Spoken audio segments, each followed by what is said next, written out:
Okay. Probably doesn't understand what we're saying. Doesn't look like any cogs are turning in there. Whoops! Sorry! No offense intended! You there! You dare disrespect our elder?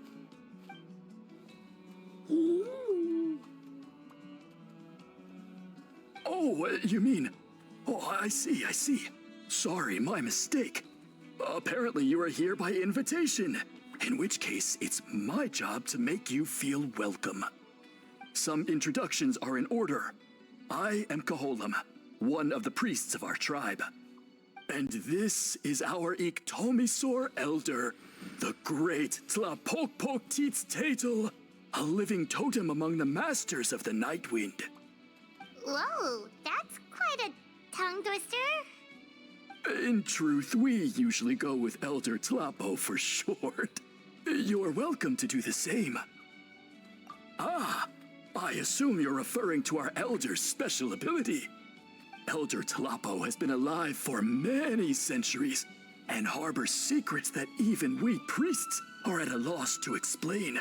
So your reaction is entirely natural.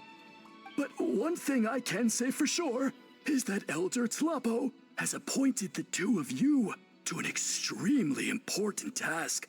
For this reason, I would like to ask you to undergo a test. What sort of task? And what kind of test? If it's all right with you, I'll take you to see our chief. He's in a much better position to answer your questions.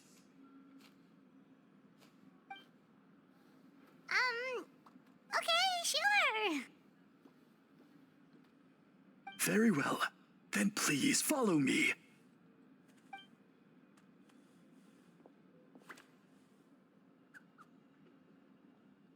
You can use this scroll to go directly to the obsidian altar, where the chief is. Don't worry, it's just one of the many mystical abilities of our tribe.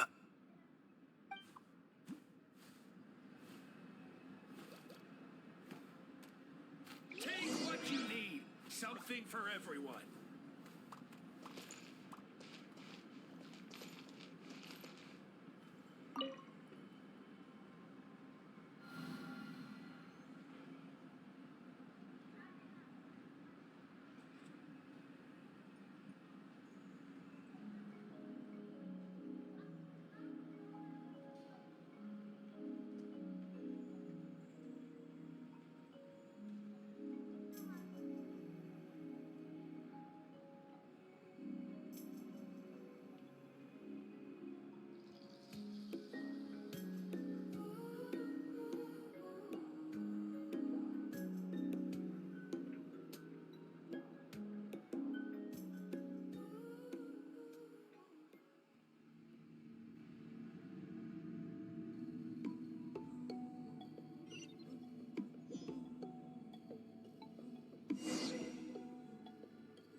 one of the routine duties of a priest.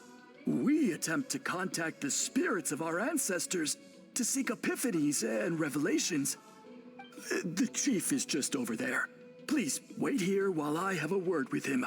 I'll just be a moment. Well, the Masters of the Night Wind are definitely living up to their reputation as the mysterious ones.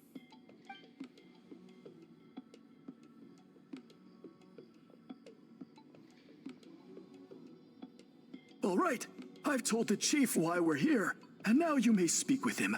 Right this way. So, you two are the appointed ones. I am Chief Biram. Welcome, and thank you for your patience. So tall. Unusually so. Yes, I am aware, but I assure you, it's no cause for alarm. Oh, no, of course not. Sorry, Paimon just reacted without thinking.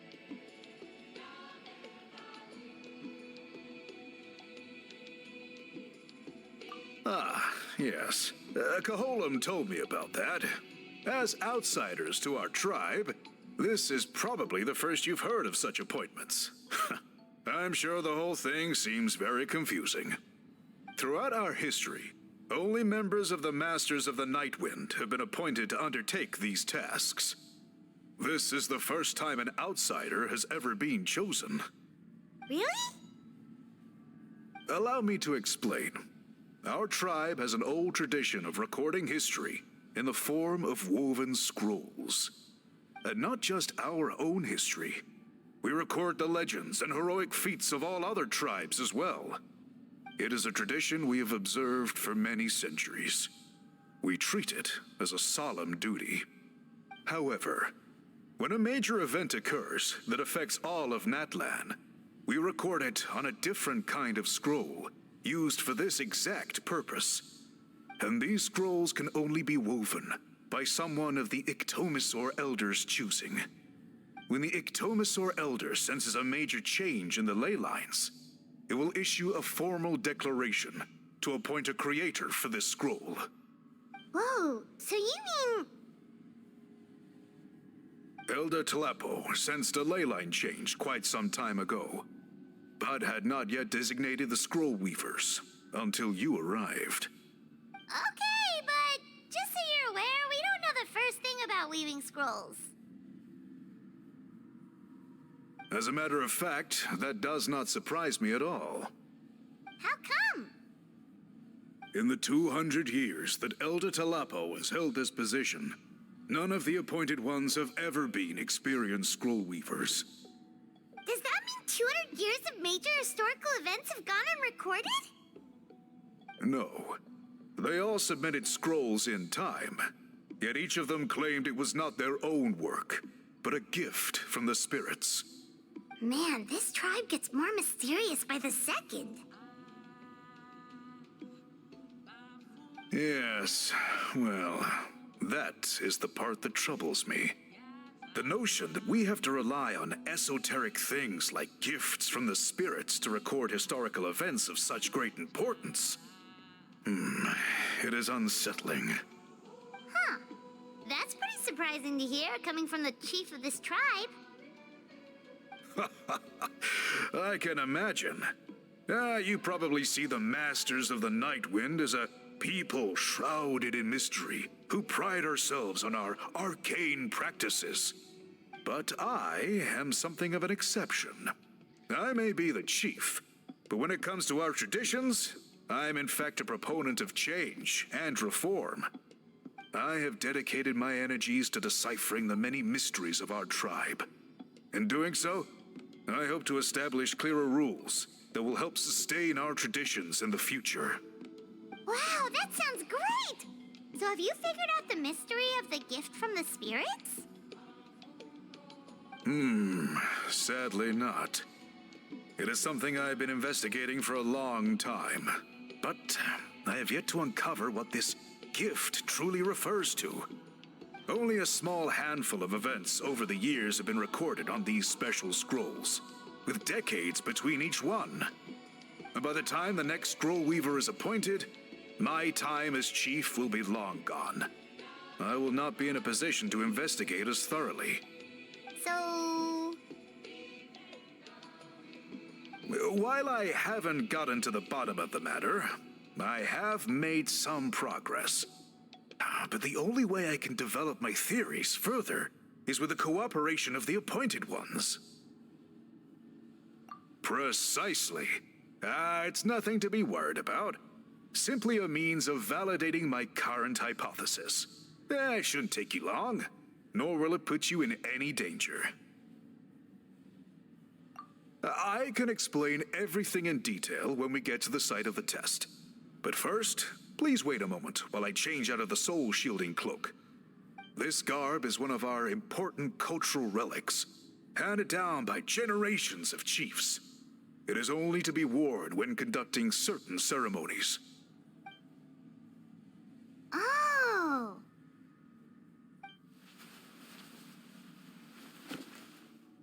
Please, follow me.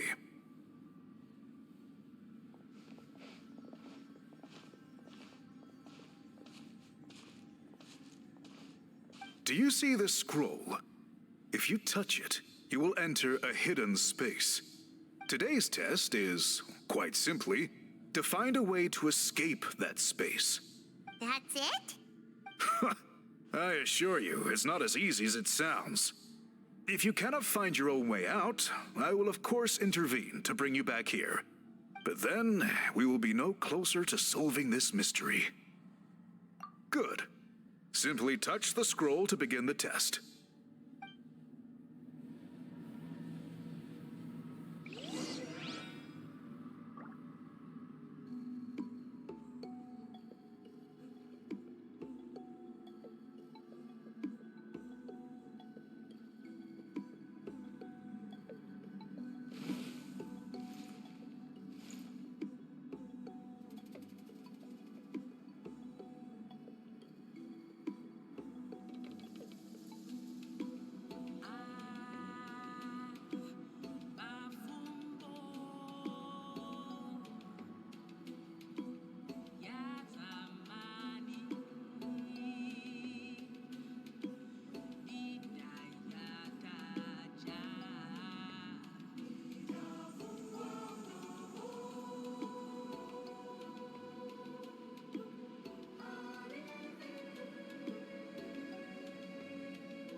Whoa, we really did get teleported.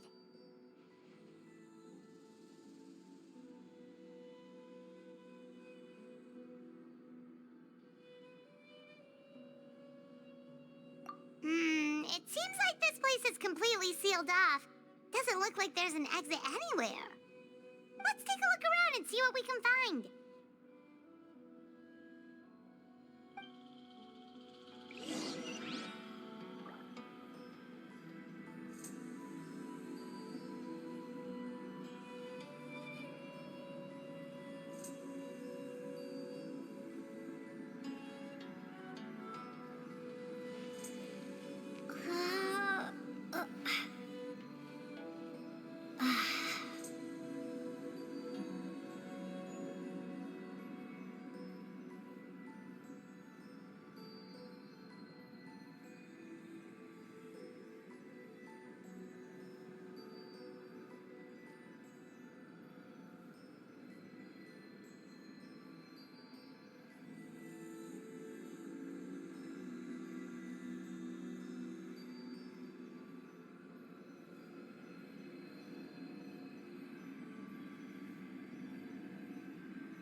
There are so many woven scrolls here.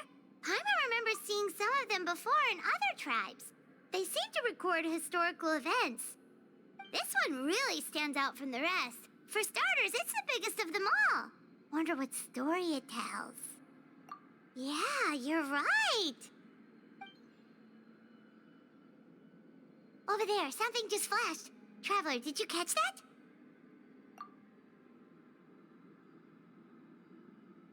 Oh, right. Paimon's with you.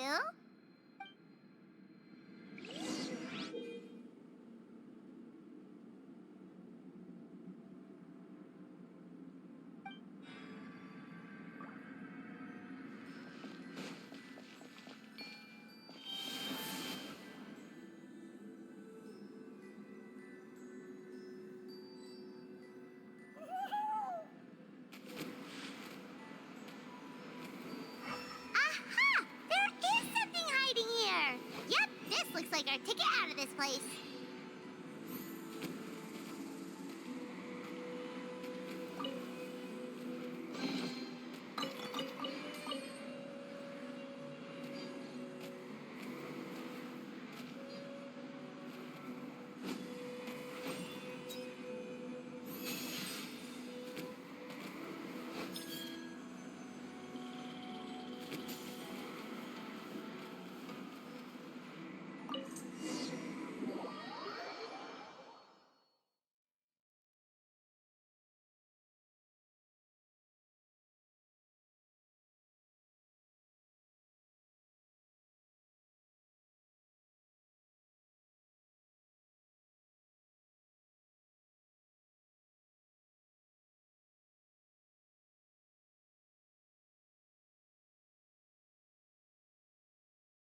you finally made it out. It is just as I thought. You are indeed capable of undertaking this mission. Yes. You saw many distinctive-looking scrolls there, didn't you? Sure did. This specific kind of scroll was left to us by our ancestors.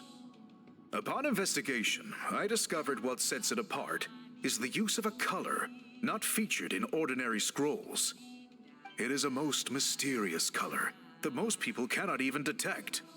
I myself had to employ special techniques to confirm its existence. Yet there are those who are born with a natural ability to perceive it. And that is why I wanted to test you. You mean... That space you just entered was an exhibition room for storing this variety of woven scrolls. Centuries ago, a great shaman by the name of Huitzilin put in place a security measure so that anyone who entered the room without permission will become trapped inside. It exists to this day. And although I have not managed to decipher how it works, I have at least found out how to turn it on and off. Once someone is trapped inside, it is all but impossible for them to escape without outside help. Unless they share the great shaman's ability to perceive that strange color. Clearly you must have this ability, which leads me to believe that our Iktomisor elder can sense this ability in people, and that it appoints a scroll weaver on this basis. Another secret power? Traveler, you are full of mysteries. Still, having this ability doesn't change the fact that neither of us know where to start with weaving a scroll. Don't worry about that. The method for weaving this kind of scroll appears to be largely the same as for an ordinary scroll. The main difference is in the dye that gives it its unique color. If my suspicions are correct, this dye is the key to weaving the scroll, and your special ability is the key to obtaining it. The dyeing process is also a little different from the norm, but I don't anticipate any major issues there. As long as you two can source the dye itself, I can assist with the application. Cool! We'll follow your lead. Great! Then please use your abilities to source the necessary ingredients. And in the meantime, I will have someone prepare some fabric for test dyeing. We'll make a few sample pieces to test out my hypothesis. And if that goes well, we can begin the scroll in earnest. If you agree to help, you can expect to be handsomely rewarded once this is all over. So... Agreed, especially if there's a reward in it. What is the reward, by the way? Is it food? Paimon hopes it's food. Given the stakes involved for our tribe, I was thinking a substantial sum of mora would be appropriate. Surely that would be preferable to just a free meal. Mora works too.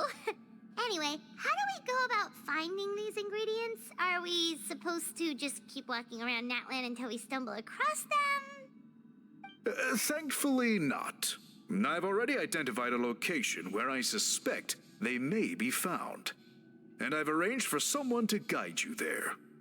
Your guide is waiting just outside. You can set off at your leisure.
I take it you're the ones appointed by Elder Talapo?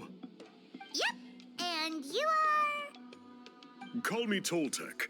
The chief asked me to be your guide for the day. His messengers already filled me in on the situation, so just follow me.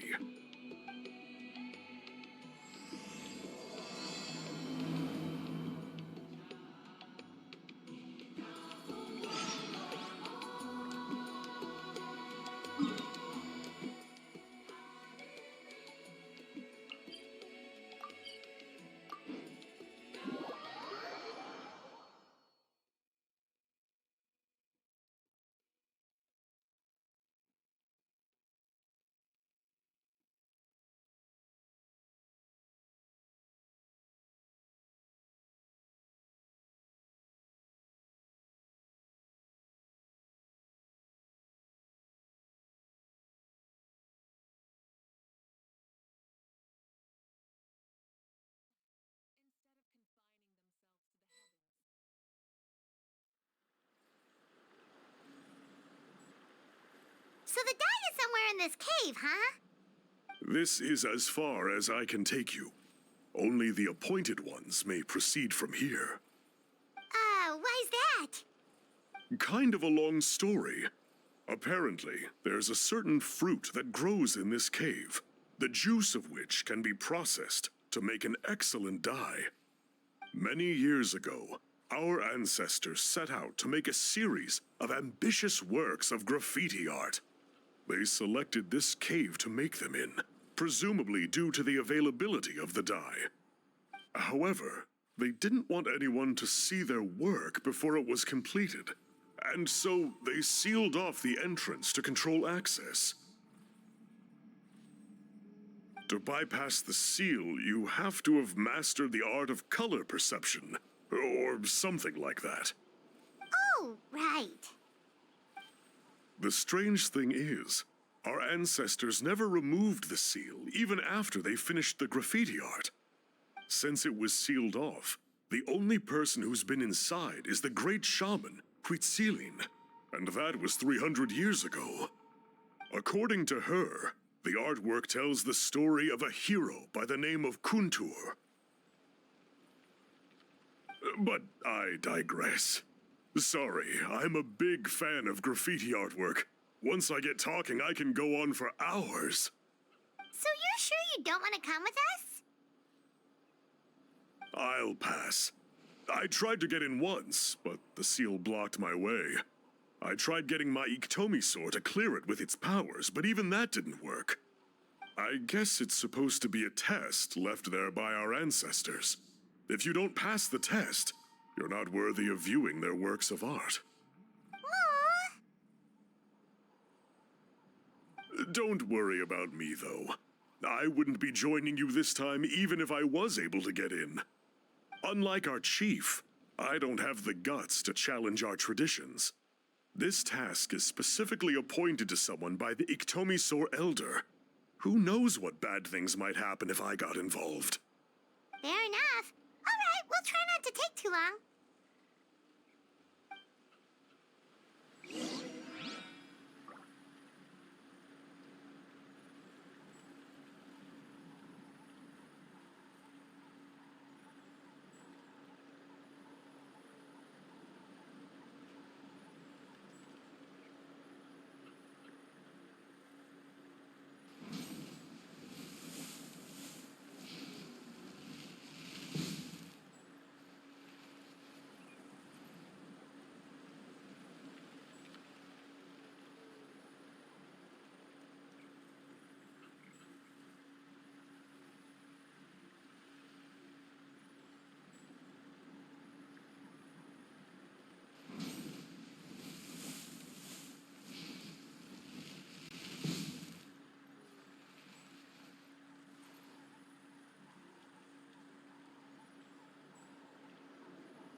Many insects have a compulsion to follow the light, and humans are the same.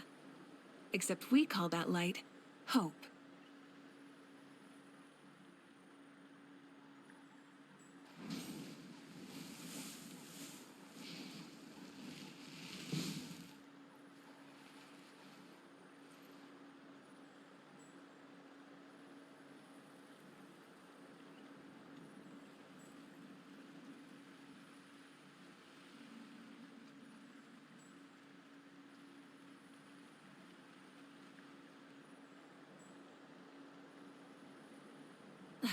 Instead of confining themselves to the heavens, God should broaden their horizons in the world below.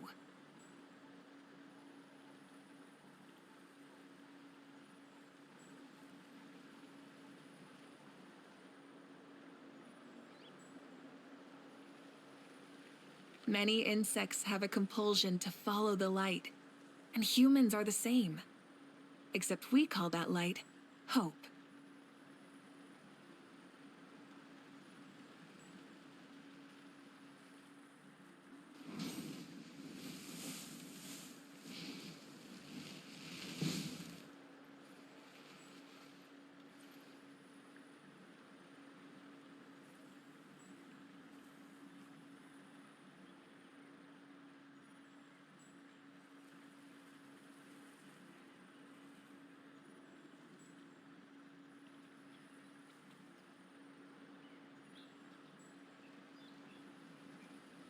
Exploration and trials. Adventuring is right up my alley.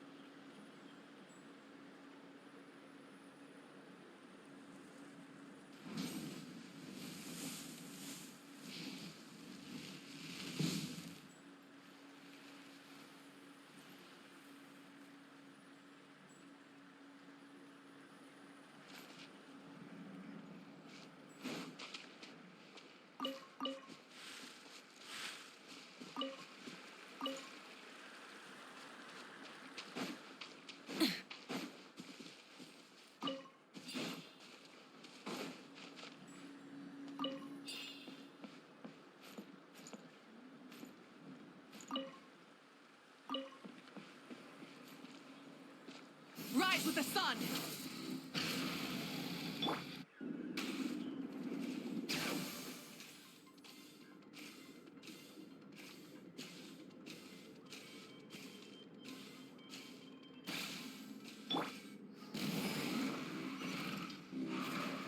Try and stop me!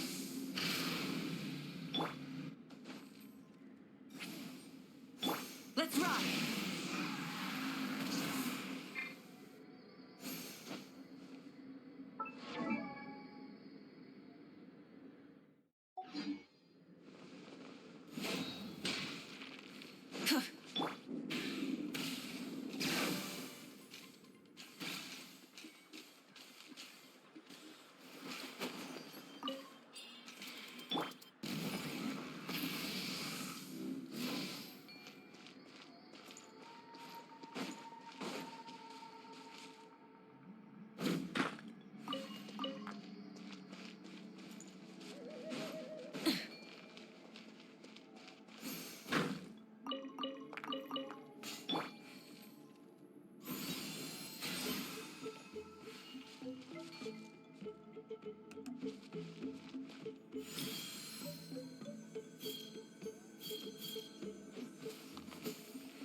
Looks like there's no way past. Maybe try the same thing as before?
Carefully, carefully.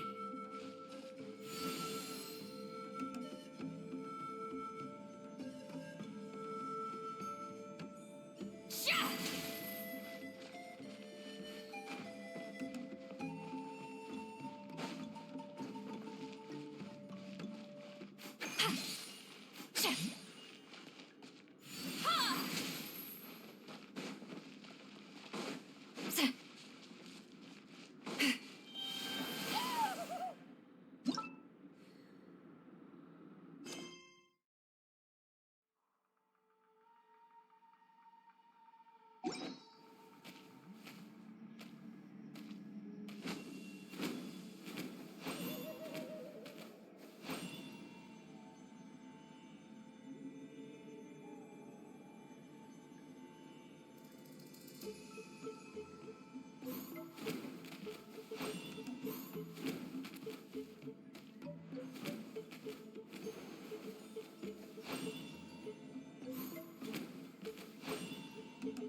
You two head on in.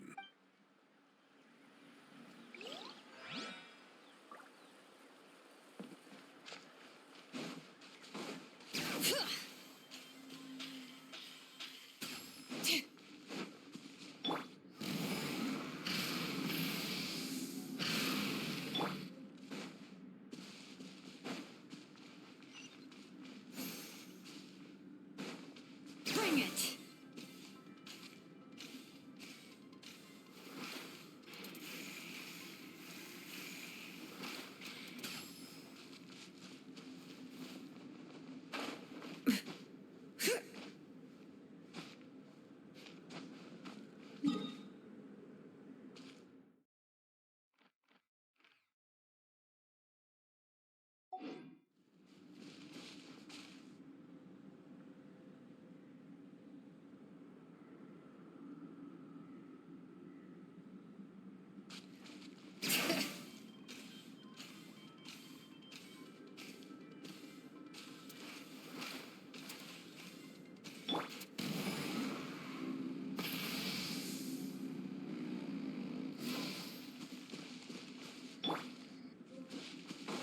Bring it!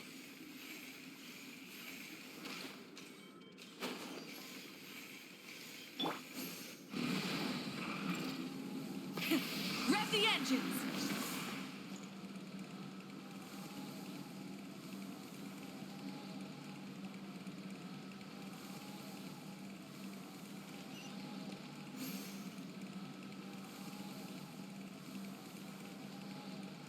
Full throttle!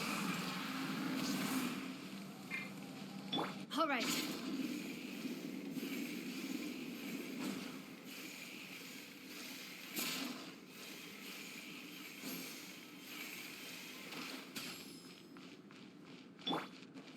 Sha!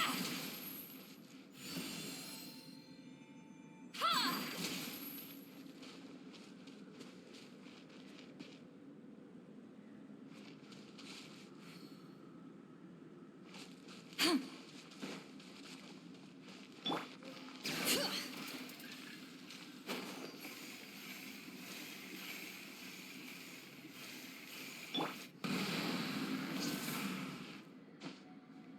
Hit.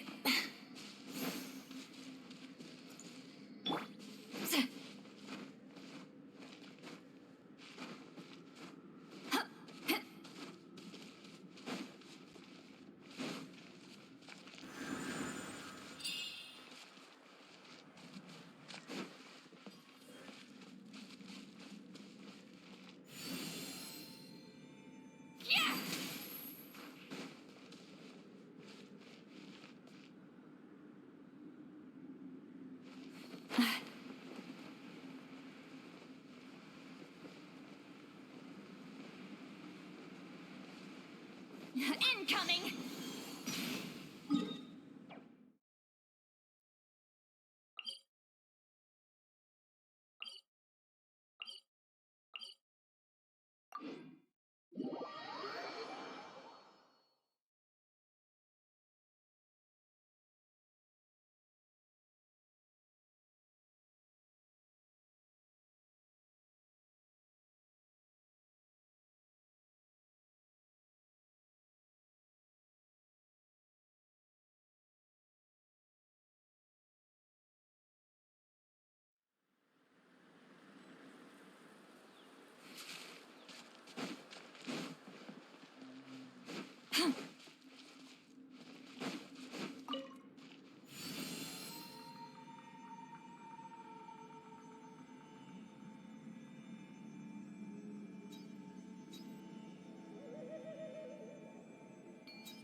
Steady now. Ha!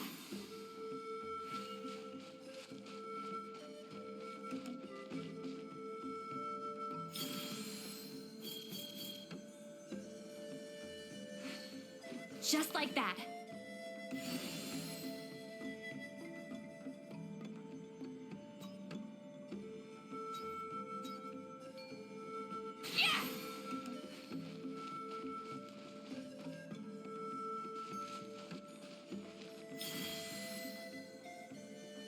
Steady now.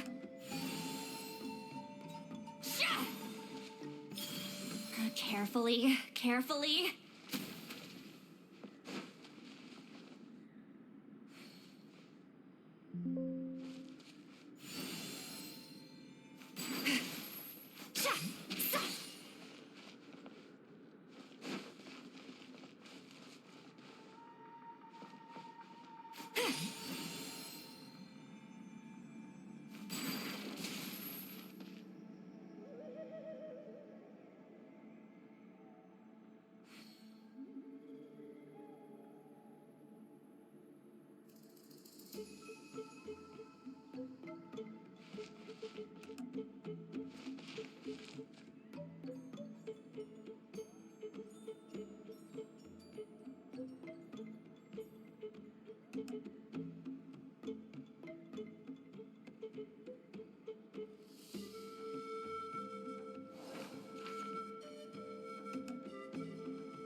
Just like that.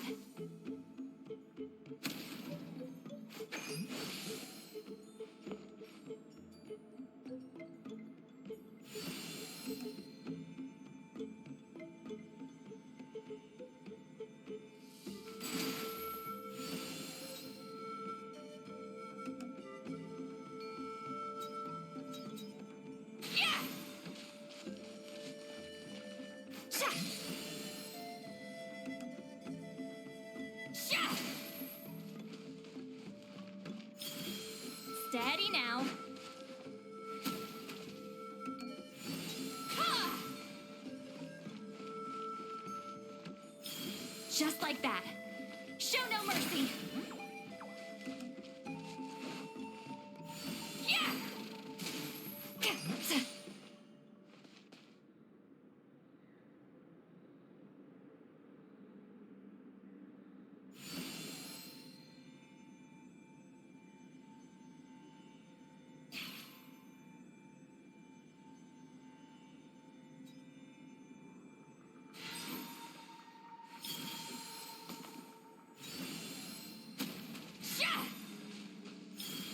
Carefully, carefully. Ha! Sha! Steady now.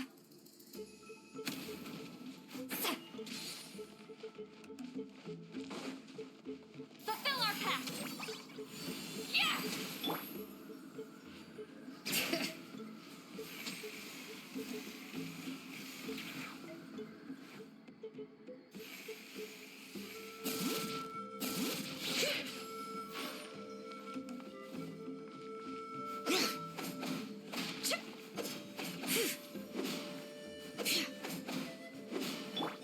Stand with me. Light it up.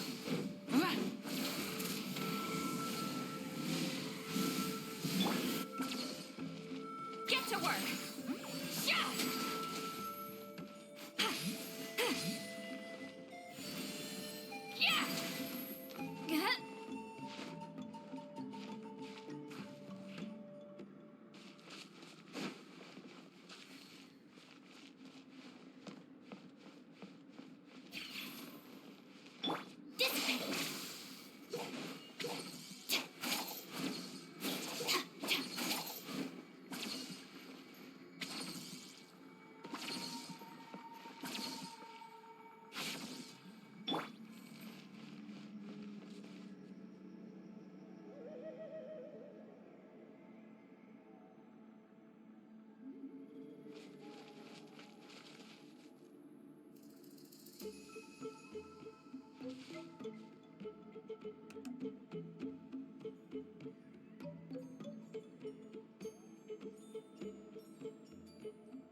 Going into a trance is risky for most people, so don't get any ideas.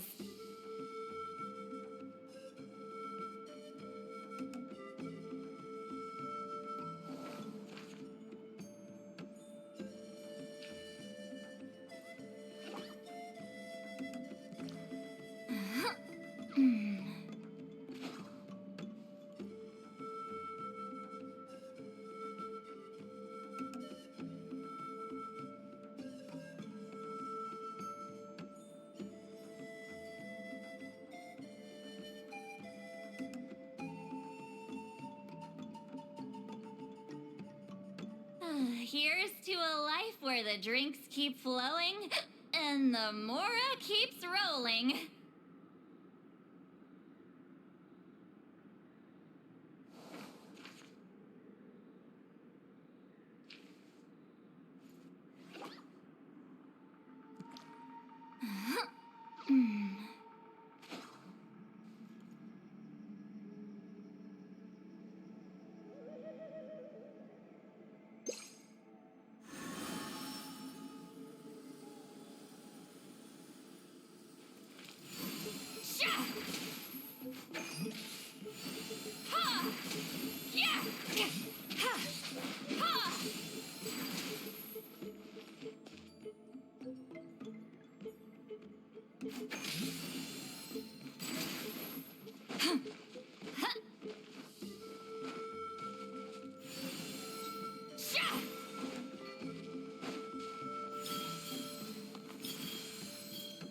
Just like that.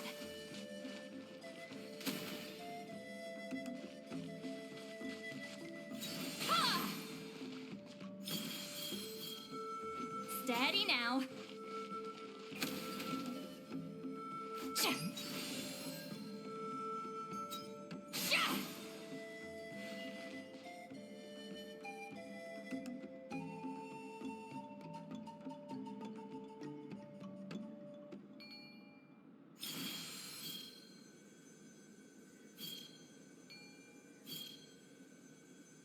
Just like that. Yeah!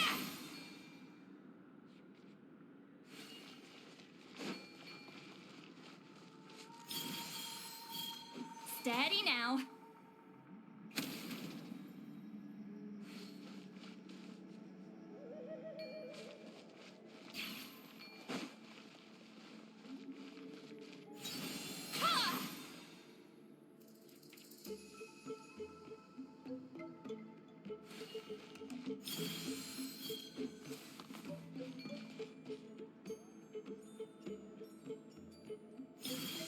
Just like that.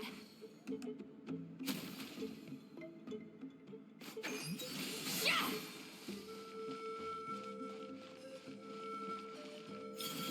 Carefully, carefully. Fulfill our pact. Yeah! Just like that.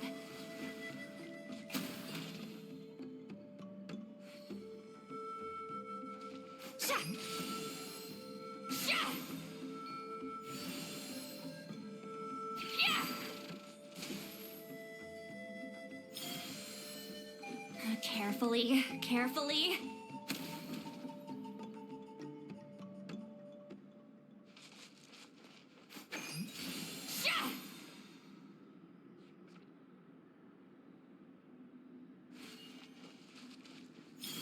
Just like that.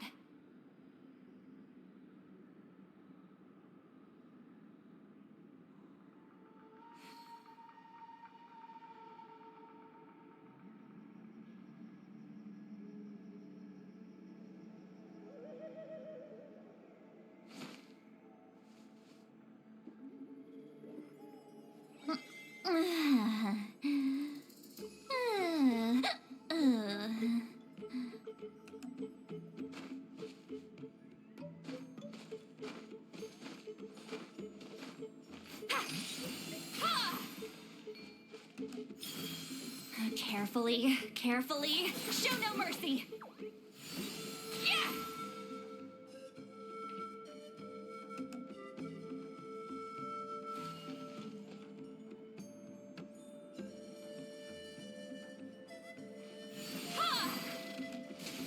Yeah! Steady now.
Carefully, carefully. Fulfill our pact!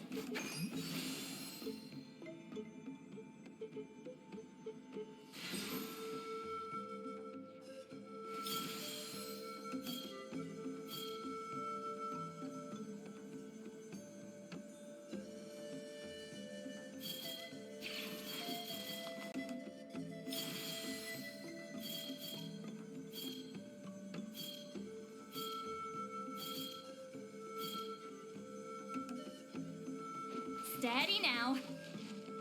Get to work!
I've read almost every novel from Yai Publishing House. Pretty normal, right?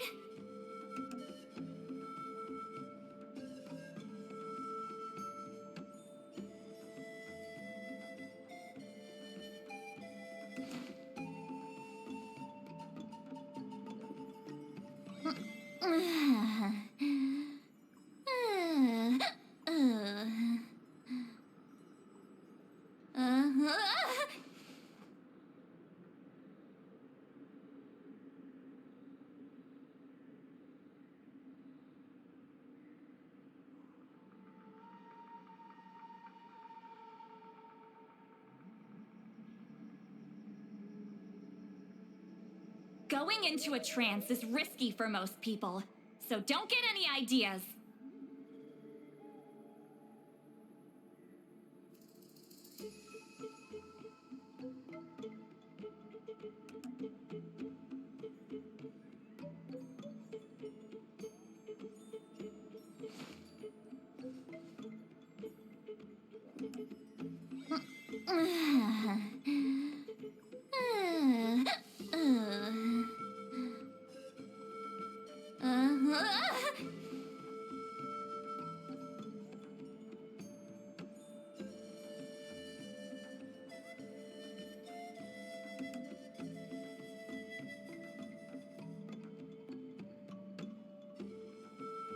I've read almost every novel from Yai Publishing House. Pretty normal, right?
Going into a trance is risky for most people, so don't get any ideas.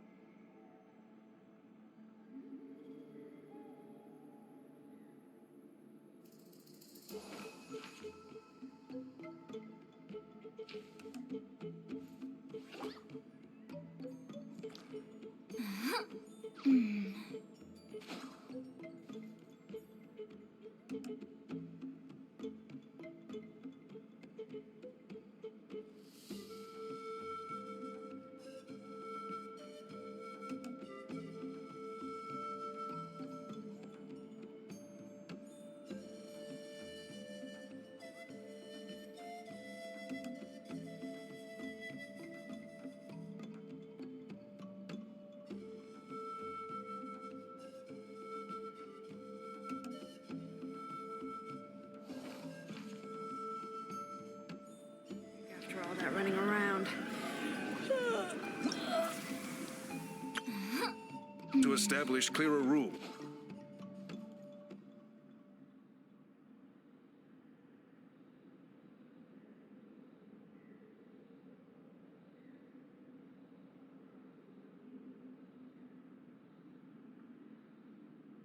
I've read almost every novel from Yai Publishing House. Pretty normal, right?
Hey, it worked! Let's head in and take a look.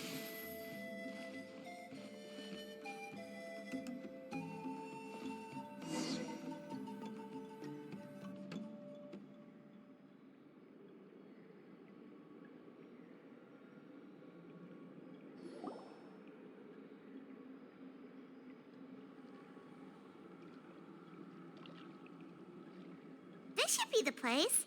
That fruit Toltec mentioned should be the one on the wall, right? Now, the only question is, which ones do we pick? Well, go ahead, try it out!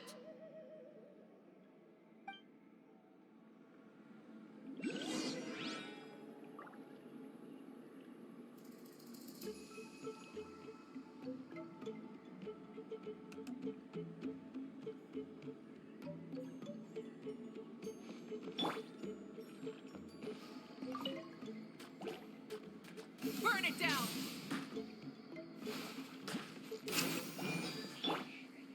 Show no mercy!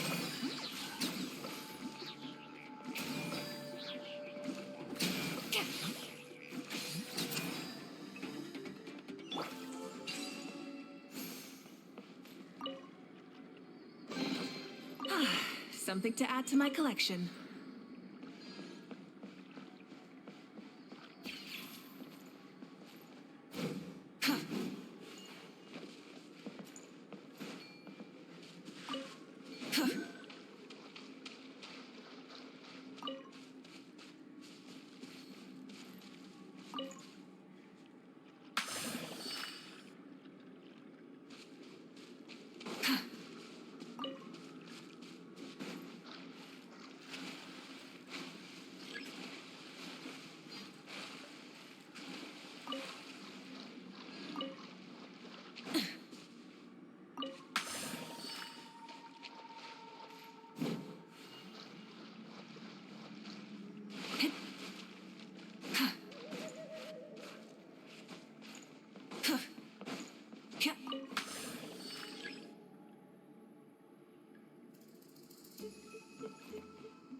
Fulfill our pact!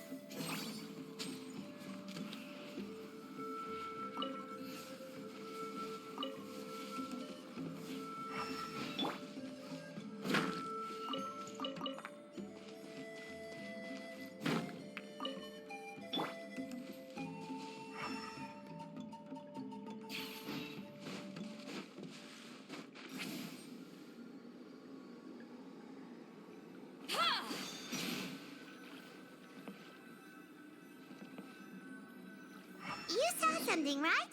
Whatever it was, grab it.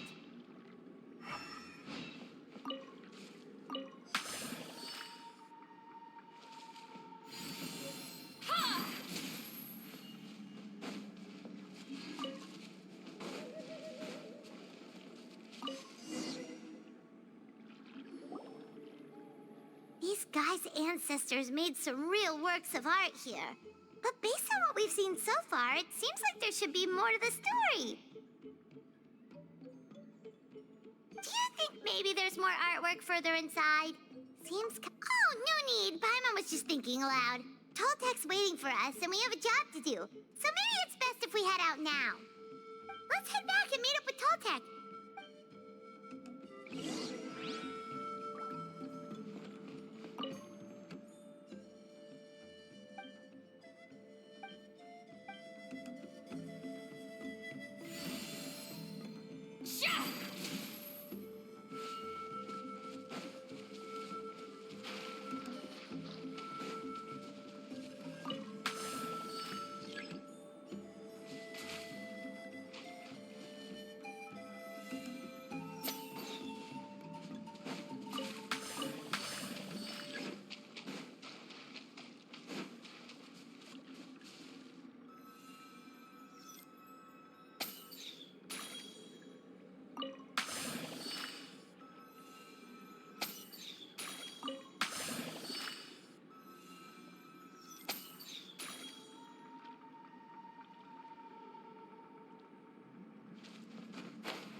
Not bad. It's all yours.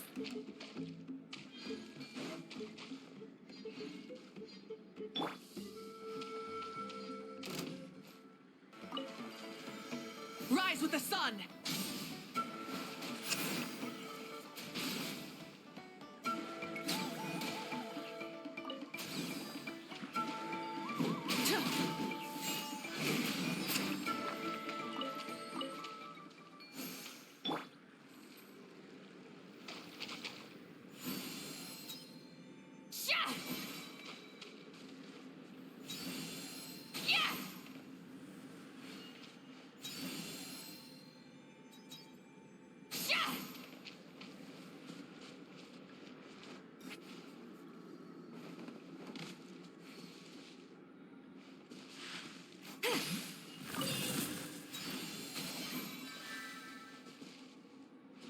Rise like smoke.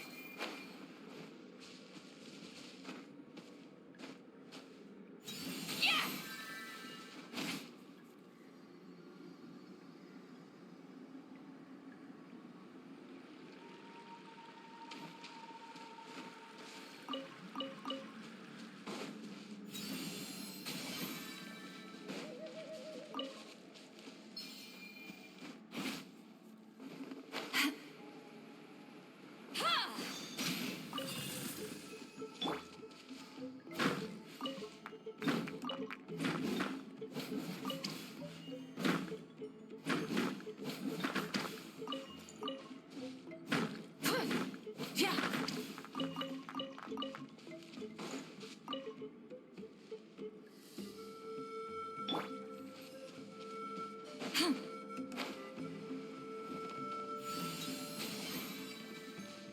Return to the skies!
I All right, couldn't let's Get to finish work. this fast.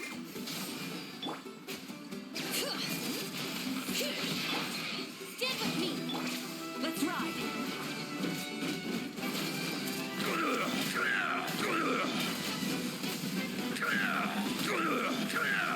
All right.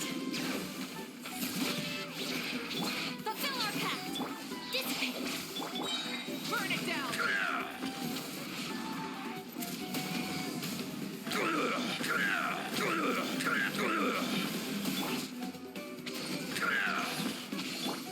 The night wind blows. Our bond is strong! Show no mercy! A little frosting.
Going into a trance is risky for most people, so don't get any ideas.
Carefully, carefully.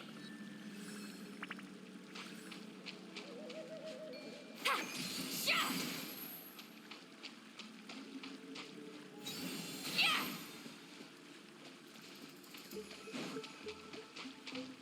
Huh.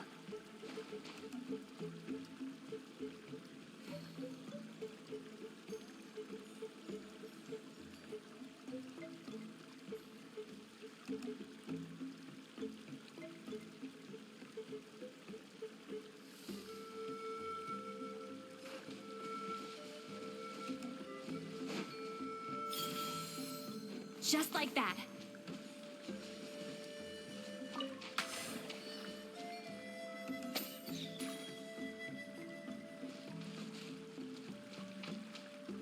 Sha! Carefully, carefully.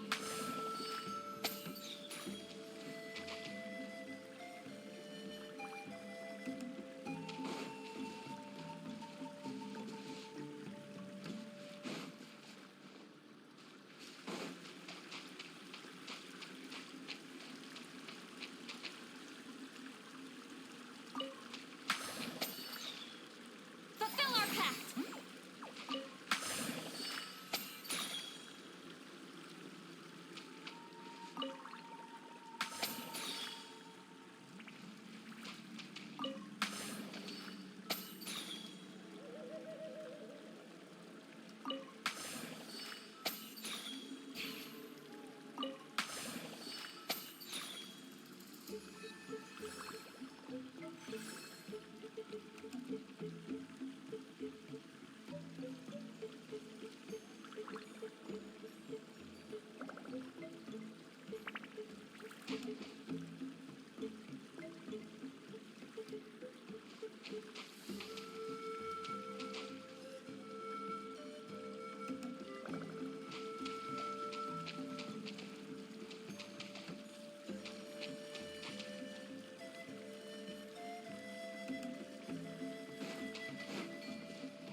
Get to work!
Here's to a life where the drinks keep flowing and the Mora keeps rolling.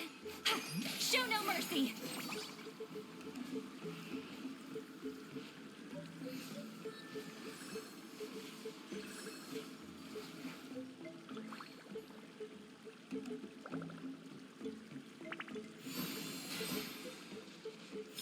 Just like that.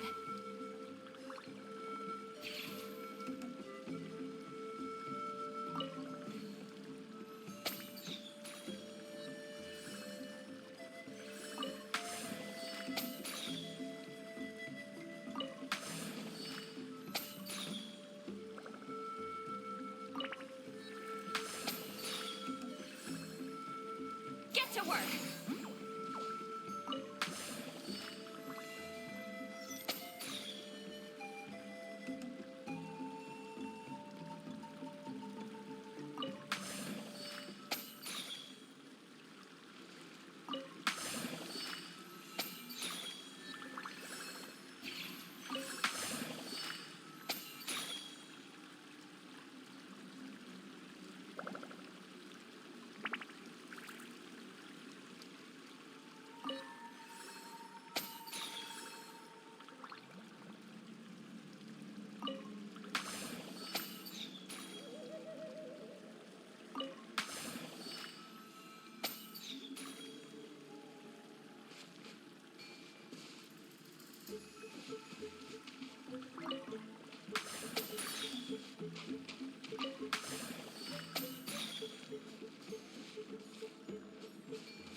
I've read almost every novel from Yai Publishing House.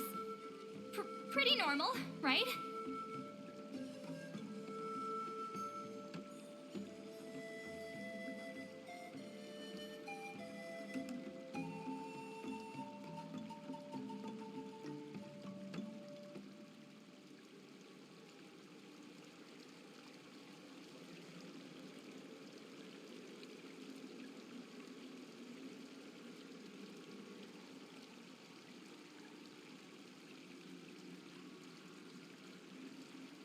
Here's to a life where the drinks keep flowing and the mora keeps rolling.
The criteria for certificate exams are straightforward enough.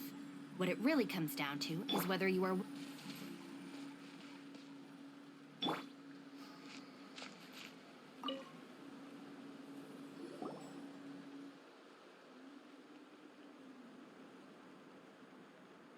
back, and we found the ingredients for the dye! Sounds like you made it through the seal then. Our Iktomi-Sor Elder was right about you. It's getting late. Follow me. I'll take us back.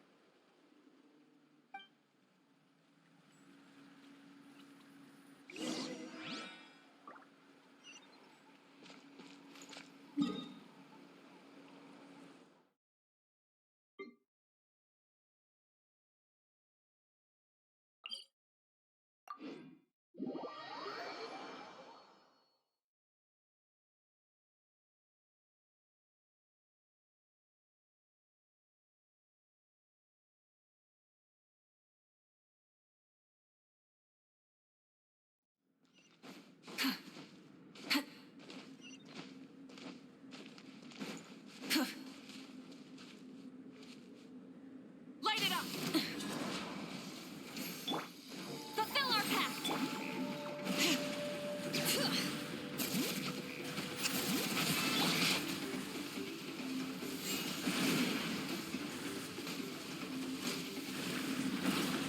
Try and stop me!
Show no mercy!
Get to work! Rise with the sun! Bring it!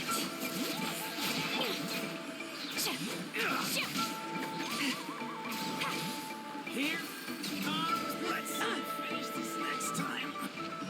Light it up! Show no mercy! Let's finish this next time.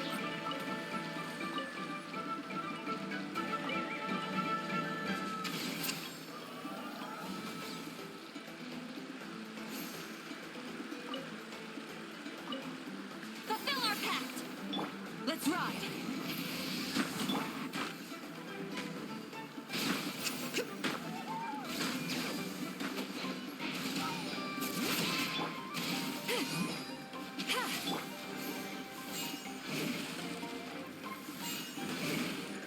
Rise with the sun! Show no mercy!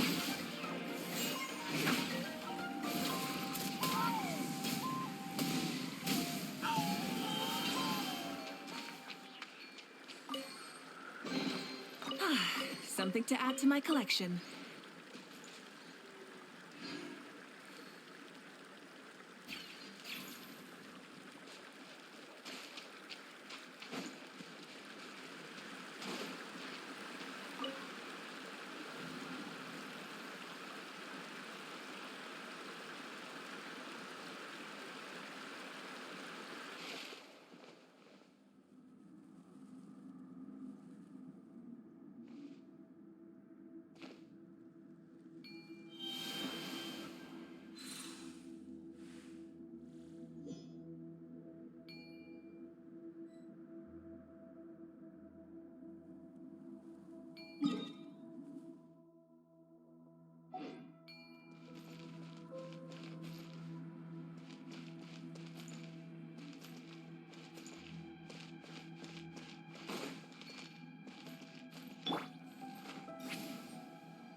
Incoming! Sha!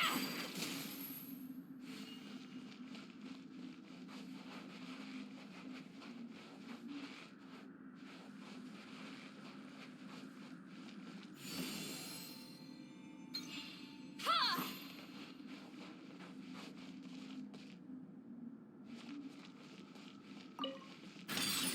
Yeah!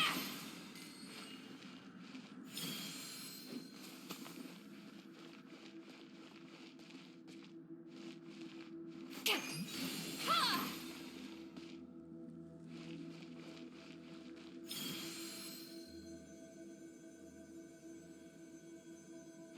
Carefully, carefully.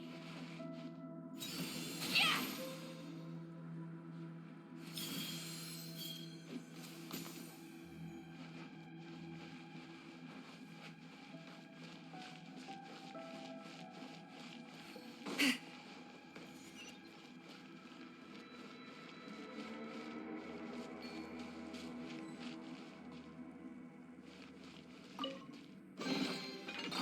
Not bad.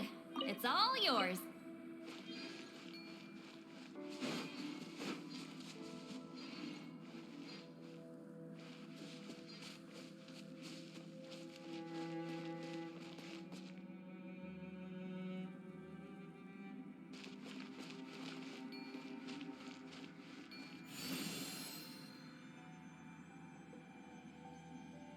Sha!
Going into a trance is risky for most people, so don't get any ideas.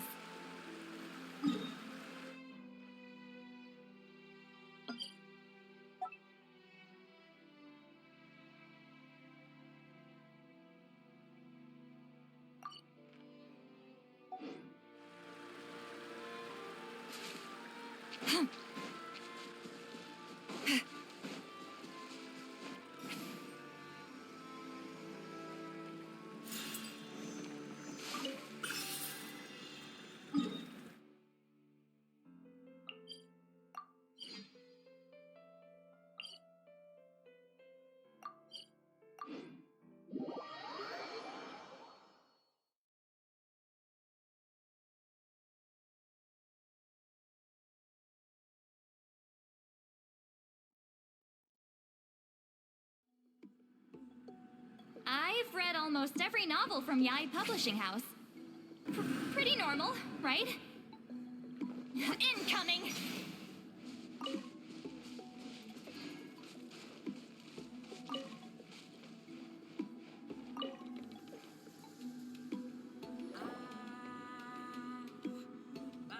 Toltec has updated me on your progress.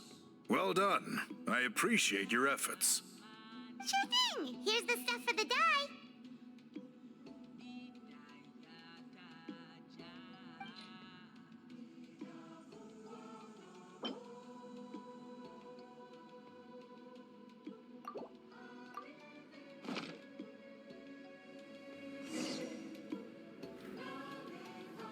I see. Yes. This is certainly a very different substance from typical dyes. Okay, now let's try our hand at making some samples. The fabric is ready for testing. Got it. Please come with me.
Take a look at this. It's a woven scroll made by one of our ancestors. This is the kind of thing we're trying to make. Ooh.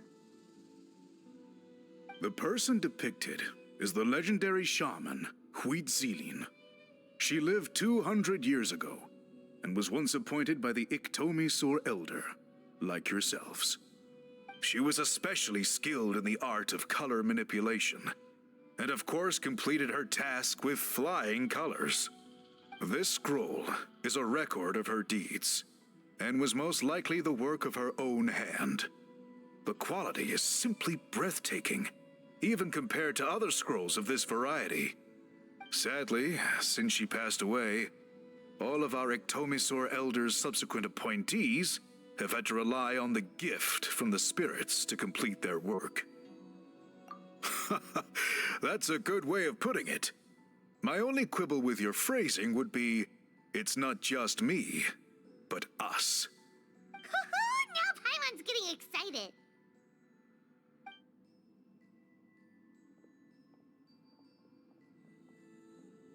Bring out the samples.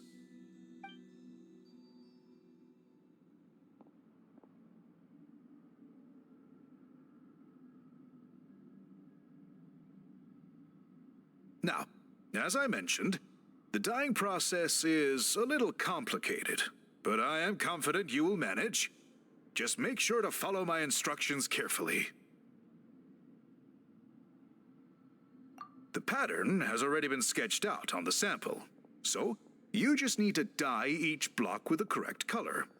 But you'll need to wait for the dye to fully soak in between each step to make sure the colors don't run.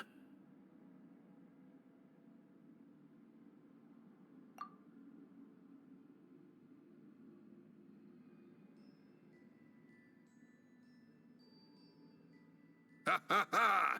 Good! The dye is taken to the fabric, and the pattern is crisp and clear. Next, apply all the remaining dye, and we should see that elusive signature color emerge. Okay, final step.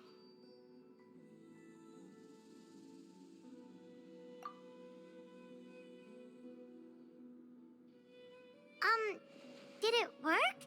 Paimon doesn't see it. Oh, that color isn't showing up.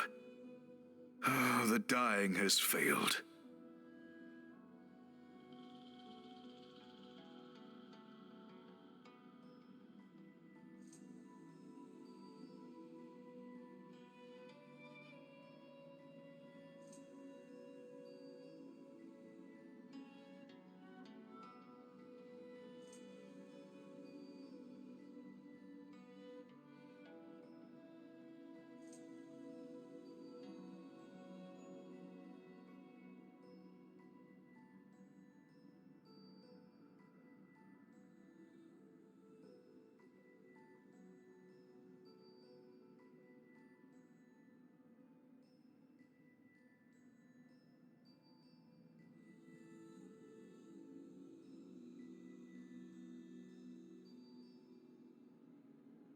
No, your technique was flawless.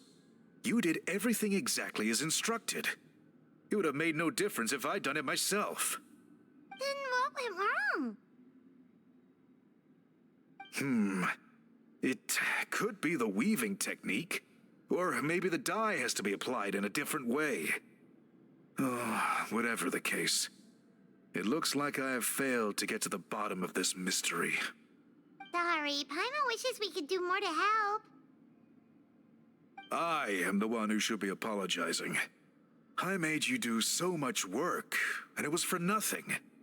I will, of course, honor my commitment to compensate you for your trouble, but I do hope you won't give up on this task. I plan to keep investigating, and will be sure to keep you updated with any progress. Don't worry, we're not quitters. Paimon does have a question, though. This whole process of recording history on woven scrolls seems so complicated. Why don't you just write it down instead? You said yourself you're all about change and reform. Well, this seems like a pretty good place to start, don't you think? Writing things down would be easier for everyone, and your records would be more detailed. I think you've perhaps misunderstood my philosophy, but that's okay. I can answer your question, but there's somewhere I need to show you first. Oh, sure.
Cool. Look at this view. What do you think? It's gorgeous! Now, try looking a little further. Whoa, that graffiti!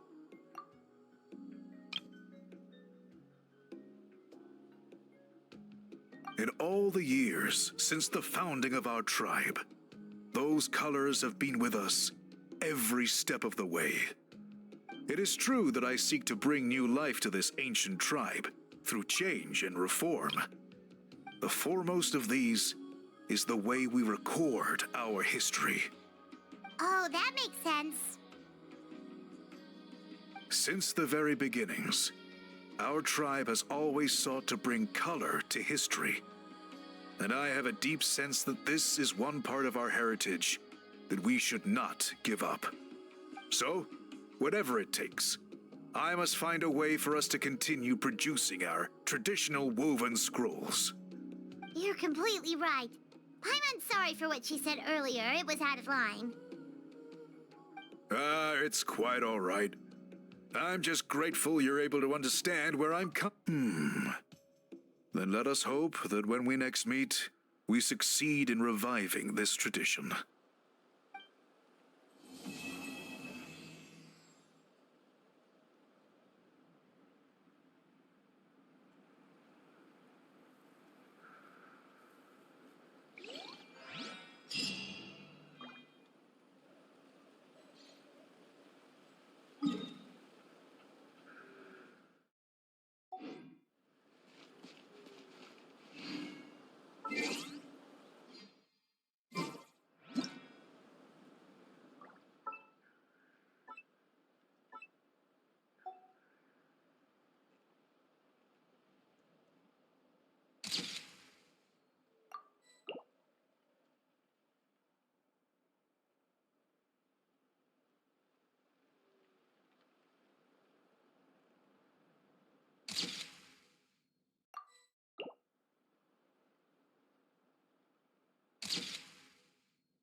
strong!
Fulfill our pact! Stand with me! You two! Time to end them! Wrath from the sky!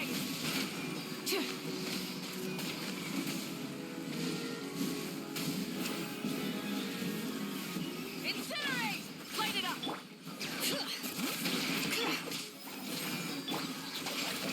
I'll settle this! Try and stop me! Pyroclastic surge! Full throttle!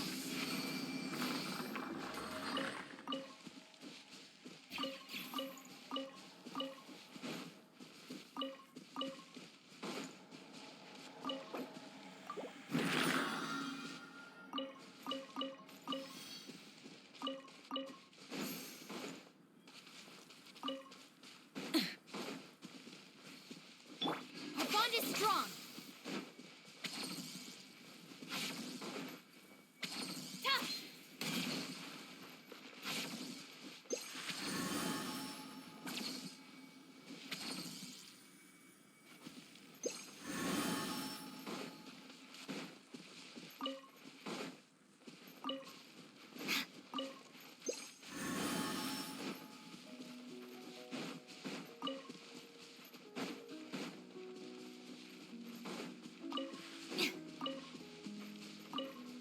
Stand with me!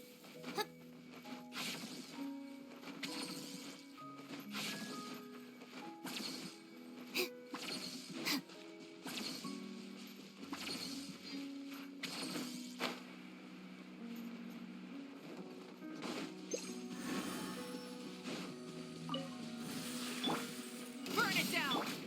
Get to work! Our bond is strong! Light of the blazing sun!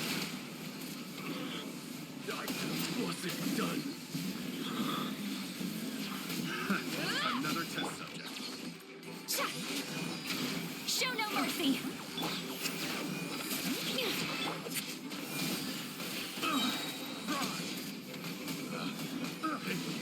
The wrong test subject. Incinerate! Test subject.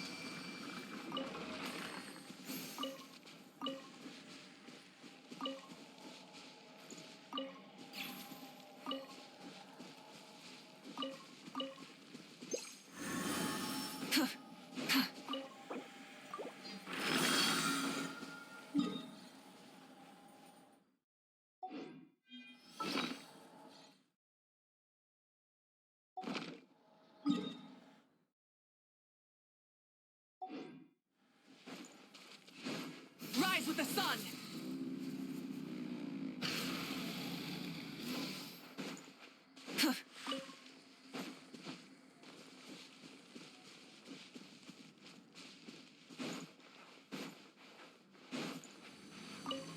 Light it up! Fulfill our pact!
Light it up!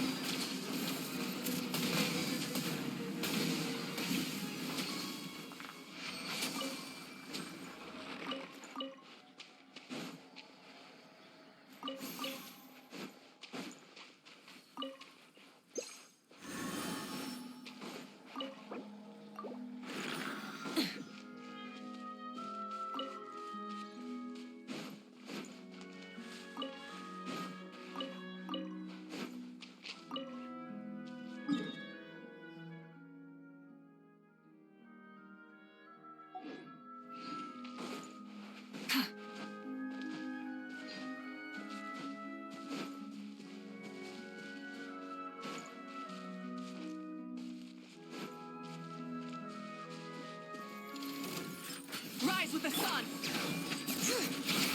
Letting brave names echo! Get to work! Suffer the wrath of... Stand with me! Yeah. Burn it down!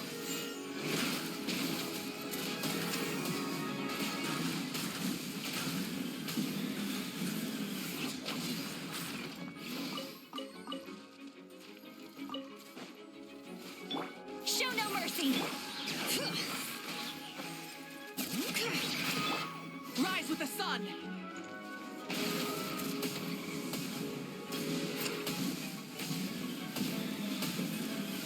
Incinerate!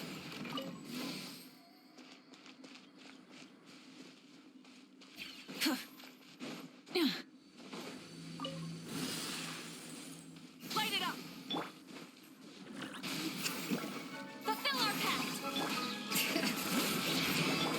Wrath from the skies!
Many insects have a compulsion to follow the light, and humans are the same. Except we call that light hope.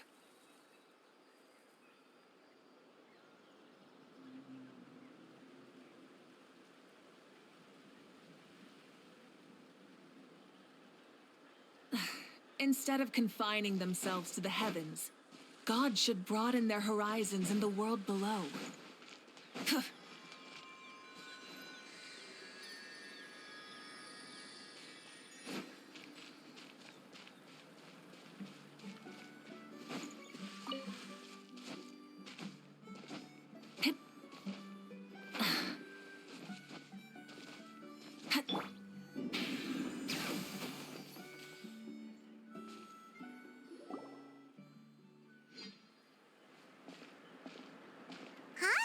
What are the Fatui doing here?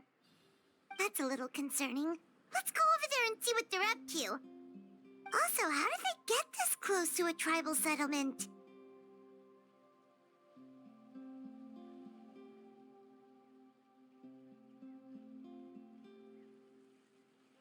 Huh. All the Fatui left in Natlan are probably the captain's subordinates. That basically makes them followers of one of Natlan's heroes. Still, once a Fatous, always a Fatous. Something seems off seeing them here. Let's go check it out.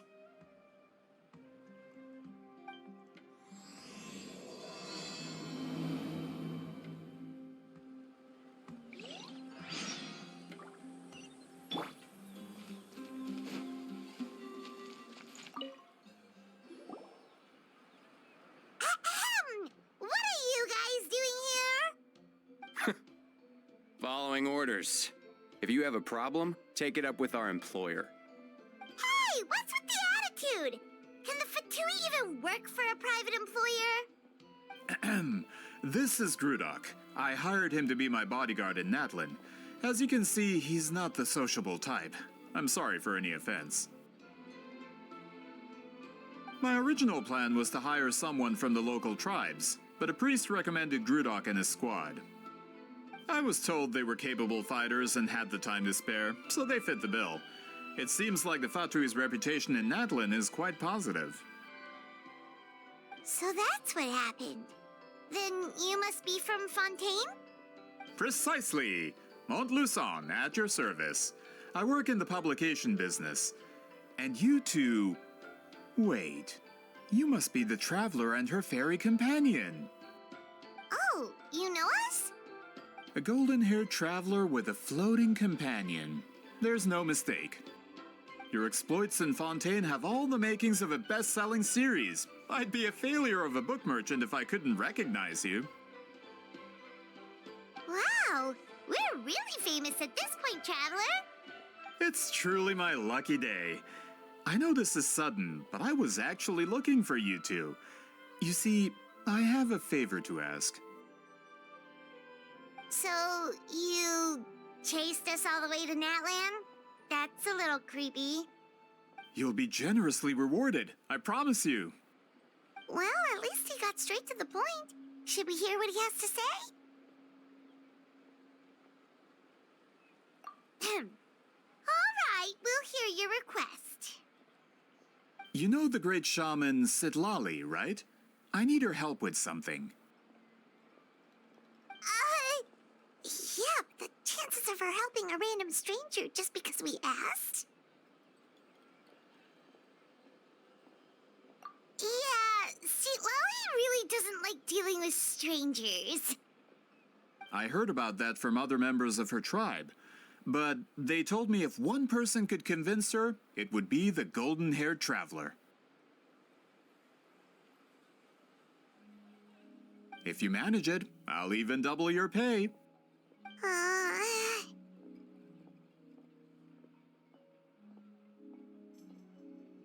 Oh yeah, we should definitely get to the bottom of that first. It's kind of a long story, and there's tribal history involved, so you should hear it from an expert. Alie, if you could. Of course. I don't often have an eager audience for this kind of thing. Nice to meet you. The name's Alie. I'm a researcher from the Fontaine Research Institute. Unlike most researchers, I have a keen interest in ancient ruins. That's why I was invited to join Monsieur Montluçon's team. Have you heard of the legend of the great shaman Citlali? Yes, according to local records, she was a color mystic who lived over 200 years ago, and the most adept in her tribe at using that particular technique. Out of all of her exploits, her most celebrated is the Battle of Seven Colors. According to legend, the battle was triggered by an abyss invasion, one of the most brutal in Natlan's history, even from a greater historical perspective. Amazingly, Natlan was able to turn the tide despite being at an extreme disadvantage. The key to victory was none other than a color Citlali created on the battlefield. The color was extraordinary, illusory in appearance while also seeming to possess physical form. Legend has it that Citlali used the color to construct a magnificent maze on the battlefield and trap all the enemies inside. This allowed her allies to launch a counterattack and ultimately secure victory. Anyway, that's the gist of it. We don't want to take up too much of your time. That story is the reason I came to Natlan. I often publish books about the history of other nations. They always end up faring well on the market. When I heard this story for the first time, I wanted to include it in my next collection, but historical records about Natlan aren't very detailed. We haven't been able to determine where the battle took place, or find any definitive evidence that it occurred at all. Even within the Masters of the Nightwind, people dispute the legitimacy of the story. Some believe it to be a myth. If that were the case, the story would not be fit for publication. But if you're just including it in a story collection, why does it matter if it never happened? Well, you see, the slogan for the collection is Restoring the Truth of History. Naturally, I need it to be factual. That's why I'm here. The Masters of the Nightwind are said to have a tradition of recording past events, so I wanted to consult their records. But I was refused access to the Obsidian Altar. Application after application, and all I received were a few ordinary woven scrolls with nothing to offer. Honestly, I'm just trying to promote their history, and they make such a fuss. According to my research, their scrolls are considered sacred relics in addition to historical records. Naturally, outsiders are rarely granted access. Not to mention, the scrolls we did get to review actually contain a huge amount of information. I just need more time, and I could... We've been over this, Alier. There's no need to waste time on those scrolls when we have a better way. Citlali, you mean? Exactly. You're well aware, I'm sure, that Citlali has been alive for more than 200 years. That means she lived during the era of the Battle of Seven Colors. If she agrees to be my consultant, then no other historical records are necessary. Oh, that's what you want. So, what do you say? I'll quadruple the pay if it helps sweeten the deal. Well, it's not that we don't want to help you.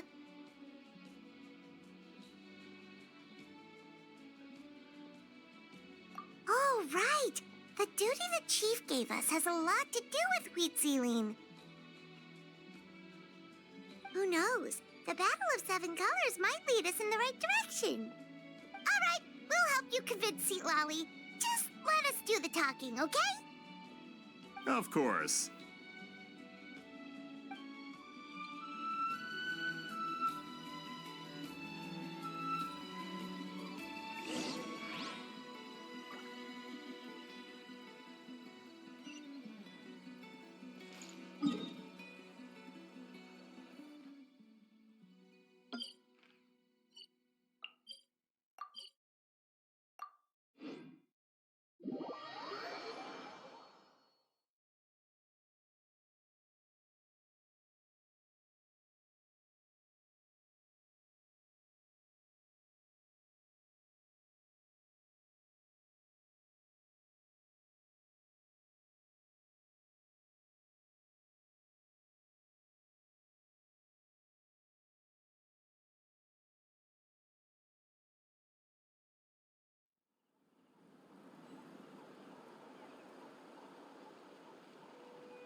it down! Ugh. All right.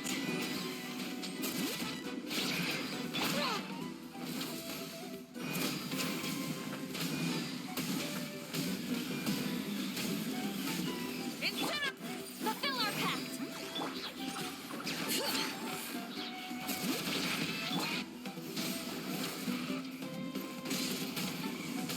Incinerate!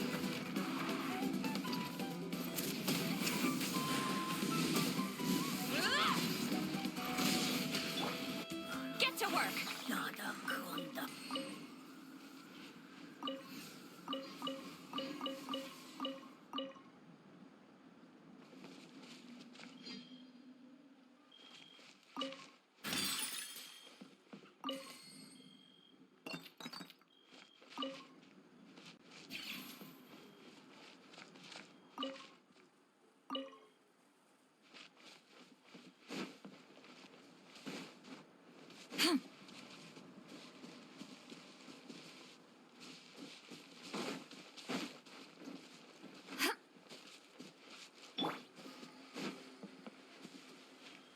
Let's ride!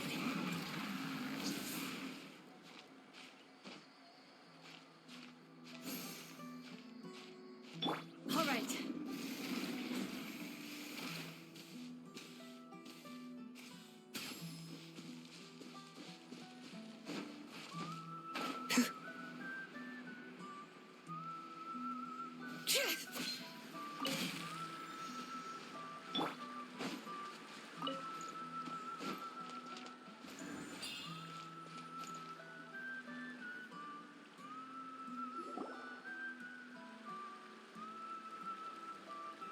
So, this is where the great shaman lives?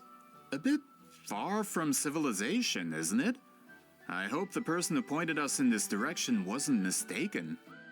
For someone like Citlali, it actually makes a lot of sense. Is this graffiti her work too? I wonder if it's a cultural practice. If I could just copy it down, We're here for a reason, Alier. As agreed, you two can do the talking, and we'll wait for you here. Okay, we'll go knock on the door. Hopefully she's not hungover.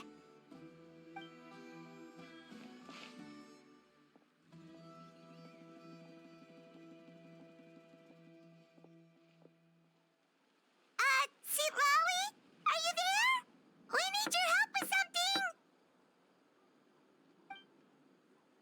Oh, no response. Maybe she's not home. Oh, Granny Citlali? Are you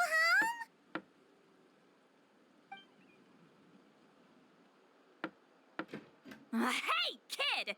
If you're here to challenge me, book an appointment first.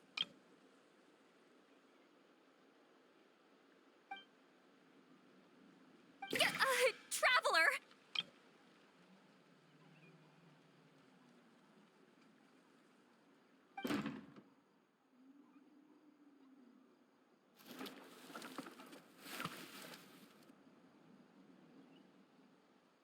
Looks like we came at a bad time. Are you still there?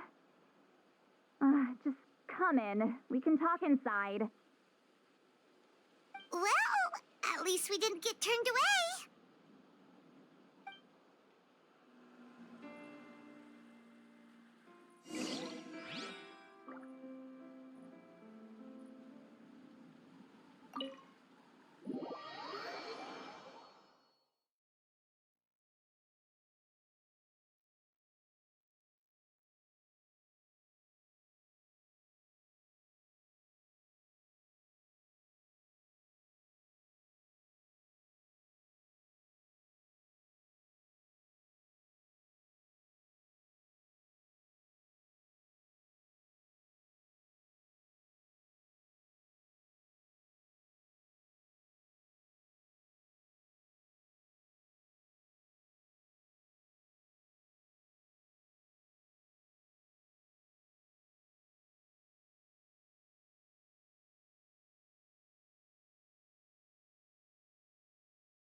This is where Citlali lives.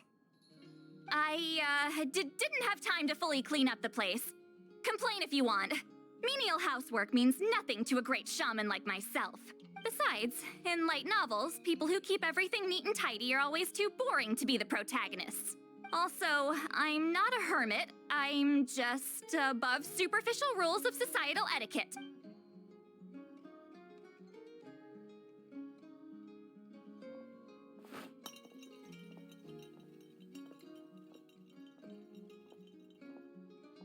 She sure does care a lot about what we think of her. Oh, and that spell I used to transfer my senses to you, you're not still, experiencing the side effects, are you?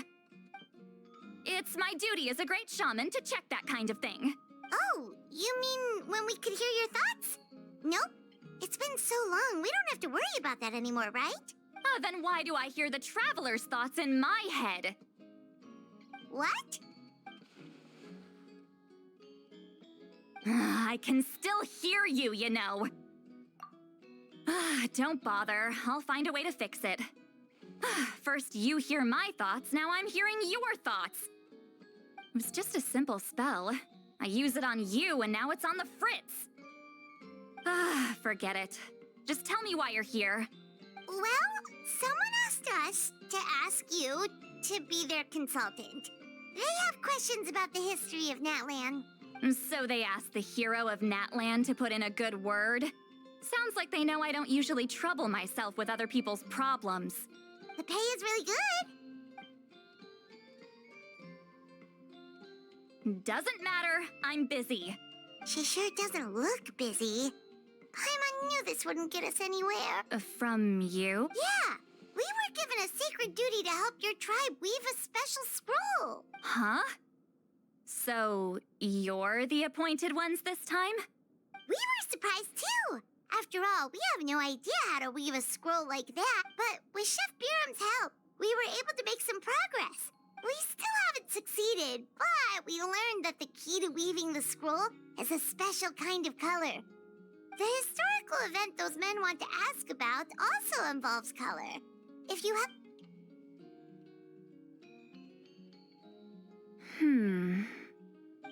She's giving us that face again. I can't decide whether this twist is completely out of the blue or if it was foreshadowed all along. Does that mean you won't help us? I need to think about it. Then there's still hope. Hey, what's the holdup? Just give us an answer already. You agreed to let us do the talking!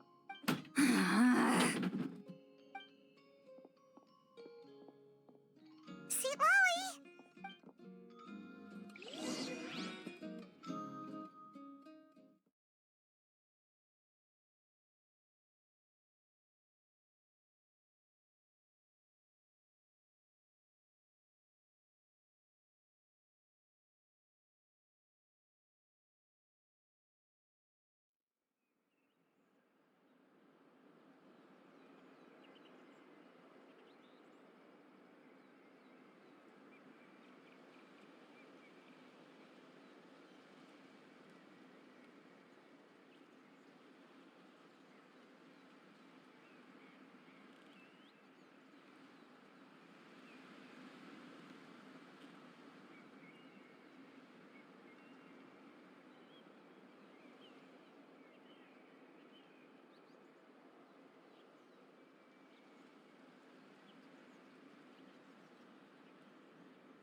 Stand down, Grudok. As your employer, if I tell you to wait, then you wait. Understood. You're the great shaman who's been alive for centuries? But you're so... Apologies for the disturb... You're lucky you didn't... Well, since you're here, how about a discussion? Do you have any idea who I am? Did you think Granny Eatsley would be fooled by your little performance? I have no intention of speaking to you. Your recent hire interrupted me right as I was about to make an important decision. Pull a trick like that again, and I'll make your lives a living horror novel, except 10 times worse. That's all I came out here to say. Whoa. Traveler, we have a discussion to finish. You live up to your name, Granny Itztli. I apologize for the offense. I'm just surprised the Battle of Seven Colors didn't pique your interest. You're investigating the Battle of Seven Colors? Ah, the Traveler didn't get to that part? Yes, I thought the Traveler could help me convince you. But, if I'm not mistaken, you have a personal interest in this matter, don't you? I heard that the great shaman Huitzilin was a friend of yours. If I can resolve the controversy and prove the battle took place, I'll include it in my next collection. Then, all of Teyvat will learn the truth.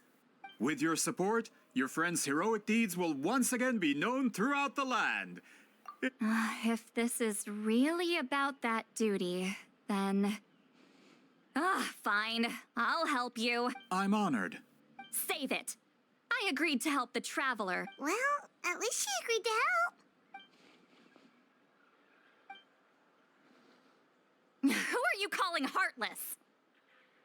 Not a problem. I always... So, did you directly experience... Talk? Fine. No, no, and no. I did live during the same era as her, but that doesn't mean we experienced the same events. I've lived a long time, but I'm not a walking encyclopedia. You decide the angle of your investigation, and I'll provide answers if... All right. Even if you didn't witness... Alier, you had an idea about where to start, yes? Oh, well, my plan... Then, let's start. Traveler, what do you say to officially working together? After all, it appears...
You don't seem super invested in this whole thing, Citlali.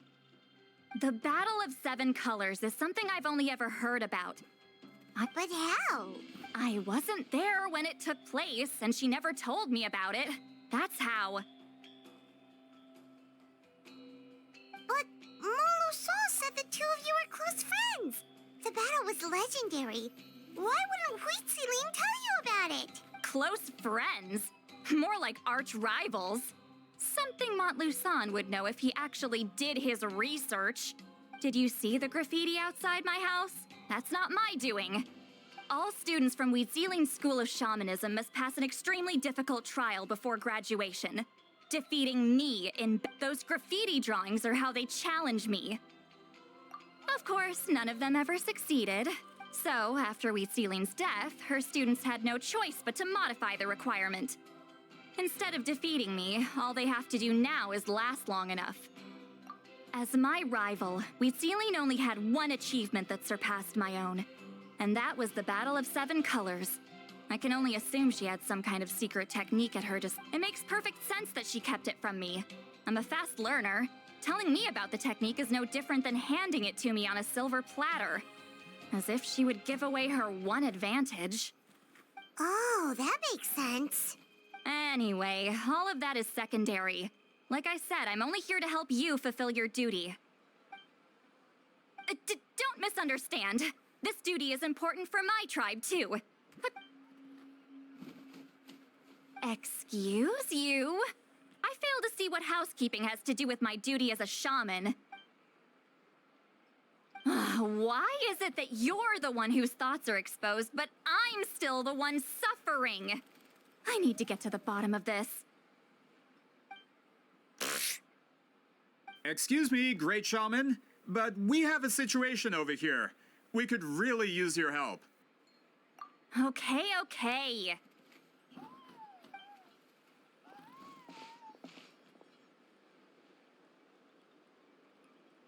Of course the Battle of Seven Colors happened. The woven scroll proves it. Wheatsealing used a mysterious color to construct a maze and trap the enemies inside. That's just your interpretation. There's more than one way to understand that scroll. Besides, constructing a maze out of color is ridiculous. Wheatsealing was one of the most powerful shamans of her time. She definitely could have pulled it off. That's the biggest problem. She had students. Why not pass it down? A technique that powerful? And no shaman since has ever used it? Her students are keeping it a secret, of course. If you knew a technique like that, you'd be a fool to show it to just anyone. Oh, I didn't mean to cause an argument. I just wanted to ask, is there anything we can use to prove the battle took place? Of course it took place. You'll have to excuse him. Some people in our tribe insist on clinging to outdated views of history. I'd give up now if I were you. Please don't fight. Wow, so the battle really is controversial. Am I the outdated one? Kids these days can't find anything better to argue about? These arguments are precisely why I hesitate to include this story in my collection. Neither side was able to offer anything useful. Wheatsealing was a passionate teacher. We were opposites in that sense. The technique she used in the battle must have been her masterpiece. There's every reason to pass it on. Still, if the technique is powerful enough to single-handedly stop an invasion, it also makes sense that her disciples would keep it a secret. We should check with the students from her school. If we can confirm the technique exists, we can deduce certain things about the battle. But as far as I know, most of the shamans from her school occupy high positions in the tribe. Not the type of people outsiders like us can speak to on a whim. Right. The obsidian altar is off limits to you. But, if I go... Is there a problem? Most of Wheatsealing's students are respected priests in the tribe. But that means they had to go through me. Or try, at least. I, of course, humiliated them from a young age. Those who hold the position now are the ones who lasted long enough before I wiped the floor with them. If I show up without warning, they'll run for dear life. That's not gonna get us any answers. Yeah, Paimon can see it now. Hey, don't jump to conclusions. That was... Only you have the guts to joke like that with me, Traveler. Fine, I said I'd help, so I'll help. But don't blame me if it goes wrong. Alright,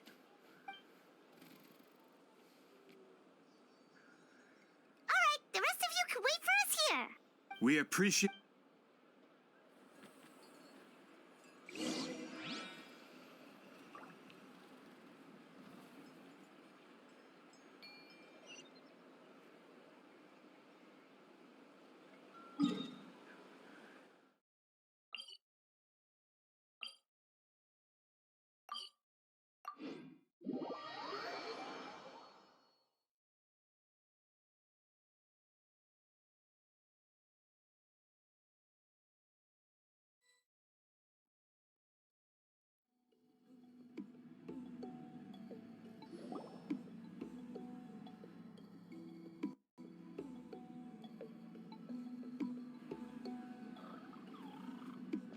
Oh, are you in the middle of a ceremony?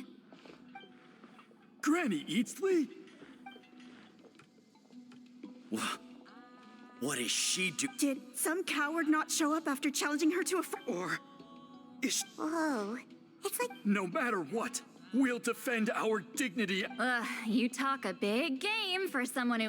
What? All I want is to ask some questions. So, you're here to... Someone didn't sit pretty for their beating? We should just run! Yeah, with the hero of Natland here, Granny Citlali will be on her best behavior. Sure, whatever you say. Oh, it's the Traveler and her companion. We wanted to ask about the technique you inherited from Huitziling. Huh. So you can eradicate our school once and for all? Disciples of our school have challenged her year after year, just as our master instructed. Sounds like she's finally... Well, you're not... If we want to protect her... Not this again. Just...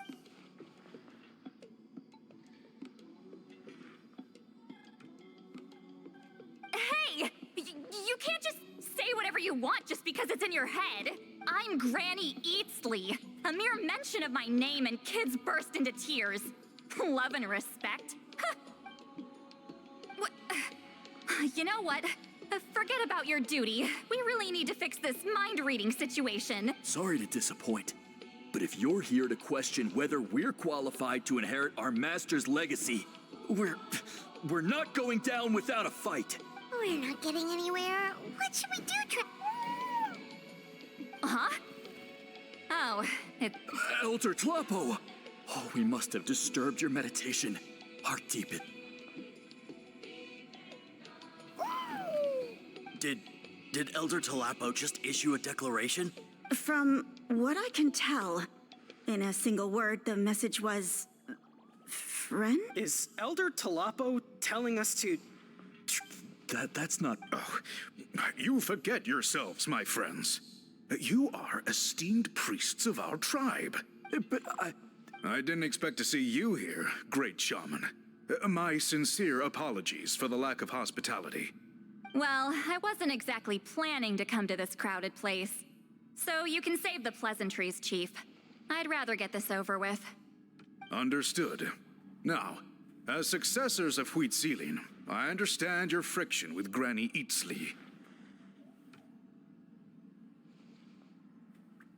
However, Elder Tlapo's declarations have always showed us the correct path. You would do well to respect his counsel. So, mind your manners and allow Granny Citlali to ask her questions. Good thing Elder Tlapo and Chief Biram are on our side.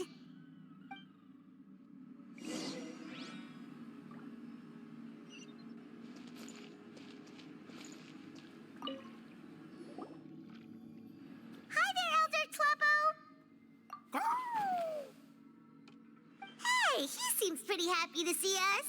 He's the one who put you in charge of the scroll, right? Yeah, Elder Tlapo appointed us. Elder Tlapo, huh? He's still Claw to me.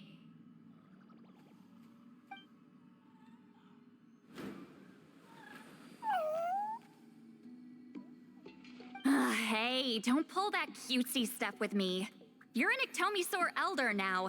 You occupy an eminent and important position within the tribe. So, you already know each other? Claw was only this big when we first met.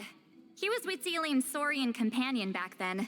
She kept dragging him to my place, so over time, she only came to my place to fight me. But at the same time, she always claimed to be my friend. She was the only one who dared to try, at least.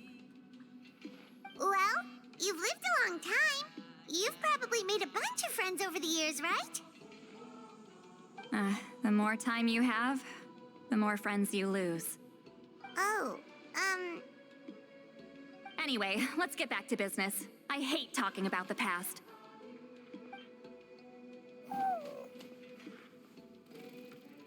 Oh, 200 years and you still haven't given up, Claw?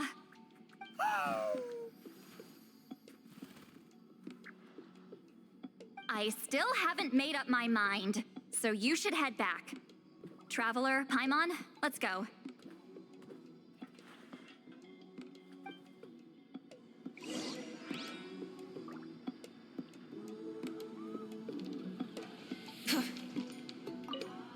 Why does Granny Citlali want to question us all of a sudden? Should we plan our answers in advance? That brutal graduation exam. It's all coming back to me. You heard the chief. There's no running away.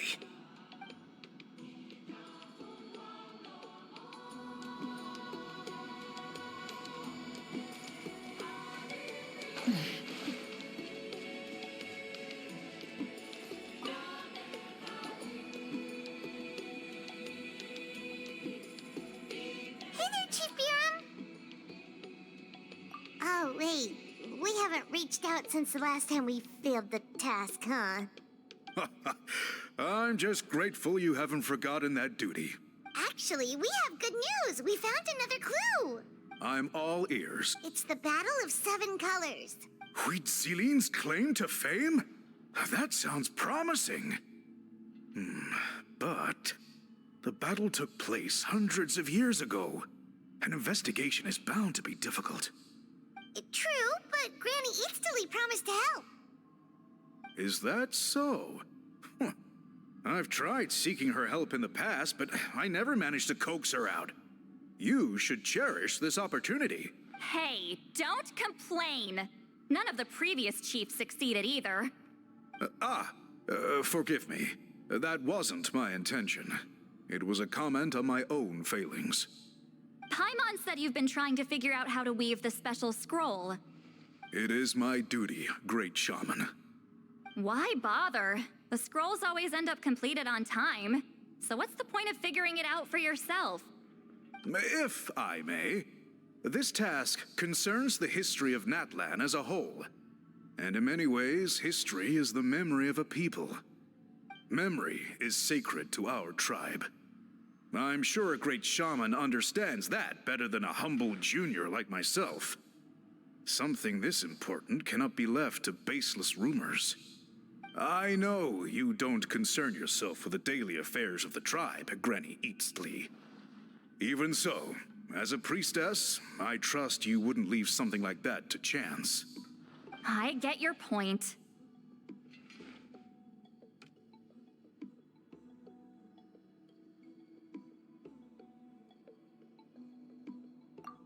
Of course, the one time I wish you could read my mind, it doesn't work.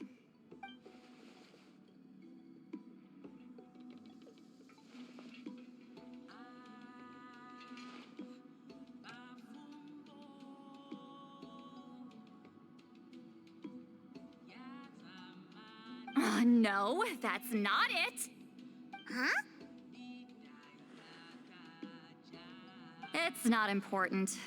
Rest assured, Biram, with my help, the Traveler and Paimon will definitely be able to complete the task. You have my thanks, then.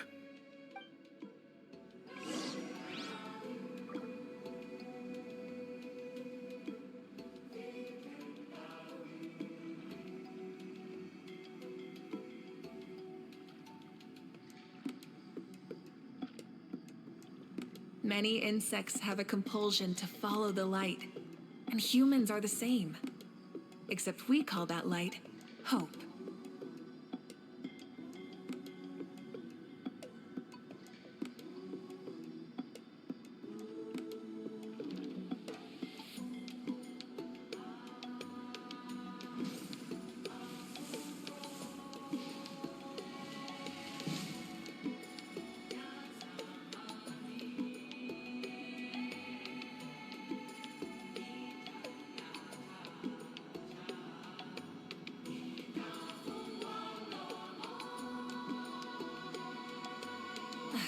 Instead of confining themselves to the heavens, God should broaden their horizons in the world below.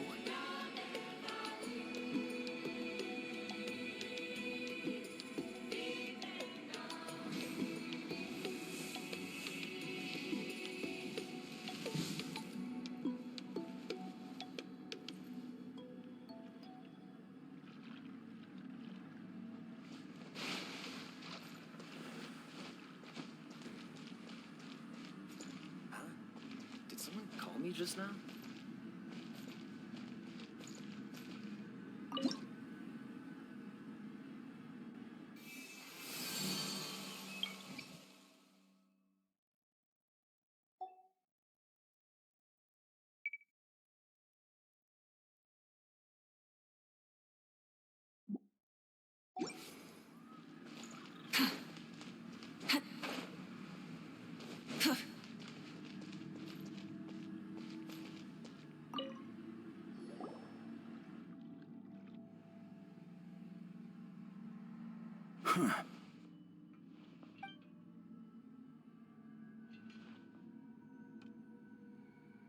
So are you here to test whether we're qualified to inherit Master Wheatselian's legacy? You've already been tested, haven't you? Well, frankly speaking, I don't think any of you are qualified. But that's not why I'm here. All you need to do is be good and answer my questions. Fine. Ask away. You've heard of the Battle of Seven Colors, right? Of course. It's our master's claim to fame. An immortal legend inscribed in the very history of our tribe. Then I'm sure you know there are those who question whether it actually occurred. I did hear people arguing about that the other day. It's disgraceful. How can they question something like that? It doesn't surprise me. Natlan has had more tourism lately. A lot of people have started getting strange ideas after interacting with Outlanders. After all, everyone who took part in the battle has returned to the ley lines. Without witnesses, it's hard to refute detractors. Well, it just so happens the questions I want to ask are directly related to the legitimacy of this battle. Listen, we know you were rivals, but do you really have to question her legacy? You think she's like you? Someone who can't survive a little scrutiny? No, of course not. Then let me finish. During the battle, Wheatsealing most likely used a technique powerful enough to turn the tides of war. I'm sure she was very proud of it. Proud enough to pass it on to her disciples. So, which one of you inherited that technique?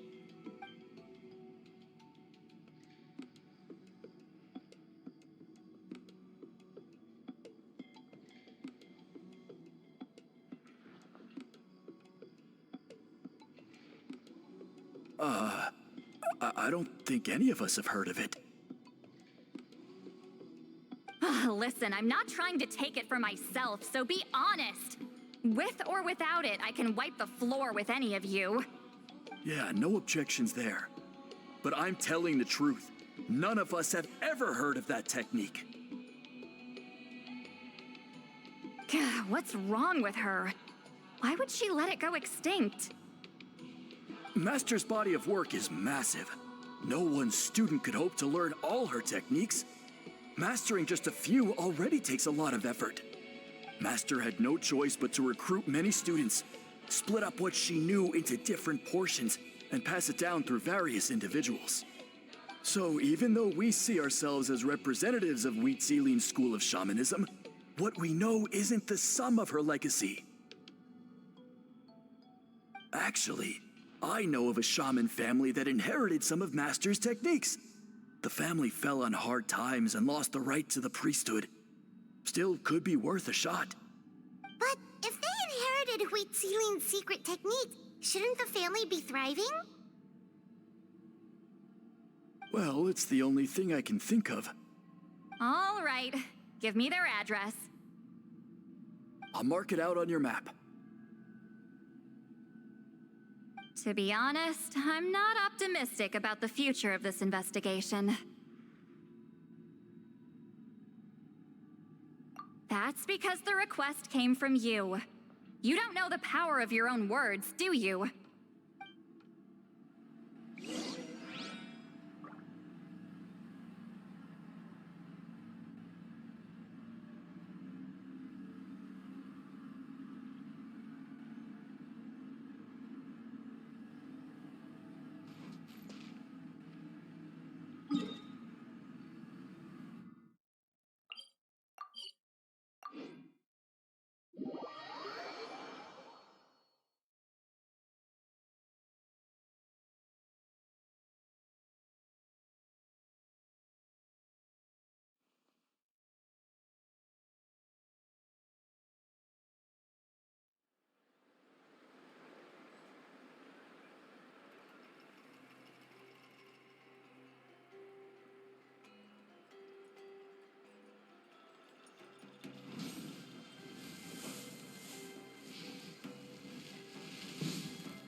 Proving the legitimacy of this battle seems more hopeless by the second.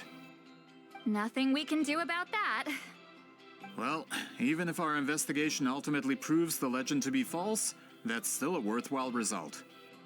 Although I'm here for business purposes, I have a personal interest in this as well. That's exactly why I chose to follow you. Listen, I'm just updating you on the situation, not asking for your opinion. I don't really... And Traveler, you came to me for help with your scroll weaving duty, right? You thought looking into the Battle of Seven Colors could give you answers. That's understandable. Instead of wasting time, you might consider taking a different approach. I'll try to think of another way to help you. Respected Traveler, let's not forget about the compensation I promised. You shall... What makes you say that? Yeah, based on what you've told us so far, it kinda seems like there's unresolved tension between you two. She claimed to be your friend, but picked fights with you non-stop. And never told you about her biggest accomplishment. By figuring out the truth behind the battle, maybe we can finally help you get closure. Closure? I'd say we're 200 years too late. But fine, if you want to keep investigating, be my guest. Ah, that's wonderful news. Alright, let's go visit the Shaman family.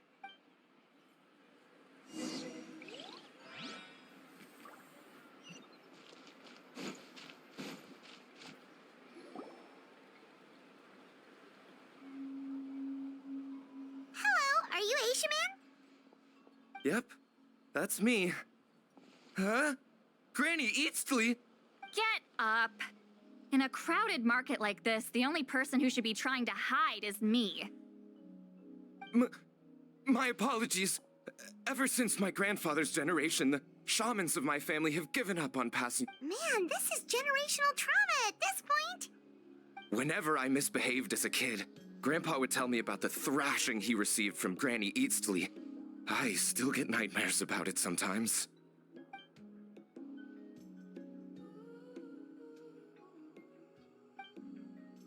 Hey, don't get any funny ideas. This was your idea, remember? Keep asking your questions. I'm going to find somewhere quiet to wait.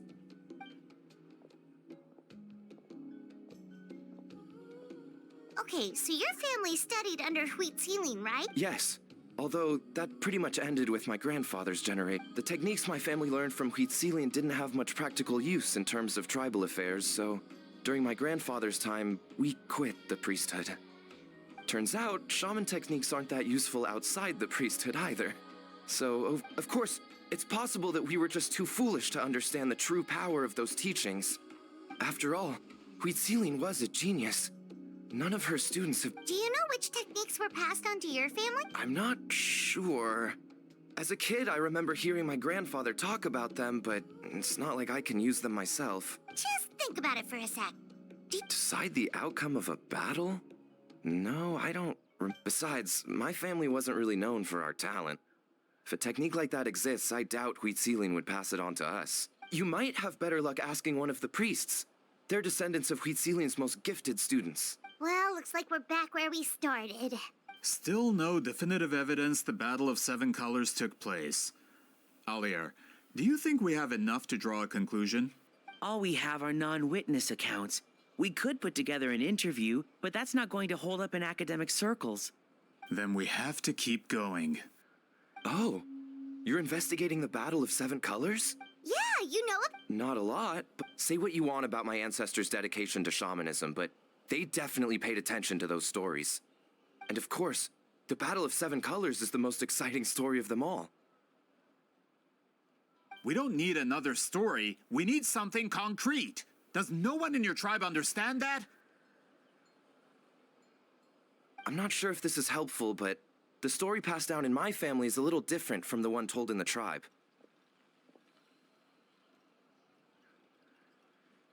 Really? Well, it's Huitziling's personal account of the event, so it's a lot more detailed. For example, in the version I heard, the battle took place in a location known as Chico Mostuk Cave. That means you can tell us where to find it. Have you ever been to this place? Unfortunately not. I studied maps of Natland before we left, Monsieur Montluçon. I don't remember ever seeing such a name. Could your ancestors be mistaken, Mr. Ashemin? It's unlikely. My family may have let the shamanism side of things fall by the wayside, but we're serious about these stories. In the words of my grandfather, some things deserve to be passed down more than secret arts. If Whitzelin's version of events differs so much from the general understanding, that makes it even more likely the battle is completely made up. Yeah, that's disappointing. Oh, hold on. You mentioned the Chico Mostek cave? Oh, yes? It's been more than 200 years. Huh. What do you mean?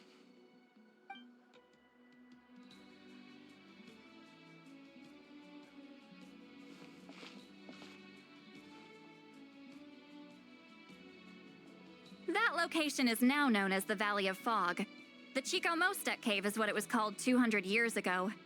Precisely when Huitziling was alive. That means, Monsieur Montluçon, once we get there, the evidence we need should be at our fingertips. Just when we thought all hope was lost. Save it. Flattery won't get you anywhere with me. Wait, Mr. Montluçon works in publishing. You're a huge fan of light novels, right, Citlali? Maybe he could get you some that are out of print. Really? Out of print, huh? Sure. Do you have any in mind? Well, if we're talking collectibles, then the first edition of Shogun Almighty Reborn as Raiden with Unlimited Power is a must. It's the first major hit of the isekai genre.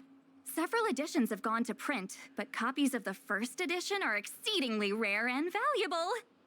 I see. There's also its sister work, Pretty Please Kitsune Guji. It was Yai Publishing House's attempt at gauging the new market trends. It's opened the door to a new genre after readers grew tired of isekais. The sales speak for themselves. Actually, Yai Publishing House released a limited edition not too long ago, but it's almost impossible to get. Anyway, I'll take those two. Sorry, I'm not sure I caught all that. What were the titles again? Reborn as Kitsune Guji? These two titles are among the most successful and well-known works in the entire industry. You're telling me, as someone who works in publishing, you've never heard of them? I'm a merchant from Fontaine, after all. Regarding this particular genre from Inazuma... Amateur. Of course. Sounds like a perfect arrangement. Now, there's no time to waste. We should... Once we get there, it'll take a bit more work to determine the actual location. Right now, all we have is a general idea. Well, I'm sure Miss Citlali can help us with that. Have you even looked at the time? It's already evening, and I have important plans tonight. You expect me to work through the night? Well... What do you think, traveler? Okay, we'll find a place to rest for the... He's persistent, huh? How about noon? Do we have to wait that long? Great shamans have important matters to attend to in them. That's only because I have important tasks to complete it.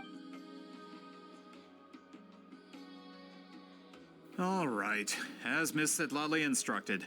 Let's meet back up tomorrow at noon. We'll...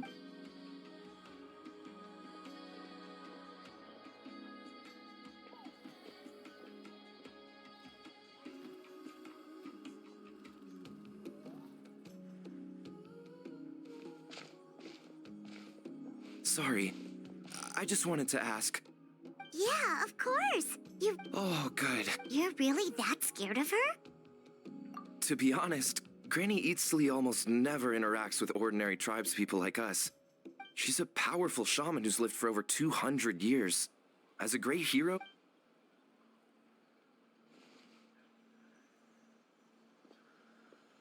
Well, thanks for today, Citlali. That's quite considerate of you. All right, let's grab a few drinks. Just like last time.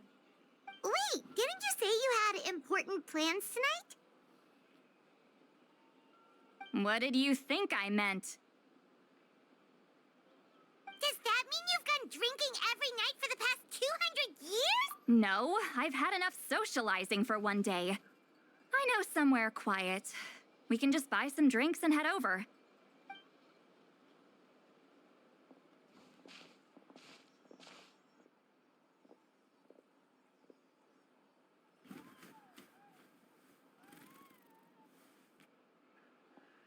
Which will also give us a chance to solve the mind reading issue.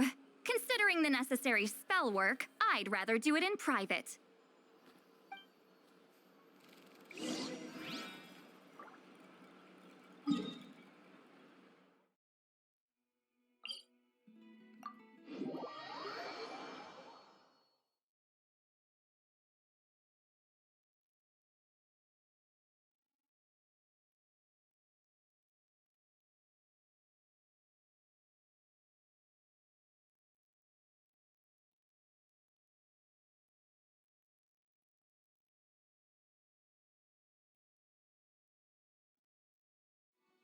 Exploration and trials. Adventuring is right up my alley.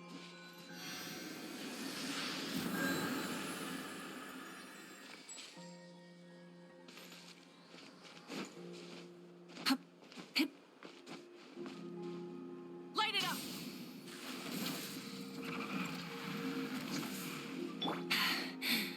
All right.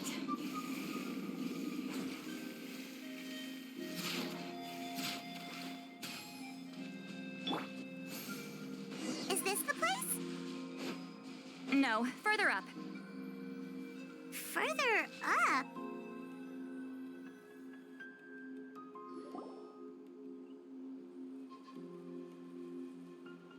Whoa, this is like a secret base. Sometimes I want the fresh air, but not the company. So I come here. Let's see if my stash is still here. Ah, great. The halberd crest birds didn't eat my snacks.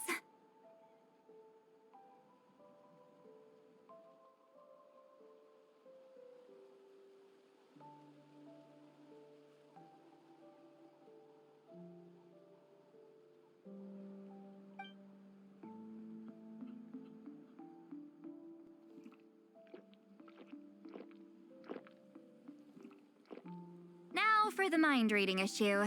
Give me your hand.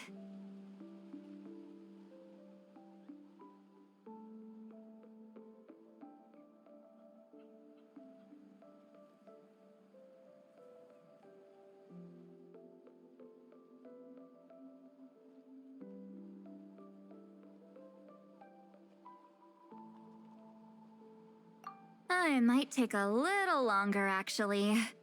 I just need to share my senses, make a clean break.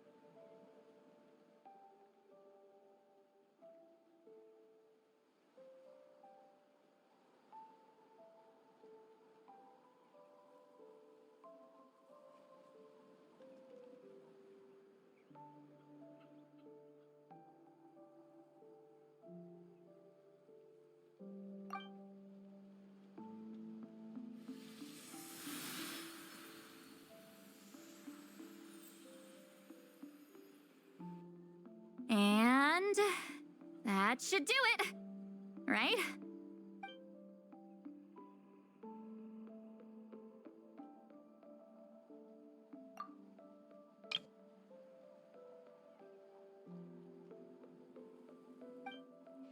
You're not wrong.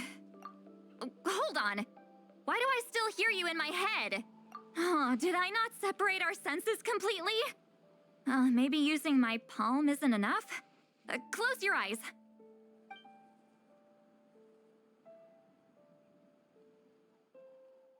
Please work, please work. A great shaman should be able to handle this. Okay, what about now? Huh? And now? Huh. Whenever I try to remove the effect, it just flips direction and gets worse. That was just to help with the spell. Ah, shoot. I still...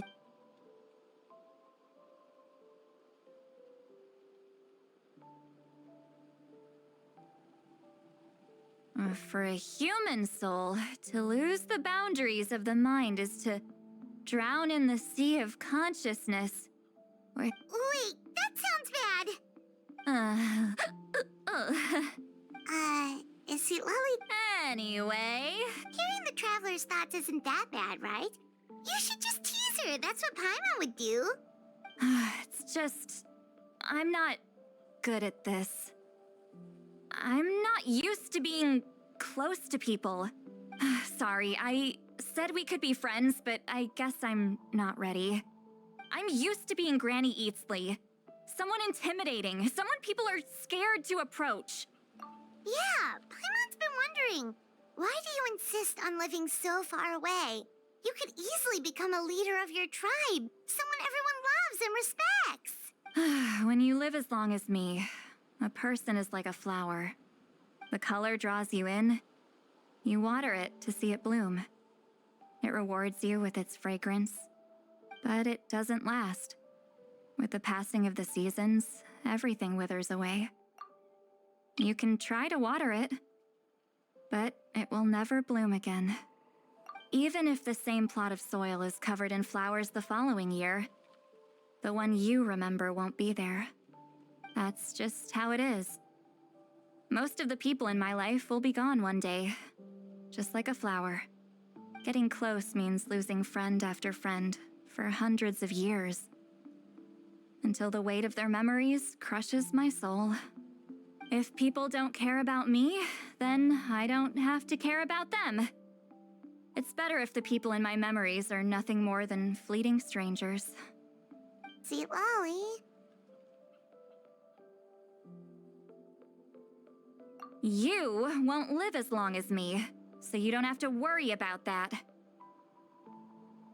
Really? Then you should understand. Nearly everyone you know will be gone one day.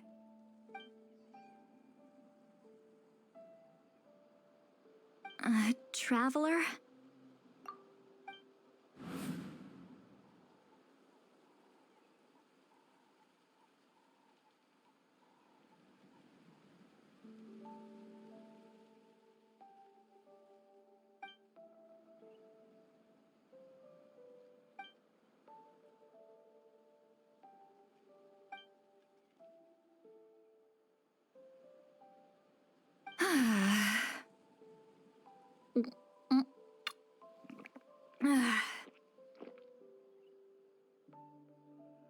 Is something wrong? Stupid mind-reading side effect won't go away.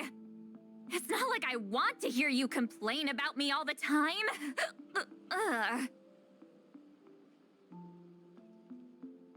Okay, she's definitely drunk. Citlali, maybe take it easy? At this rate, you might sleep past noon tomorrow. I'm not drunk. I remember everything the Traveler said. Just gotta think of a response. I'll think of something.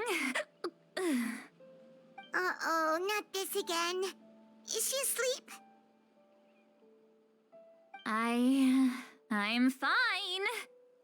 Can get home by myself. Is she talking in her sleep or talking to us?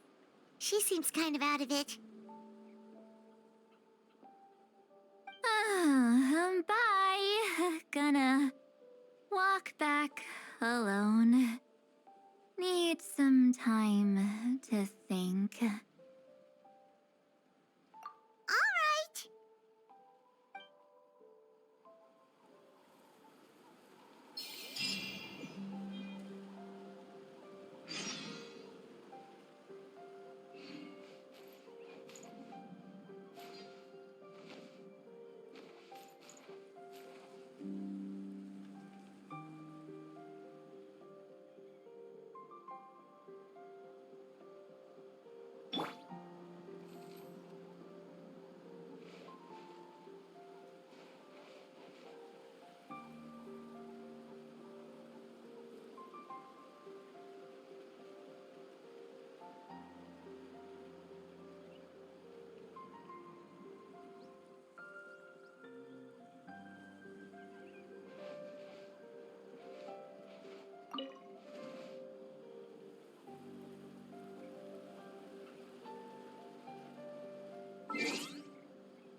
we decided to meet yesterday. Who knows if Citlali will show up on time? She drank so much last night, she might not even be up yet. Ahem. Citlali! No need to sound so surprised. Drinking is just a way to pass the time. I mastered the art of moderation long ago. Last night doesn't count. It was a minor slip-up, that's all. Anyway, the Battle of Seven Colors holds the key to a lot of the answers I've been searching for. So that's why you're here so early. Traveler, great shaman. Sorry to keep you waiting. Shall we head out?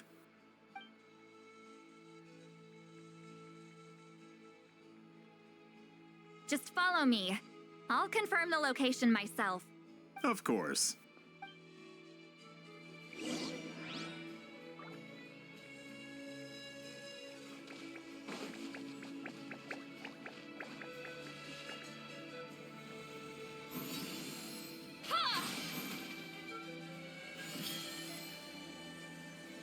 Steady now.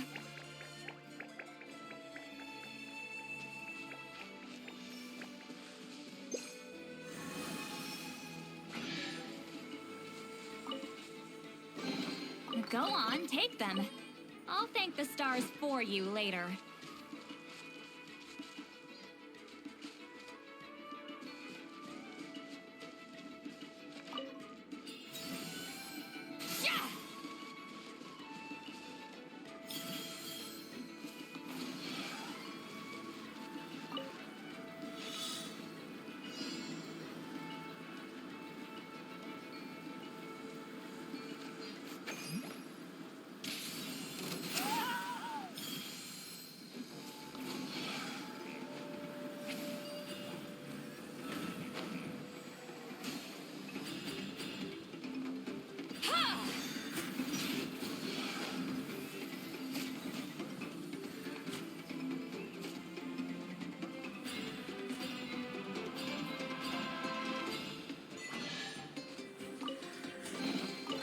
Go on, take them.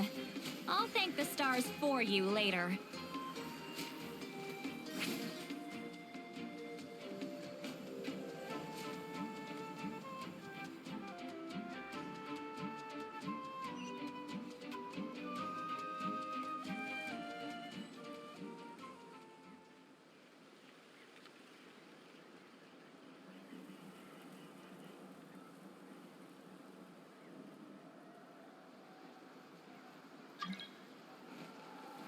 Incoming!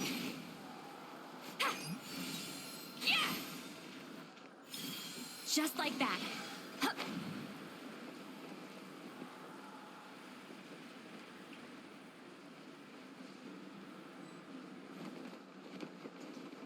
Watch out!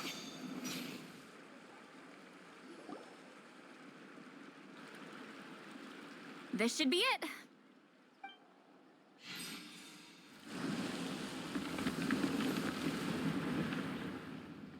So the battlefield is inside this place. That could explain a lot of our academic questions. Don't lose focus.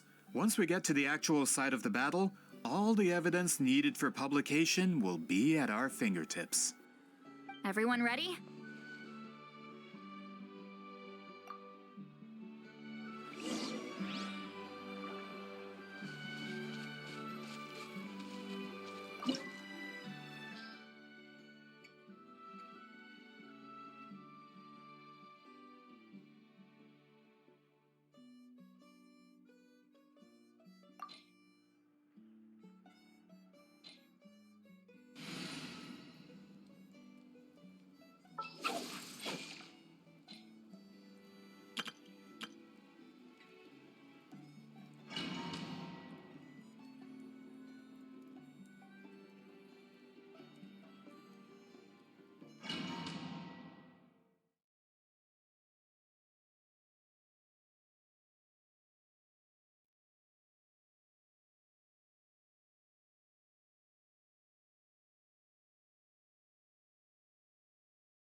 So the Abyss invaded through a cave like this?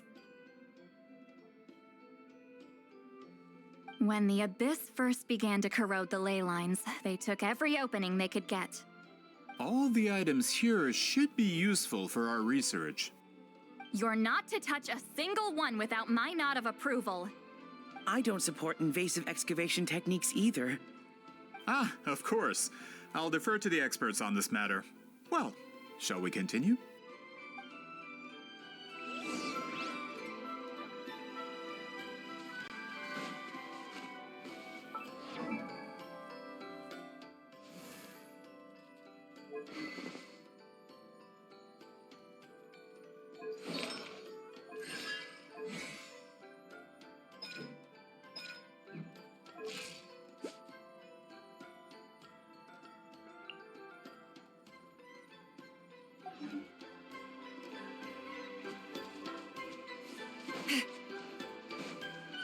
Take me up!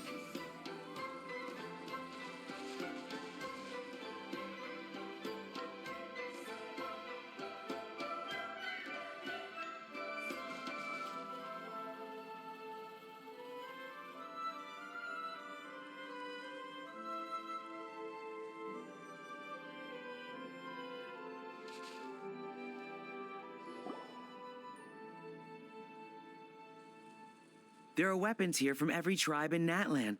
The battle must have encompassed the entire nation. Sounds like we're getting closer to what the legend describes. But all we can really say is that a battle took place here. There's still no evidence of any colors or some elaborate maze. Wow, you're really invested in the Battle of Seven Colors. Well, it's the reason I came to Natlan in the first place. Grudok, send some of your men to search the area. We might miss something all grouped together like this. I'd like to cover all our bases. All the bases. You got it. Don't jump to conclusions. Of course this isn't the site of the actual battle. We have to keep going.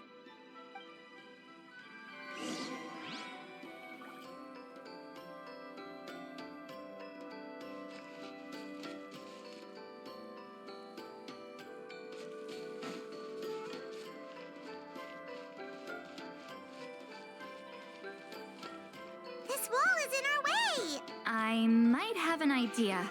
Traveler, try removing that sphere.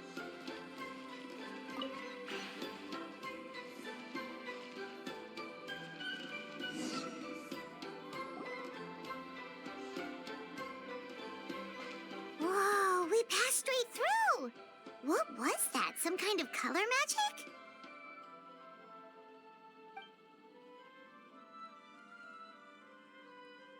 It's very close to the technique Wheatsealing might have used.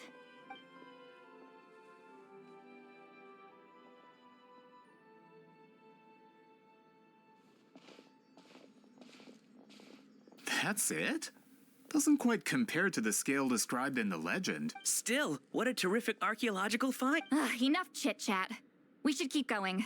The deeper we go, the more...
Hold on.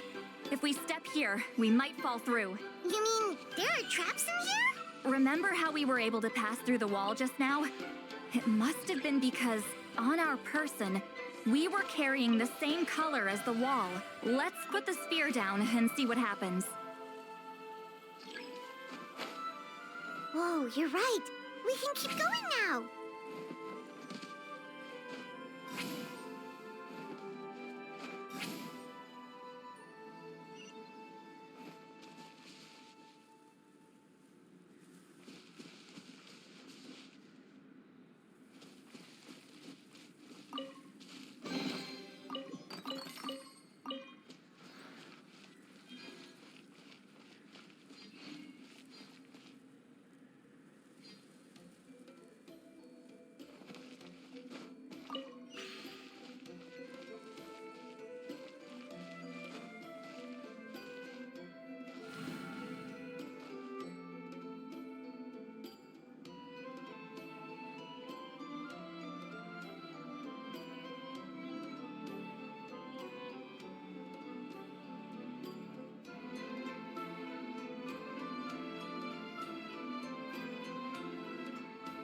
Wait, what was that?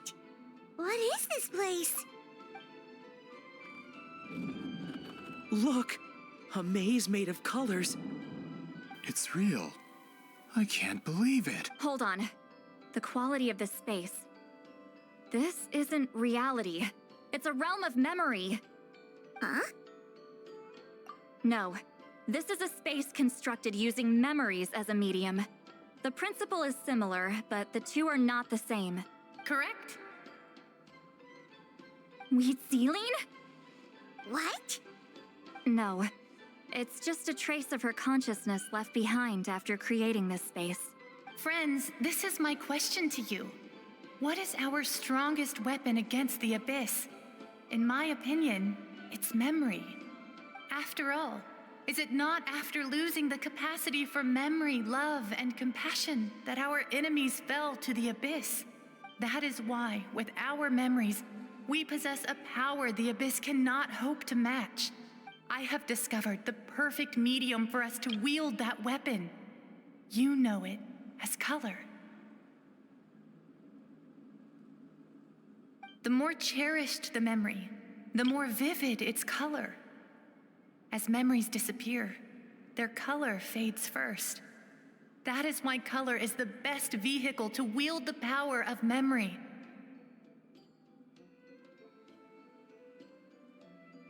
Guided by vibrant colors, your capacity for memory is what will allow you to navigate this maze. Without that capacity, enemies will fail to cross the barrier in front of them and be trapped here for eternity. So, be brave, my friends, and march forward. Any ideas, Citlali? Sounds like she left a tutorial. Not surprising. She always did have to handhold her talentless students.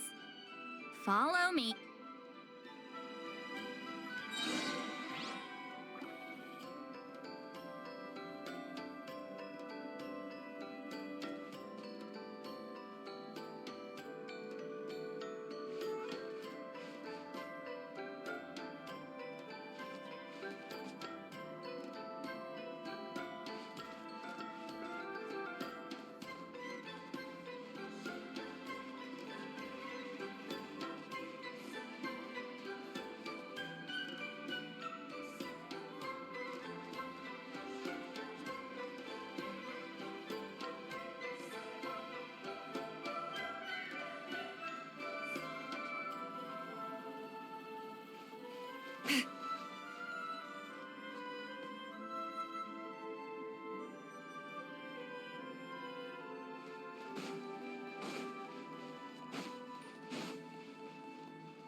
There are monsters here too?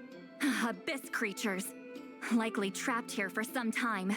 Looks like a few monsters made it out of the battle all those years ago. All right. Let the mountain's veins boil! Burn it down! Pyroclastic surge! Ah!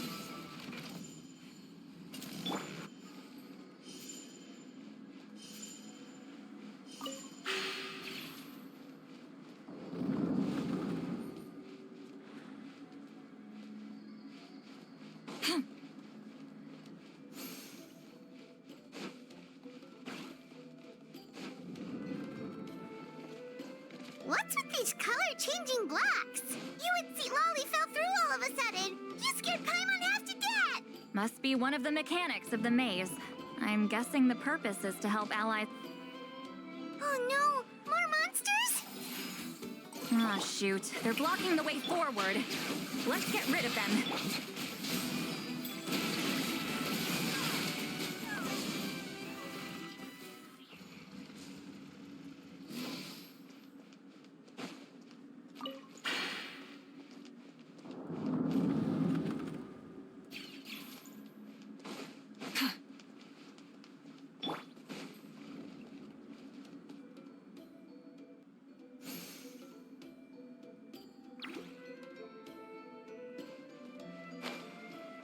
This place is so pretty.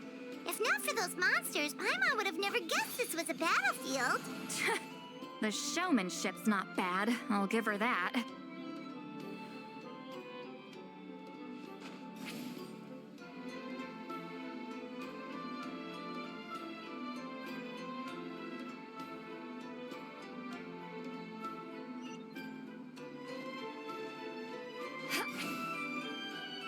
Is this a bridge made of colors? Don't sound so surprised. We just need to cross and we should reach the end.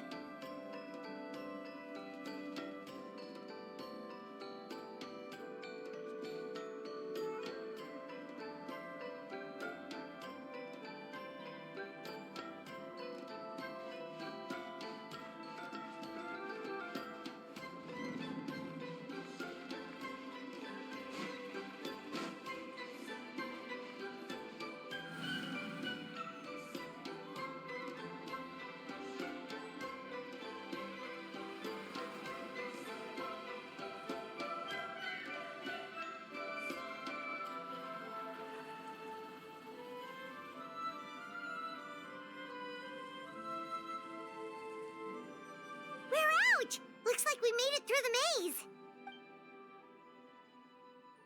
Hold on. This is...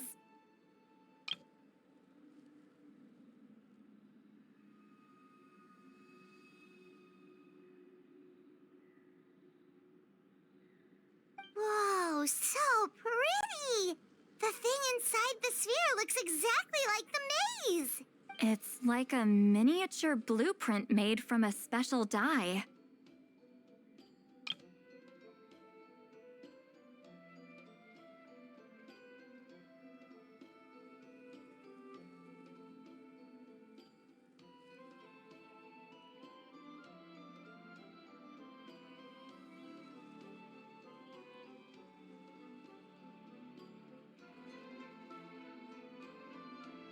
That color.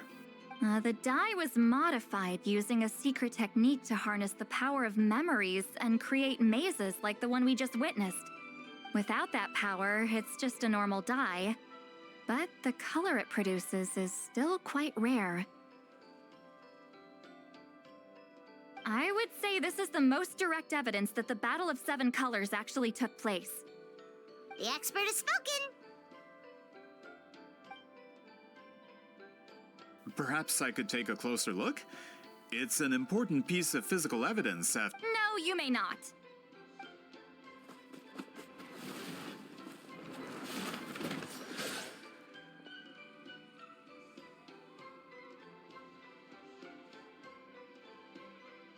What are you doing? Ah, you noticed my signal. Not bad, Traveler. We make a good team. Huh. So, you've been watching me. A self-proclaimed book merchant who's never heard of Shogun Almighty reborn as Raiden with unlimited power? Please, that work was a commercial success across Teyvat. I knew you were fishy, but I didn't expect you to pull something like this. Monsieur Montluçon, we just need a few pictures for our research, not the artifact itself. What? Shut it. I couldn't. But then there would be no evidence to prove the battle took place. What if that was my goal all along? What? Pretending to be a book merchant, pretending to promote the history of Natlan and its heroes was the only way to get information out of the people in this tribe. But make no mistake, I'm no lowly merchant. I am the future owner of the... But the dye in that sphere ruined all my plans before they could even get off the ground. We've received a report that your advertisement in the paper makes false claims. Fontaine Law demands it be taken down immediately. False claims? The dye I advertised is an unprecedented innovation. It produces colors of unmatched radiance. Unfortunately, its qualities are neither unprecedented nor unmatched. According to the lady who made the report, she saw a woven scroll in Natlan, made with even more miraculous. That substance dates back hundreds of years. How? Creating this dye is the culmination of my entire life's work. You're telling me I'm hundreds of years too late? Calm down, sir. Sorry, it's just... I know this product will be a hit. The economic boost to Fontaine will be huge. We just need to advertise it. Fontaine's publishing industry is one of the best in the world. All we need to do is publish something in the paper, and all of Teyvat will think it was... We don't need to worry about more reports. Fontaine is far more advanced than Natlan. No one will believe such an innovative product could... That goes against all of Fontaine's advertisement regulations. We can't do that. What if I give you a portion of the profits? You're trying to bribe me? Careful. I'm dangerously close to reporting this to Monsieur Novelette.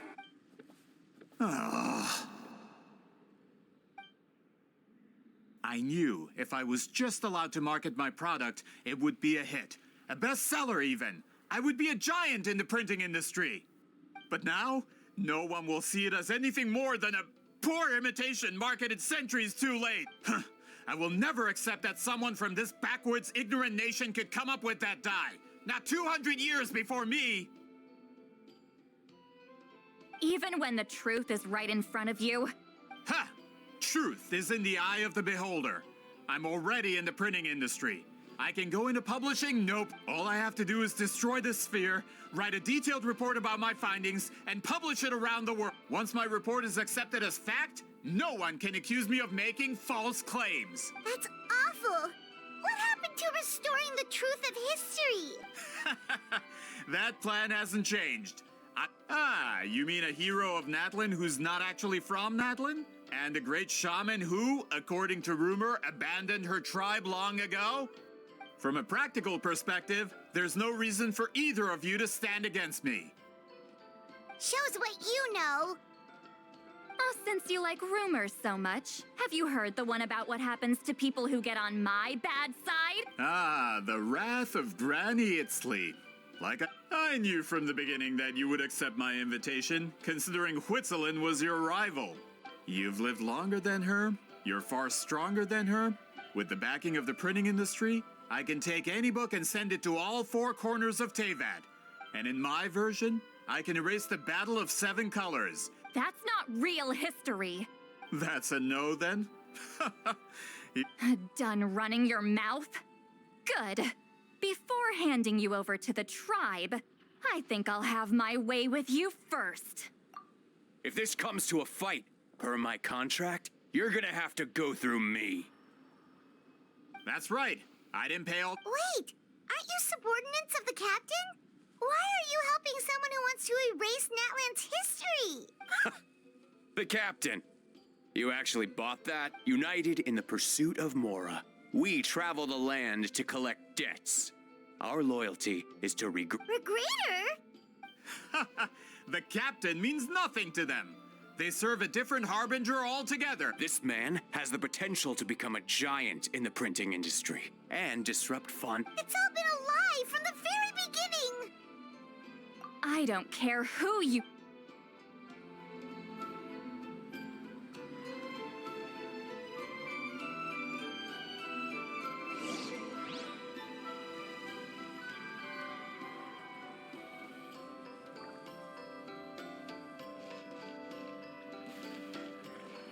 Pay your dues. Let's move. Time to shine!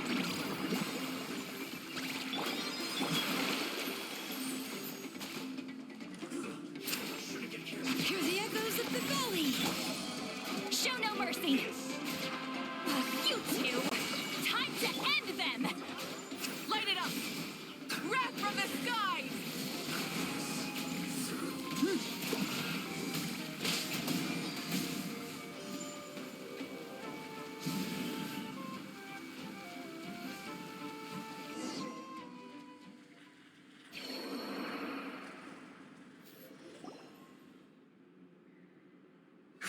That's what you get for messing with the hero of Natlan and Granny Eatsley.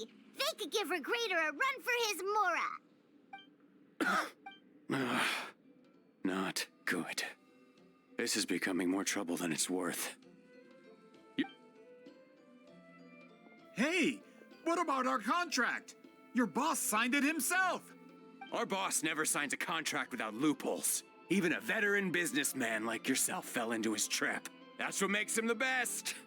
Go home and read the fine print. All I did was trigger the exculpatory clause. You? The other stipulations have been fulfilled. I set up explosives around the cave, strong enough to destroy this place, as instructed. Oh, and for security purposes, all explosives have been rigged to blow at a...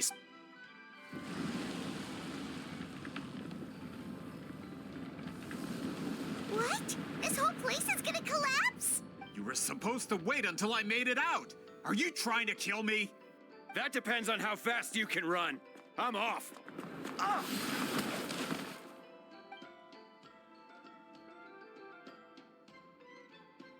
You think you can just waltz out of here? Traveler, stop them, and then we'll make a... If I'm caught, I implicate my boss. Time for the backup plan. Wait, don't!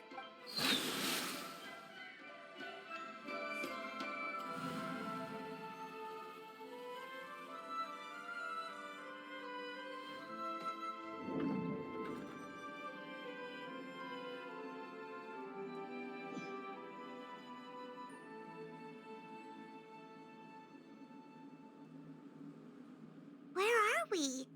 Back in the maze? Good point. She'll know how to get out of here. Let's see. Citlali! Oh, looks like it's not gonna be that easy. What should we do?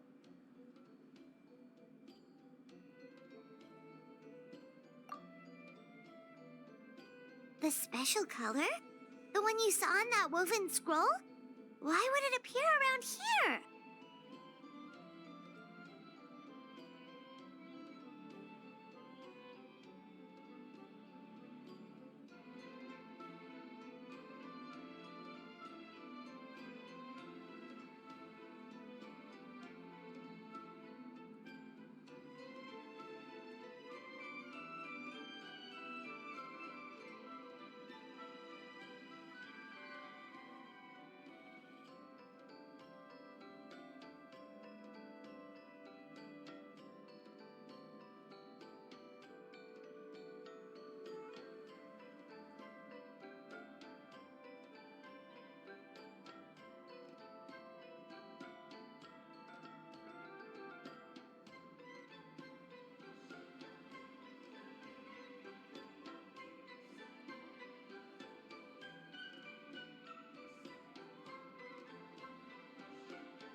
right. Lead the way, traveler.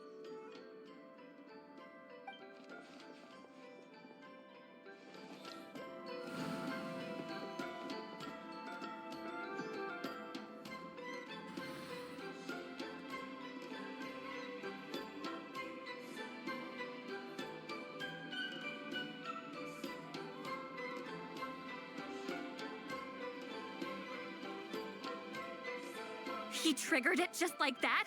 If the technique isn't activated correctly... Instead of a realm of memory, the subjects in question will be trapped in a temporary space like this. If you cannot escape in time, it's mutually assured destruction. But I can't fault someone for using it as a last resort. I knew it! Someone of your skill wouldn't leave behind memory fragments just to parrot instructions.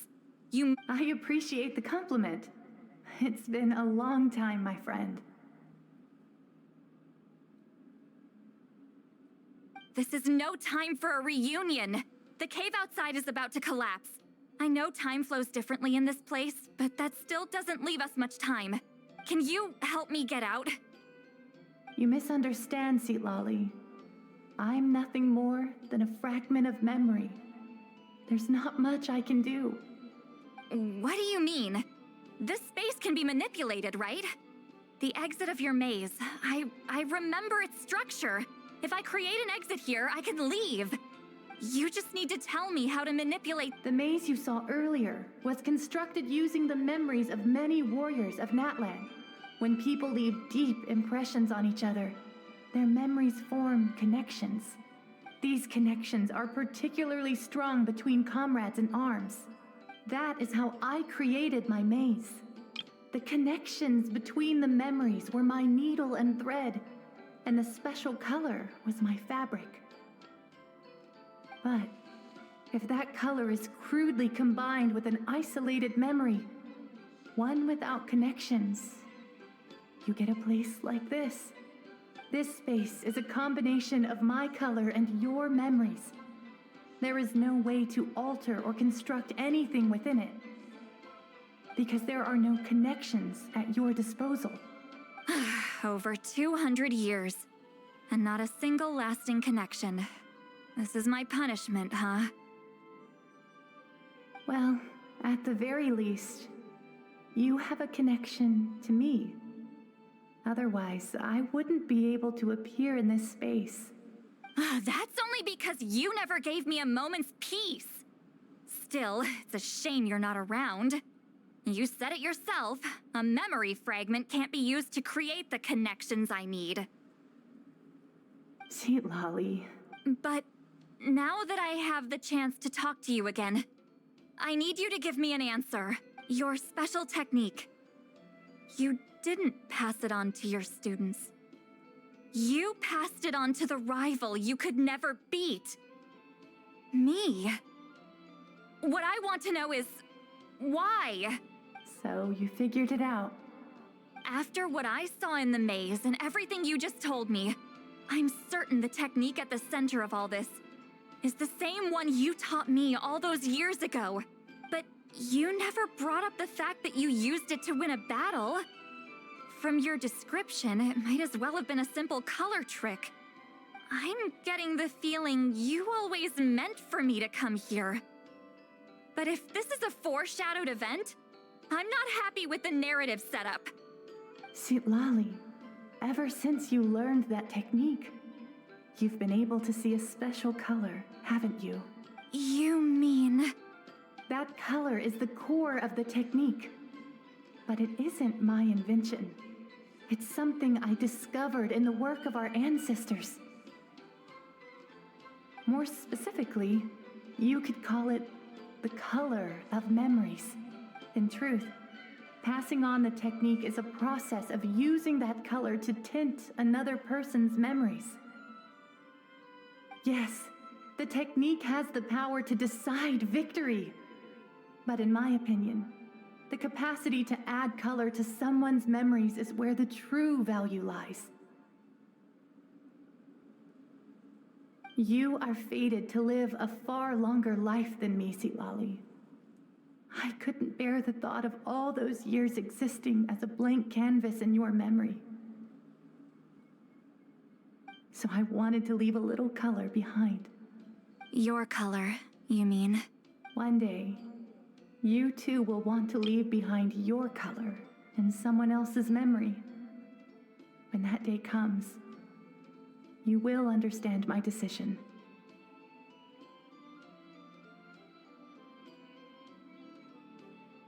I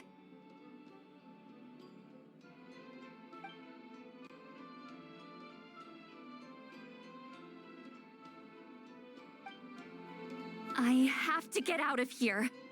That's the only way to rescue them.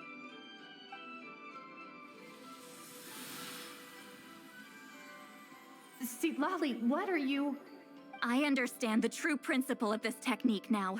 If I can't construct an exit, then I will separate this color from my memories by force. But you could lose a portion of your memories that way. I know, but my memory is just a blank canvas I've neglected for 200 years. My friends are worth the risk.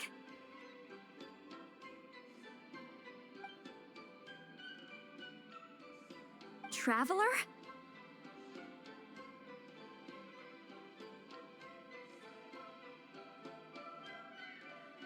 When you entered the realm of memory I constructed, I used your memories to learn about your recent experiences. I have a feeling you're the one who will be saved this time. After 200 years, someone has appeared by your side, the kind of person I could have never anticipated. The Night Kingdom harbors Natlan's memories, and the Traveler's connection to that realm is incredibly strong, surpassing even the shamans who worship the Lord of the Night. This means that even without your tutelage, she can see the color of memories. What did you say? Although she doesn't know how to wield it, she unknowingly left behind a trace of color in your memories. That was enough to guide her to this space. You now have a connection at your disposal. Well, Citlali, it looks like part of this was foreshadowed, but the rest is a surprise. Traveler? Traveler! That's Citlali's voice! She's just up ahead! This is goodbye, my friend. Your memories over the past 200 years are much more than a blank canvas. Cherish them. Wheat ceiling. Citlali! Paimon! Traveler!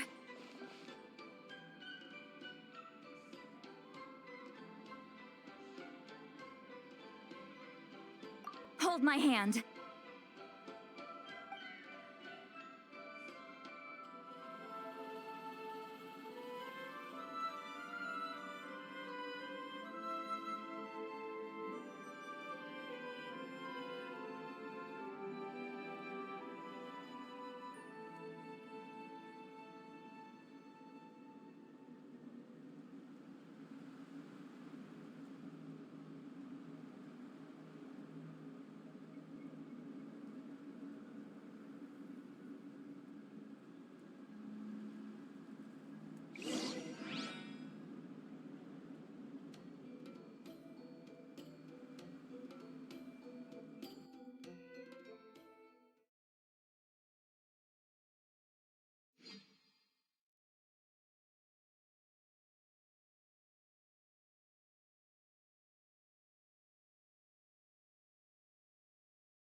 we teleport out? Man, that place was so... Whoa! We made it out just in time!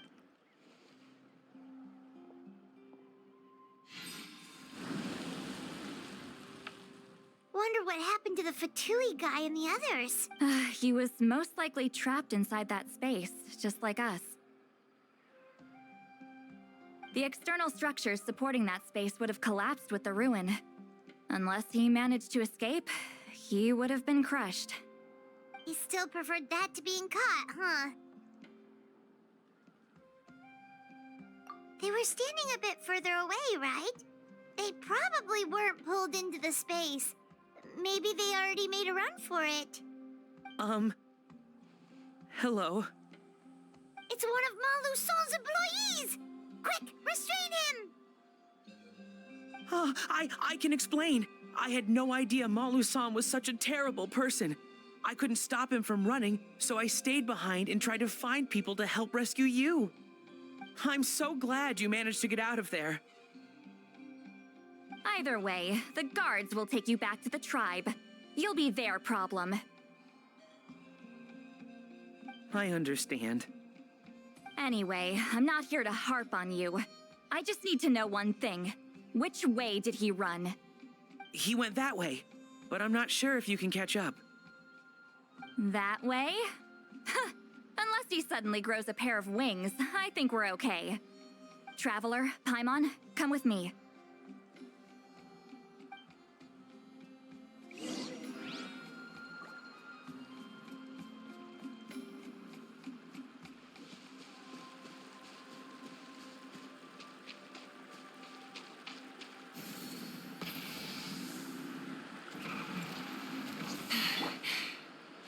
All right.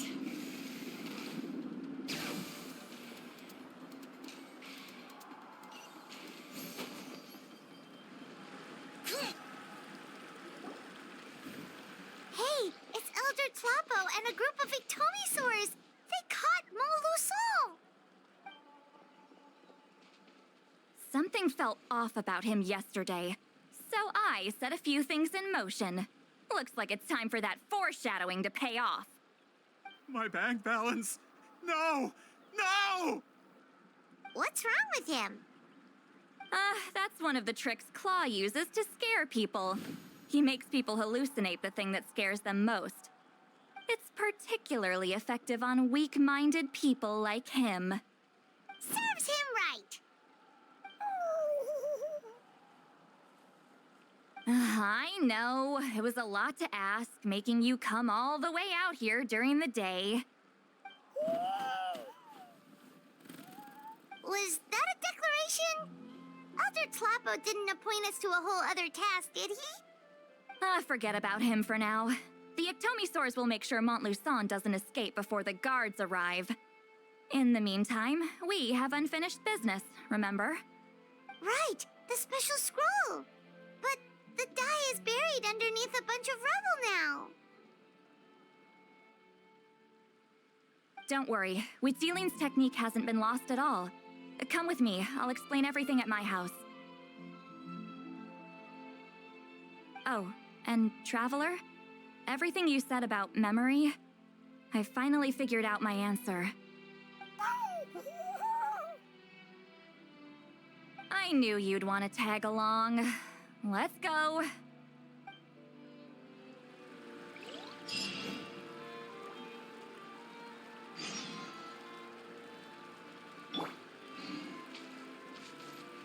My bank balance.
Now, when it comes to weaving the scroll itself, you don't actually need to lift a finger. But if we're going to pass on Wheatzealing's technique, your participation is critical. What are you saying, Citlali? Follow me.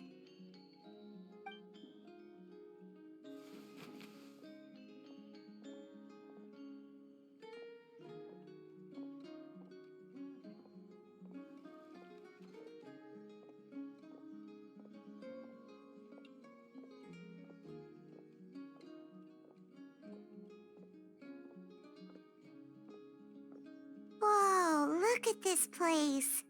Do you weave scrolls too? Scrolls. Scrolls?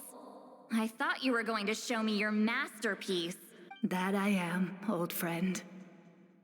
The technique I'm about to show you directly relates to woven scrolls. Fine. What is it? Something that can turn the tide of war or prevent a great disaster? You probably want to challenge me, right? I know you don't have the strength for a real fight, so I'll let you beat me with words. Old friend, my life is nearing its end. I'm afraid I don't have time for another match. Hey! Don't worry. I trust in the belief of our tribe that death is not the end, but the beginning of a new existence in the Night Kingdom, where everything is made of memories.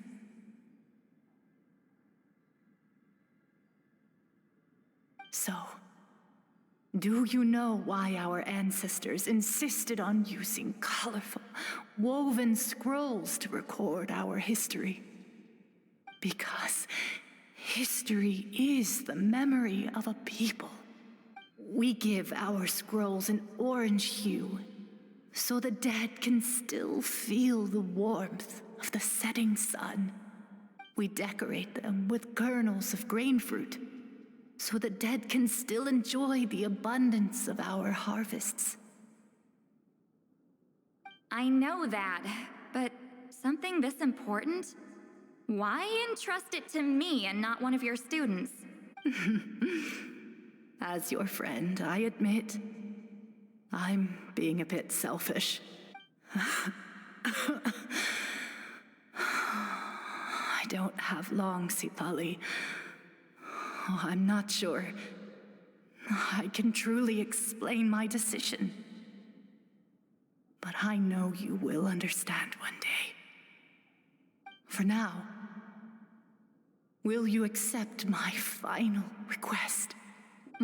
Just this once. I understand now, Wheatzealing. Just like you said I would. Claw, help me move this outside. I'm going to color it.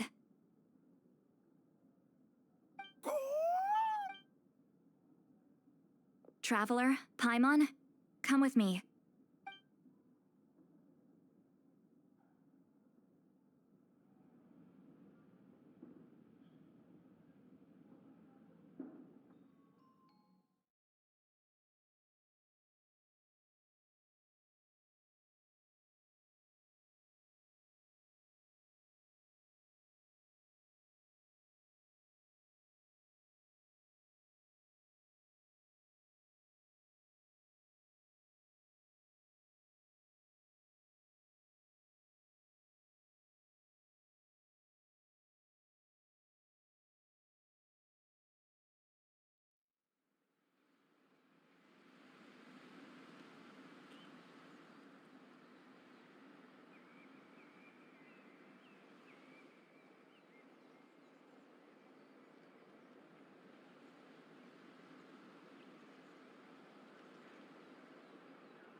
We are like birds, soaring through the horizons of time.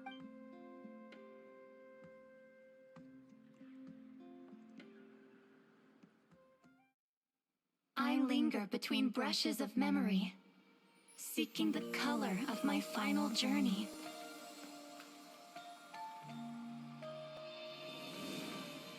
When I get there, may there be feathers to paint the sky, shades of rose.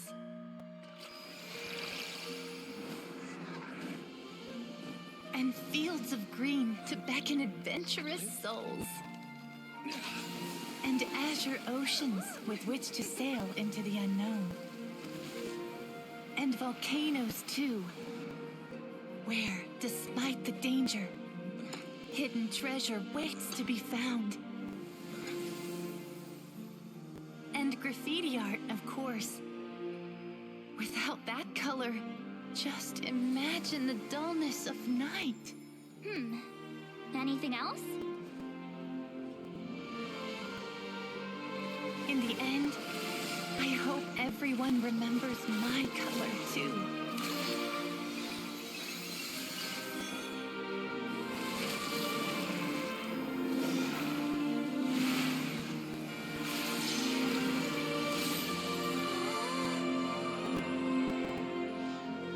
In the end, I hope everyone remembers your color too.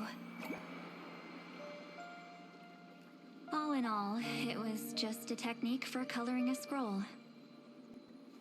The task I'm entrusting to you is much more than that. Farewell, my friend.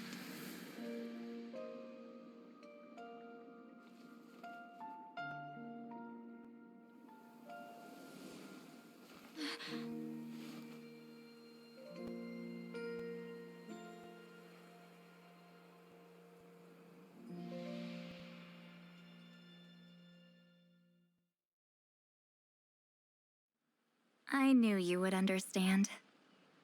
This is the special scroll. How did you know how to weave it, Citlali? Hold on. You've lived for more than 200 years. You know how to weave the special scroll. That must mean... you're the one behind the gifts from the spirits. Oh, well, it's not like I wanted to interact with the appointed. So whenever I delivered the scroll, I used illusions to confuse them. The fact that it turned into some kind of divine intervention is because no one was skilled enough to see through my tricks. You've carried the duty alone for all these years? Even if you don't like interacting with people, why not teach someone else how to do it? Traveler, you can see the special color, right?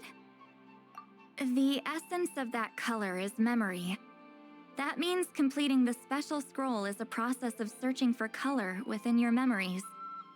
Passing the technique on to someone means sharing your memories with them. You need to leave traces of your color in their memory, and they must do the same. Even though I only confirmed that today, I've had suspicions for a long time. And, well, ever since Sweet Celine died, I haven't wanted to form that kind of connection with people. Oh, yeah. It was her final wish, so I kind of resigned myself to taking on the burden forever. After all, I have all the time in the world. But Claw never stopped appointing new candidates to weave the scroll, despite knowing exactly how I felt about the situation. I knew exactly what he was doing. And yeah, if I ever did share my memories with someone, I guess that person would be a friend. This time, though, you win, Claw. Take this. I guess it's my response to what you told me the other night.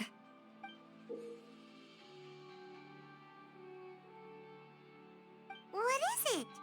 If I had to choose my color, it would be the color of this handkerchief. Countless people exist in my memories, and I know one day that will be my fate, too. A memory living on in someone else's head. Since you have a long lifespan, You're the perfect candidate to bear this memory and carry my color in your mind. Just keep it safe. And you better not forget my color when I'm gone. Whoa. It's a little early to talk about death, don't you think? It's only been a few seconds since we made the friendship official. Isn't that what friends are for? Okay, this is a serious commitment. Well, Citlali, if the Traveler's going to leave their color in your mind too, it'll probably be gold, right? Actually, their mark is already there. Remember the mind reading effect I couldn't fix? Well, I finally got to the bottom of it. Sharing senses allows communication to occur between the consciousness of different people.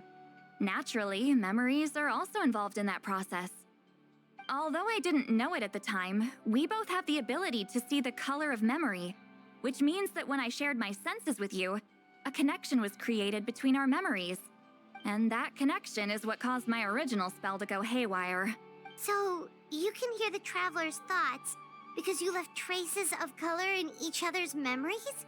And that's why the Traveler could hear your thoughts too, because it works both ways, right? Quick thinking, but only those trained in the mystic arts can maintain that level of connection.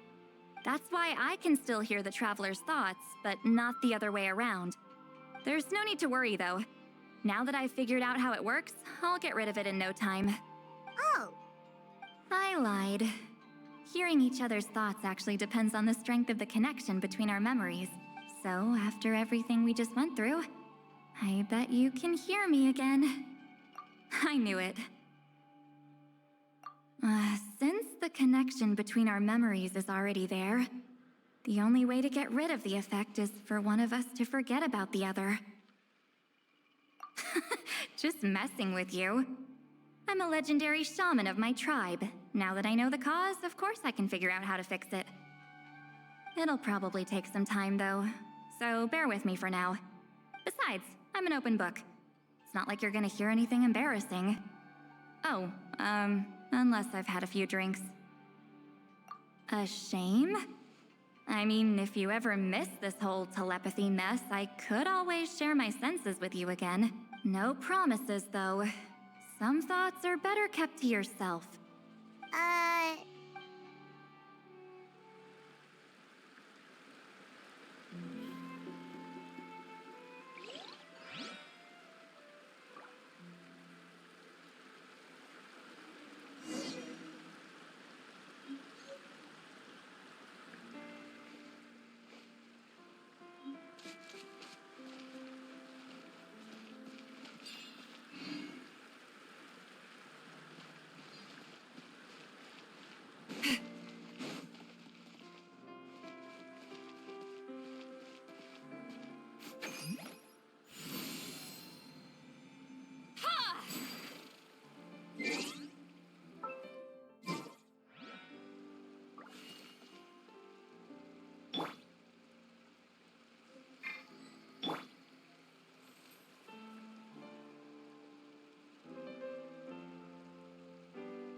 Ah, you did it? Your investigation into the Battle of Seven Colors must have been fruitful indeed. Wow! The scroll is finished already! Elder Talapo's wisdom is never wrong. Yeah, we should explain. Take it away.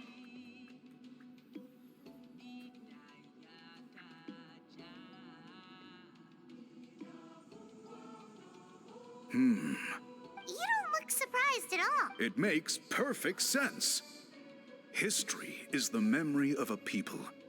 If we want to depict it, a dye derived from people's memories is, of course, the best choice. Now, it's just a matter of preserving this secret technique.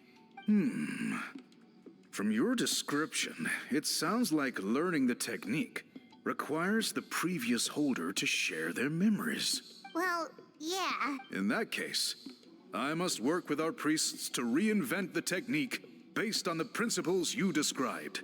After all, memories are precious things, meant to be shared with those closest to us.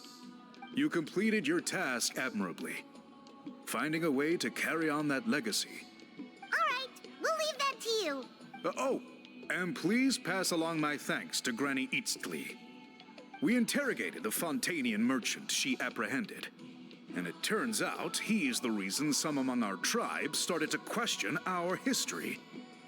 He hired people to spread misinformation about the Battle of Seven Colors. The recent friction within the tribe isn't... We now have a record of his crimes, and will begin working with Fontaine authorities in a few days. So he was behind the controversy in the first place. Guess it's easier to investigate when people are already questioning something. Anyway, that clears it up. People don't just question their history out of nowhere. Until we meet again.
Natlan's victory against the Abyss. Very fitting for a scroll like this. I wonder how long until Elder Talapo chooses the next appointed. Speaking of Elder Talapo, I heard he went missing yesterday. Do you know what happened? Elder Talapo works in mysterious ways. The meaning of his departure will become clear in time, but for...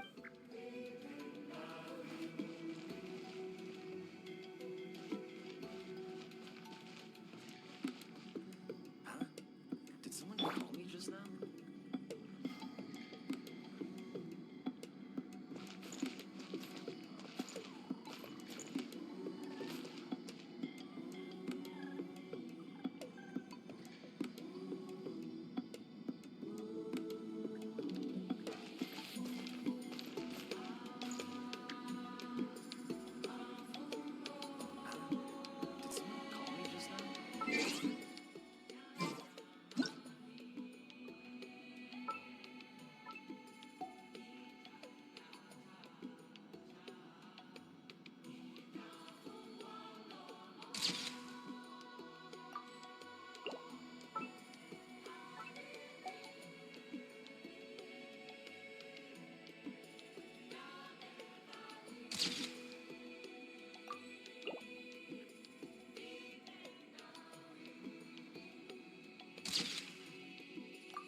Carefully, carefully. Gotta pick the right location.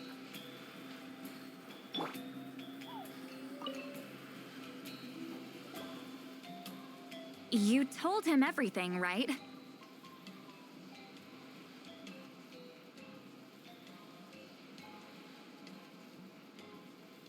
Yep, we left out the part about your contribution, but it kinda seemed like Chief Biram saw through us. You could have just said it was a gift from the spirits. I guess he is different from the previous chiefs. But if he figures out it was me all these years, I'm in for a world of trouble. There you are. I've been looking everywhere for you. Oh, it's the other Fontanian researcher. He wasn't taken away with his boss? Please, call me Allier. After questioning, the tribe absolved me of any serious wrongdoing, so here I am. I'll be heading back to Fontaine soon. No employer means no funding, after all. But I wanted to finish my investigation first. I'd like to ask some questions about Citlali. I want people outside of Natland to hear her story, but my understanding still has some holes. Questions? Huh! Why should I let an Outlander tell our stories? Don't misunderstand. I have no intention of twisting your history or using it to make a profit. It's just honest curiosity. I believe amazing stories deserve to be shared with the world. Culture thrives through dialogue and exchange. All right, you can ask your questions, but be quick. I have important plans. Oh, thank you very much.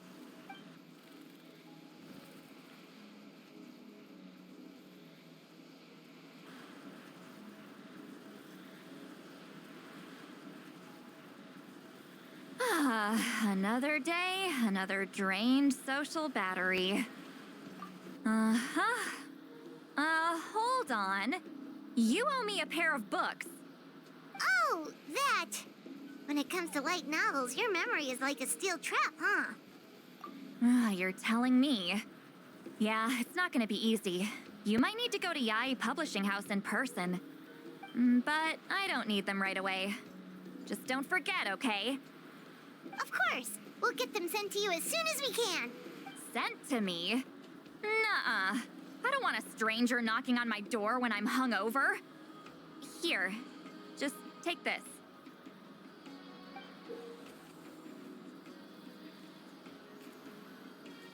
And this is? The key to my house. Don't bother knocking next time. You'll disturb my sleep.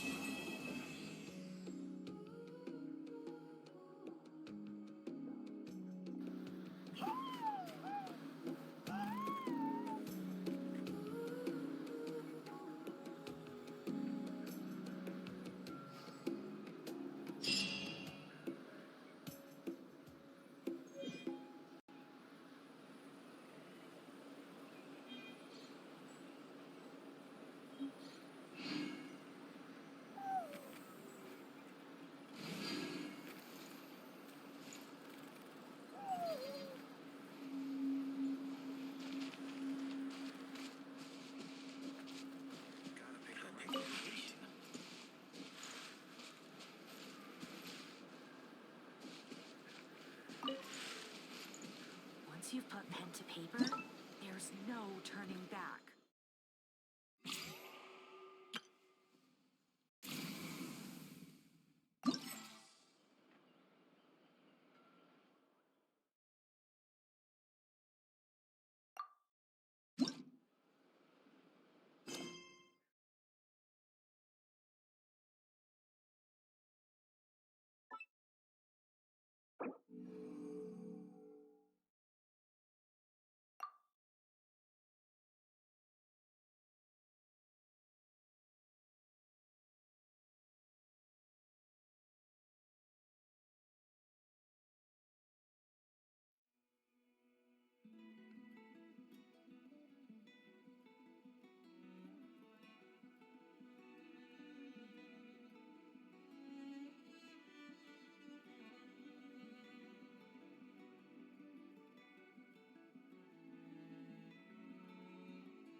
biggest one in history.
Exactly!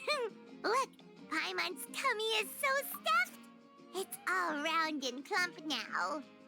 And now it's time for some rest.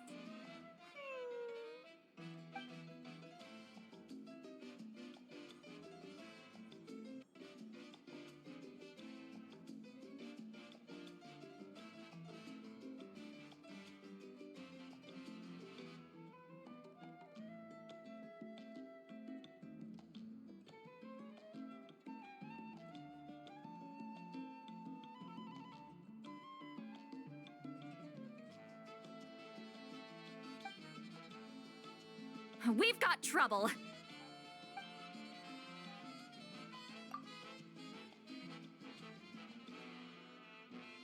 Cut that out, it's serious. What are you doing sleeping this late? Who are you, me? Come see us in the speaker's chamber once you've cleaned yourselves up. We're waiting for you here.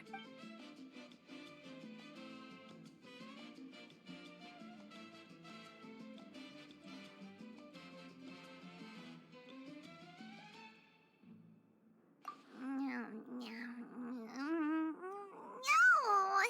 Paimon's not done eating yet. Huh? Oh, good morning.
I wonder if they've eaten. Or if they've even gotten up. Maybe I should buy some snacks? Oh, don't tell me something came up on their way here. Relax. I'm sure they're fine. Ah, there they are. See? Just like I said. Mavuika, Citlali! We came running as soon as we got your message. Thank you for coming all this way. Here, have some water and catch your breath first.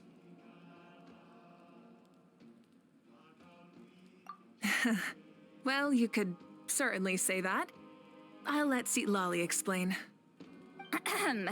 Strictly speaking, I'm just passing on something I heard as well. Basically, the Wyatt passed a truly shocking piece of news to me through the smoke last night. You're aware that Mavuika's not the first Pyro Archon, yes? On occasion, there were those who lived longer than an ordinary human. Not unlike my situation. But all in all, the title has changed hands many times. And now, the Wyatt have sensed a special surge within the ley lines. A truly ancient soul is about to return to the mortal realm. His name is Xbalanque. Xbalanque? But isn't he the very first? Yes, that's him. The first Pyro Archon. According to legend, he was the greatest of heroes and leaders, and the one who made a deal with the ruler of death, thereby creating the rules that saved Natlan's ley lines. Hasn't he been dead like a really long time? How can he be resurrected? Even in Natlan, it's impossible for someone as ancient as him to ever return. Still, nothing's off the table when Xbalanque is concerned. Hence why this really is something major. Let me be clear about this. I did not mishear, nor is the Wyatt mistaken. We would never jest about something like this. Don't worry. Both the Traveler and I have complete faith in your abilities. Whose interpretation of the Wyatt's will could we trust if not yours? Yeah, that's the one thing I'll never be modest about. But the fact I'm not wrong about this only further begs the question. Just why is Lord Xbalanque suddenly about to be resurrected now? As you can see, Citlali's even more concerned about this than I am.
Still, it's understandable. Waiting to find out the whole truth must be torture for a great shaman who can only peep at the outcomes without knowing the causes. Mavuika, I hope you'll approach this with a measure of caution. Depending on how things go, everything could change or nothing at all. Well, I think you know what I mean. I do. Xbalanque's arrival will shake our nation. After all, we still don't know if he's satisfied with the outcome of this war. Wait! Do you think he'll come and find you? Huh! Well, you can't just up and say things like that! You scared me half to death! That's actually pretty likely. Think about it. People in the same line of work tend to have some similarities, right? Maybe all Pyro Archons share my disposition. I don't want to meet him! I haven't really mentally prepared myself yet for such a grand occasion. Anyway, my job was just to pass on the message and bring the Traveler over. Now that that's dealt with, you can discuss the pilgrimage. I'm done here. Wait! Where are you going, Citlali? Back to bed! You have no idea how much that scared me. I was up all night. Ugh. Can barely keep my eyes open. Nighty-night. It's like I said before. Our cultural legacy shouldn't end with our triumph over our suffering. Instead, it'll burn brighter than ever. So, the pilgrimage of the return of the sacred flame has been given new meaning.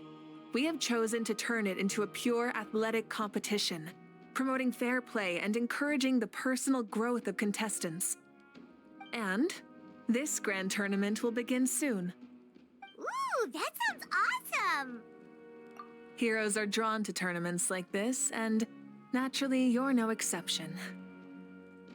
The news of Lord Xbalanque's impending resurrection may be a bombshell, but I believe that we should keep our focus on the pilgrimage. Huh. Okay. So, not in a hurry to find him, huh? That's right. I've already informed the tribes that we'll be hosting the next tournament right away. It'll help sweep away the shadows cast by the war. Preparing supplies, cleaning up and remodeling the competition venues, recruiting staff for logistics, moral support, and pre-tournament weather forecasting, all of that's been assigned. We need to make sure everything is completed well and on schedule first. Traveler, Paimon, you are our cherished friends and a part of our nation. I'd like to invite you to serve as special supervisors for this event. Paimon can do it too? Of course. On that note, my two new supervisors, would you come with me to check on the progress of each of the tribes? Sure!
is our first stop. Looks like someone's in a good mood. Of course! Paimon's here as a special supervisor this time. It's only been a few days, but Paimon's back and cooler than ever. It's nothing. We've got a long road ahead, so it's good that she's so motivated. Pretty much all we need to do is talk to everyone and confirm how the preparations for the pilgrimage are going. Hold on a sec. Take a look over there. See that? Someone's fishing. It's them! It's a quartet, you insolent ignoramuses! A quartet! How dare you treat the almighty Dragon Lord like a subhuman! If anything, I'm superhuman! Wait, no! Draconian! Why, hello there, Ahau. And you three? What are you up to? We're fishing, Archon. Mualani says if we're lucky, we might catch someone really special. Yeah, like that punk Shibalanke. He's such a pathetic little...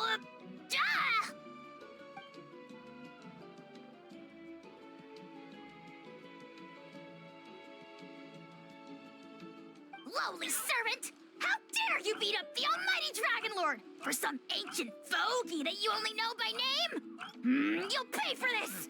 I'll start with some chili in your water skin. Ah, so you've heard about his impending return. Did Citlali mention that to you? Oh no! Why is Shibalanke coming back now? Did we screw something up? We couldn't have, right? But what else could have alarmed him so much?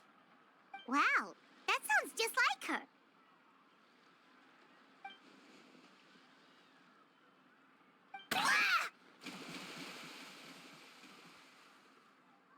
To be honest, it's been bothering me quite a lot.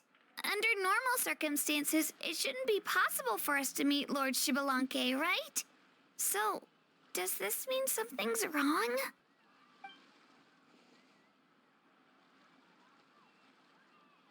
Hey, we've got a bite! Help! Help! Something's pulling on me! It's what's going to save your life. Are you having leg cramps? Help!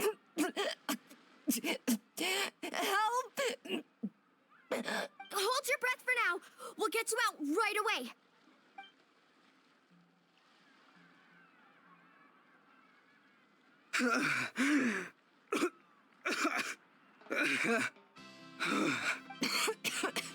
Thank you so much, everyone.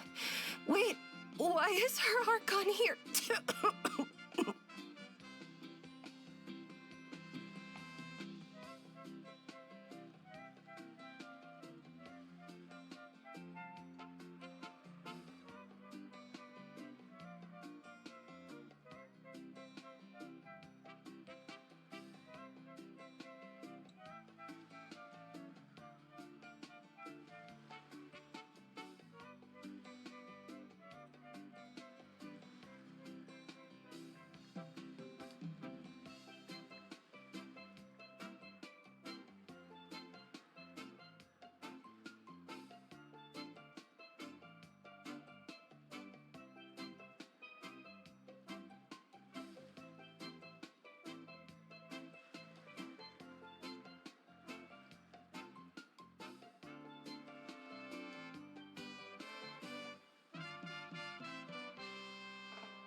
Well, would you look at that? You actually caught some people after all. Thanks for your help. Otherwise, that sudden bout of leg cramps might have ended our entire surfing squad. The two of us are in charge of transporting supplies. After safely delivering some of the equipment, medicine, and a few other things for the tournament, we had some time to spare, so... Didn't warm up before going into the water, did ya? Thank you. Thank you so much. We'll, leave you to it then. We'll never forget how you saved us. We know you're busy though, so no need to worry about us. We'll see you around. Well, you gotta give it to Mualani. When she wants something to happen, then it just happens. Then it won't be long before she reels in Xbalanque himself. Now that'll be a wonder of wonders. I was just thinking, what if he enjoyed swimming like the rest of us? It's easy enough for anyone who loves the water to end up here, so might as well give it a try. It'd be a great chance to say hi to him. I used some commemorative badges for the stadium as a special bait. He's never been to present-day Natland, so it'll all be new to him. I'm sure he'll be thrilled. And before you say anything, anything's possible. On the off chance this'll work, it's worth a try no matter how unlikely it is. Just like playing the lottery.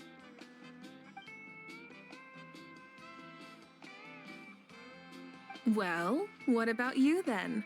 Given your personality, isn't your continued presence a testament to the power of friendship too? Ha! She saw right through you, my foolish lackey. Silly, naive child. Now, witness the scorn of Kahula Hat! Ow!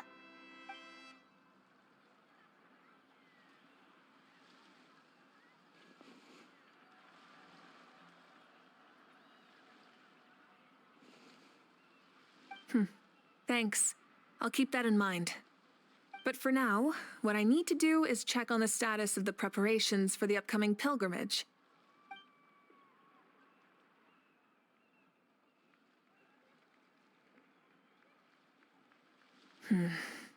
Seems like the people of the Springs have done a great job. Yep, don't worry. We only came here to fish after finishing all of our work. We're all done, all three of us. Everyone at the Children of Echoes has been hard at work too. I only came here after finishing my tasks for today. It looked like everyone else was about finished too.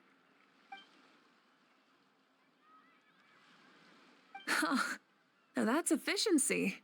I trust you. Well, looks like we won't have to make the trip to your tribes then. Everyone, this iteration of the pilgrimage holds great importance to Natlan as it is now.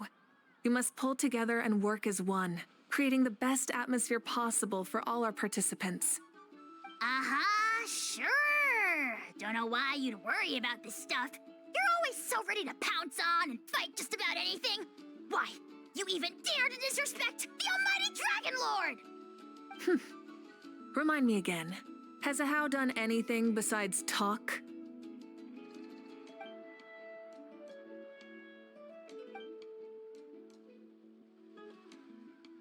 What are you doing to me, you son of a...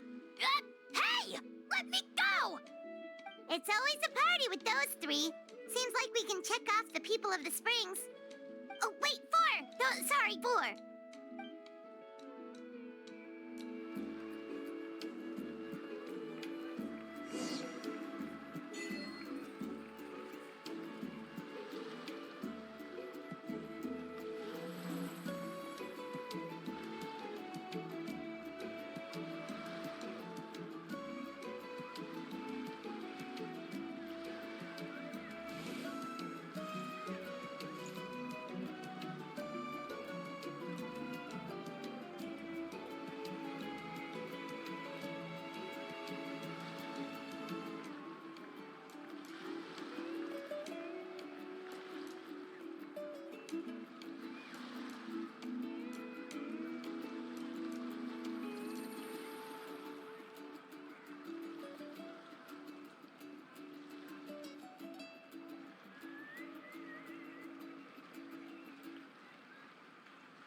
thinking of buying a new surfboard again. No, I have to resist.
Why don't you sign up then?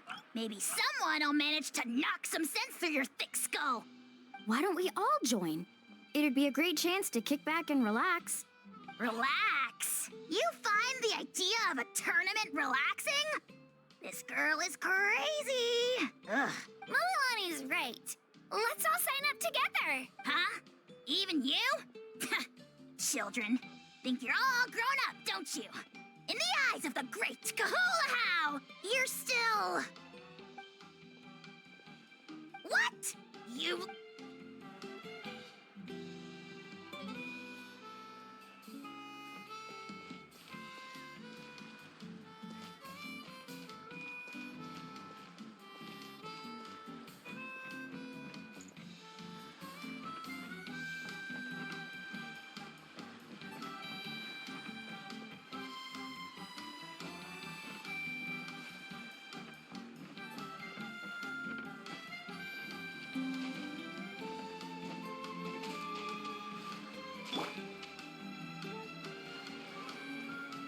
Coming!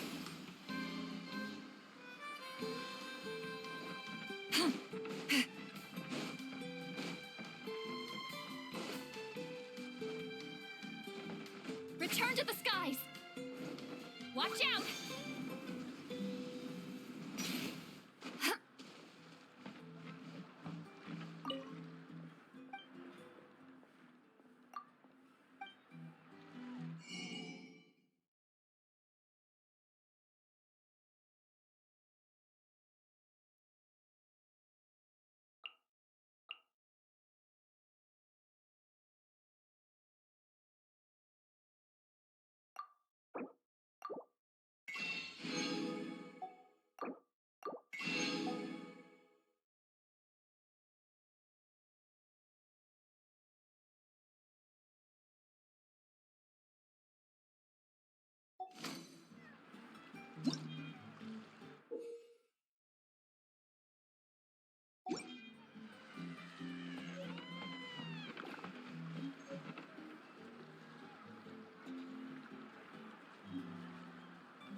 were going to get some more sleep? Why are you still here? The chief came to me for help just now. Not like I can just ignore someone in need and go back to bed, now can I? What? You didn't tell him that you stayed up all night? I just told him about Shibalanke's imminent return, and told him to be prepared. There was no need to mention anything else. Right! You've still got a reputation to maintain, huh? Can't have people thinking Granny Citlali would lose sleep over something like this. Now you're making fun of me too, huh? So even children are ridiculing me now. This cannot stand. And you! Do you also think I'm just trying to keep up appearances? And you too! What about you, Mavuika? No, of course not. Relax, Citlali. Shibalanke was no ordinary person. He loved this land as much as we do and managed to forge a miracle through the ruler of death. I don't think he'll give us too hard a time. If that's what even the two of you think, then my worrying seems even more unnecessary. All right, I get it. That's just the kind of paranoid old hag I am. That means I can go get some shut-eye then. You can take a look around yourselves. And if you need any help, feel free to go find the chief. Or Auroron. The chief should be overseeing the preparation of the woven scrolls required for the tournament right about now. And as for Auroron, I believe he said he was going to do some handicrafts at the valley entrance. Come on, you're making it sound like it's my first time here. Rest well and stop worrying so much. We'll discuss the tournament with Auroron. All right then. Good night, everyone. And don't go thinking that Granny Citlali doesn't like hanging out with you just because she's not around all the time.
What if I put this piece of rope here?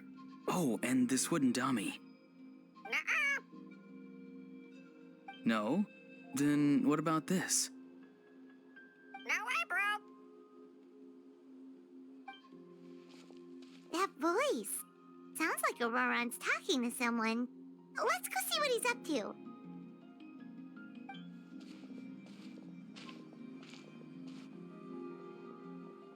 What you up to, Auroron? Oh, hello. Oh dear. A bird? No, a juvenile Cucosaurus. This one looks a little different from the others, though. Yeah, a very special look indeed. The heck are you on about? Whoa, he's quick on his feet. That retort was instant. For real now? Do you even hear yourself, bro? Did Paimon just say something wrong? Oh, wow. No way, bro. What the heck? Don't worry about him. He's just... how should I describe him? No, he's an assistant at Aoife's clinic, and one of my friends. His name is Kukuku. The heck are you on about? Is that not his name? Oh, wow. No way, bro. Yeah, that's what he does. Those are all Aoife's catchphrases, so Kukuku picked them up after hearing them day after day. The last time I delivered some vegetables to the people of the springs, I ran into Ahau, who was there for a soak in the hot springs. Ahau and Kukuku were stuck in an endless back and forth argument. Eventually, Hal got really agitated and just started immediately shouting, "No, you!" no matter what Kakuku said. How unbelievably childish. No less than I'd expect of a How. Even I have rarely witnessed things like that. They went on like that for an entire afternoon. Wait, how do you know that? Did you stay and listen to them the whole time? Yeah, I did. It was so dumb I couldn't look away. Anyway, I'm here because I'm trying to capture Xbalanque. Capture, huh? Wild choice of words. Then how about hunting for Xbalanque? Sorry, you're trying to do what now? We've never seen someone so ancient come back to life before, right? So I wanted to see if I could intercept him. See, this is the trap that I made. I've used it before. It's quite good at catching wild animals. Don't worry though. I've already told everyone that there's a trap here, so they won't get too close. See, I've even made a notice board. Good luck catching anyone with this. And what are you planning on doing with the poor guy when you catch him anyways? Stick him in a stew? No. I just want to see what he looks like, and then I'll probably invite him to our tribe as a guest. I'll admit, I didn't take you for the actively hospitable sort. Well, a chance like this doesn't come every day. I wanted to give it a try, so I also made these little handicrafts.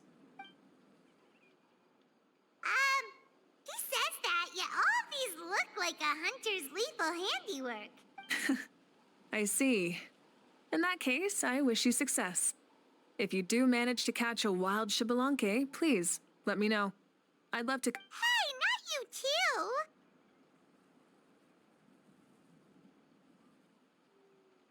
too! If the real Xbalanque does show up, a trap like that won't hurt him. We all have faith in him. After all, he was the first Archon of this land. That's right. That's also why I stuffed several layers of cushions and hay in there. If he really triggers the trap, he can just sprawl out and take a nap. For real now? Do you even hear yourself, bro? Bro, stop! You're driving Paimon insane over here! Oh, wow. No way, bro. Well, if you got time for this, then you finished prepping for the tournament, right? You took the words right out of my mouth, Paimon. Ah, so that's it. Sorry, we Masters of the Nightwind are broadly responsible for the woven scrolls and mental support. I have expertise in exactly neither of those, so I joined the logistics team. I provided some amazing supplies. The others even praised me for the quality of my produce and even asked me about how to grow such great fruits and vegetables. I was very happy. You've gotten quite good at dealing with people. Yes. I think I've rediscovered a bit of that feeling I had in my childhood. Seems like things here are going smoothly.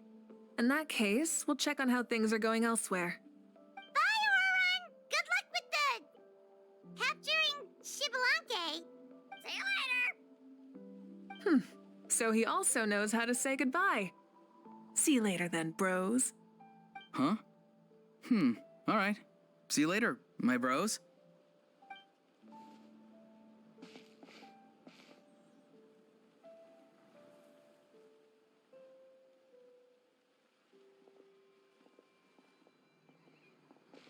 Oh, Mavuika. Oh, shoot. What are you doing here? Xilonen, what a coincidence.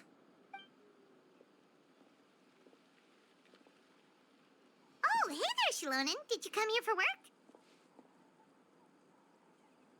work? Auroron. Did he sell me out? I thought I asked him to not tell anyone that I was here. Nope. He didn't mention you at all. That's so. She's avoiding me. There are a few big pieces of equipment we need for the tournament, and I've been wanting to ask her to make them. I went straight to her place because I was worried she might refuse, but each time there was nobody home, and the neighbors said that she was busy. Turns out, she was here. Wow. She literally ran away from home just to avoid taking work from you. Okay, that's enough about me. what are you here for? Checking on pilgrimage prep progress? Yes, and to see how everyone's doing while we're at it. Still, most everyone we've talked to so far has been pretty interested in Xbalanque. Oh, Xbalanque? Did you just say Xbalanque? Wait, have you been so busy running away that you missed the whole memo about him?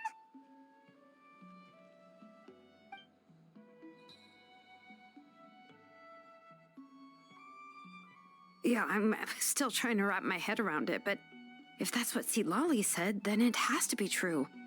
Everyone's reaction makes sense too. Who wouldn't want to see the first Archon? This isn't a bad time for it to happen either.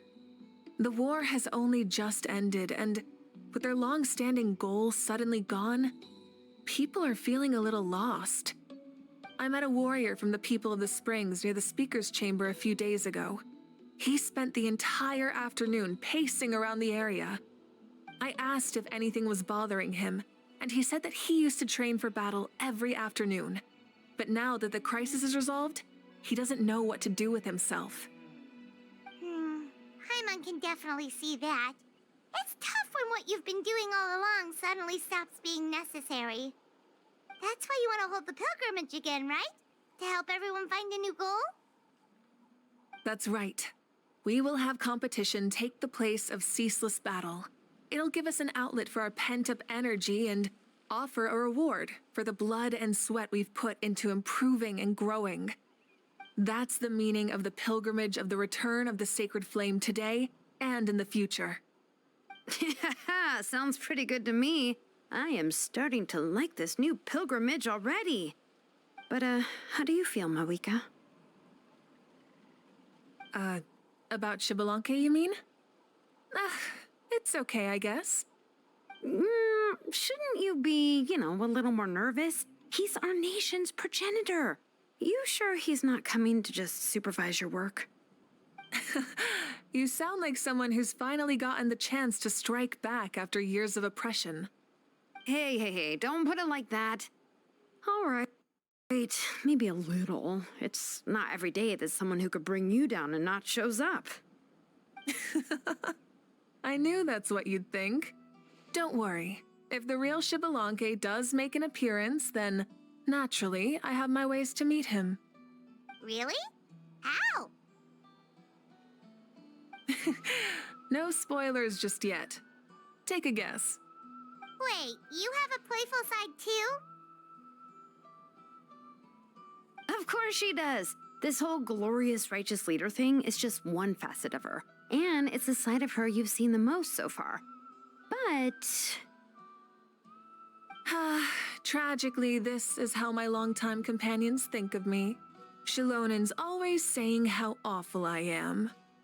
Hey! Don't just put words into my mouth like that. I've only ever said that you can be quite terrible sometimes. Sure, whatever you say. Come on, Traveler, Paimon. Let's head to our next stop. Oh, and Shilonen, now that you've been busted, be sure to stop by my office and pick up the documents I left for you. I wrote down everything you need to do for the tournament. Good night. And she's fallen asleep just like that. Well, she's gotta wake up eventually. Let's go. Good night, Shilonen. And sleep well.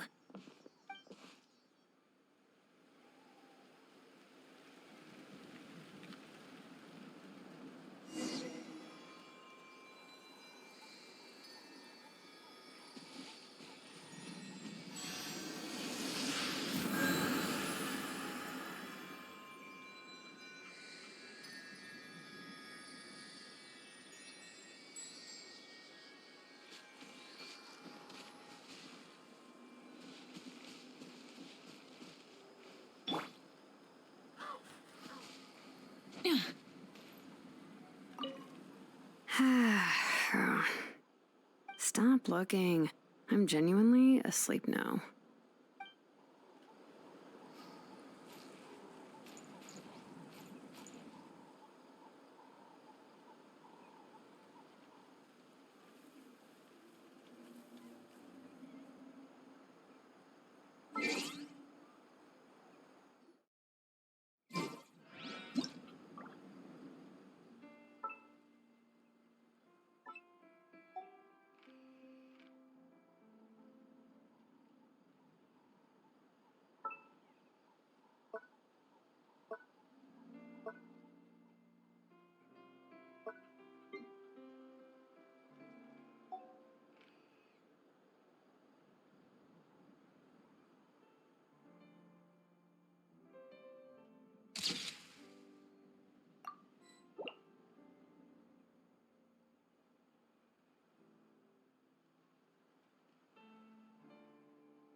exploration and trials. Adventuring is right up my alley.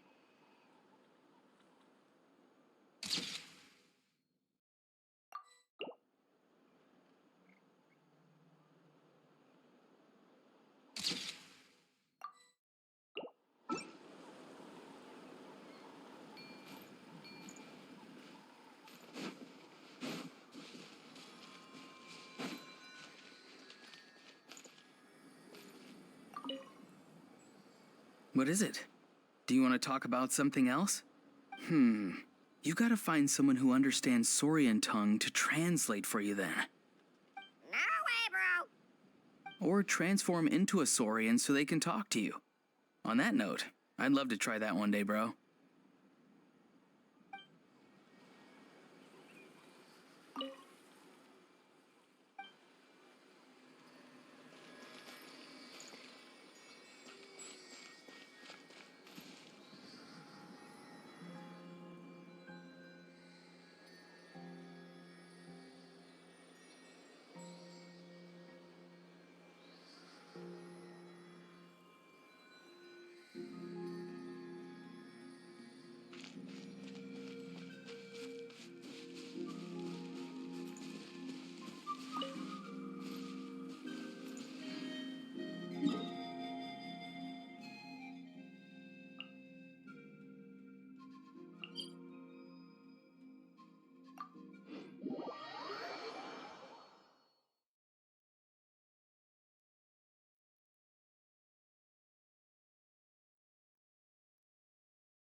Yeah.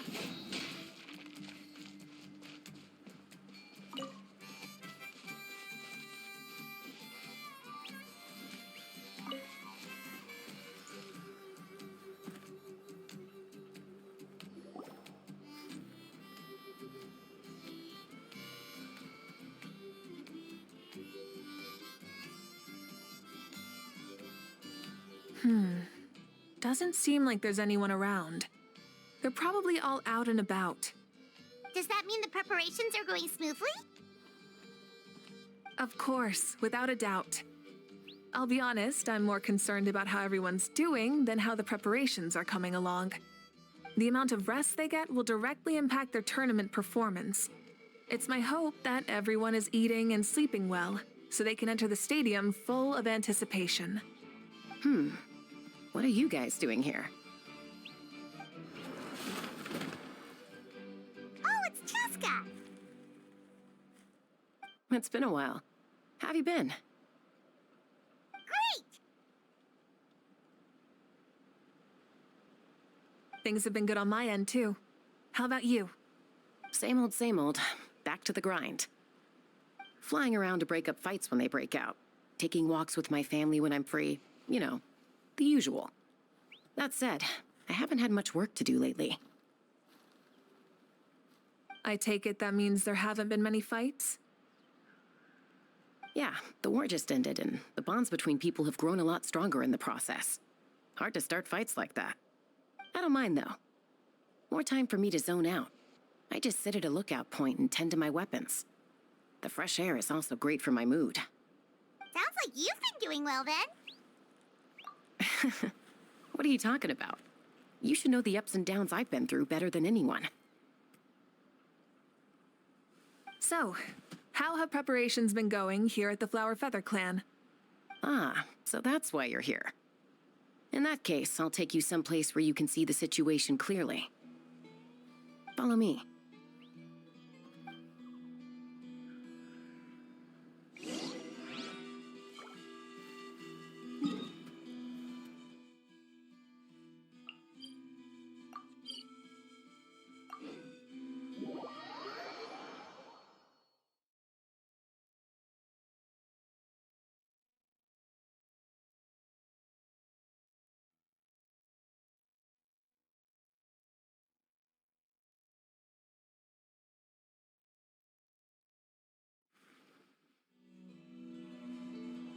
Many insects have a compulsion to follow the light, and humans are the same. Except we call that light hope.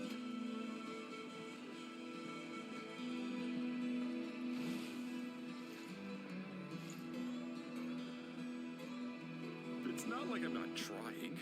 I'm giving it all I Keep got. trying. You got this. Well, not yet, but you will. Cherished companions.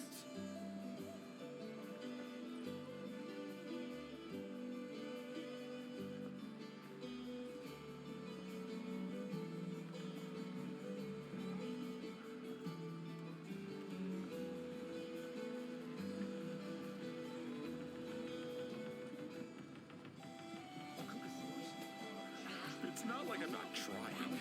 I'm giving it Keep all I trying. got. You got this. Well, not yet, but you will.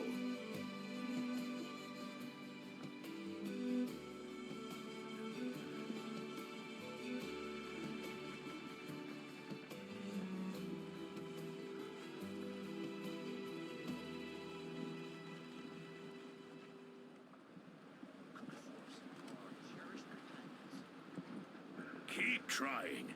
You got this. Well, not It's yet, not like I'm not but you trying. will. I'm giving it all I've got.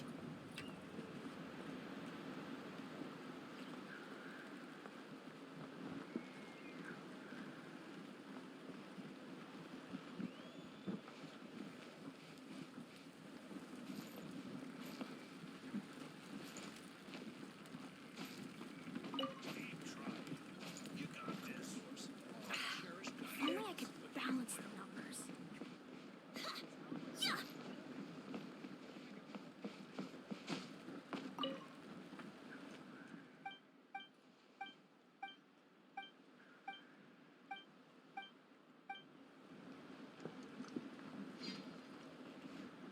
Whether you're up in the sky or down below the ground, volcano cake is always a tasty treat.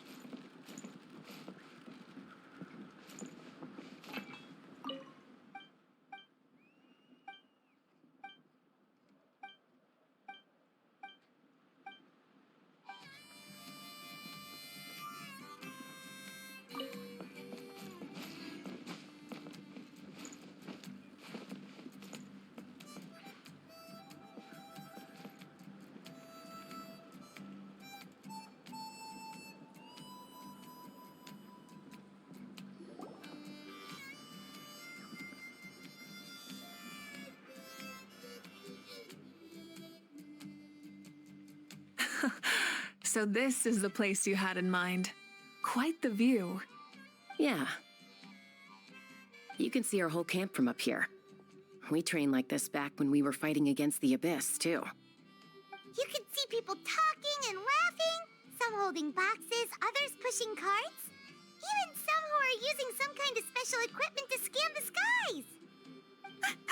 It's you, Pyro Archon, and the heroes of Natlan too. Ah, shucks. Heroes of Natlan?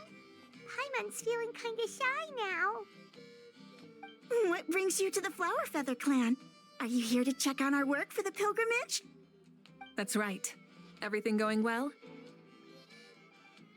Please, rest assured, everything is going off without a hitch. Everyone is in good spirits as well.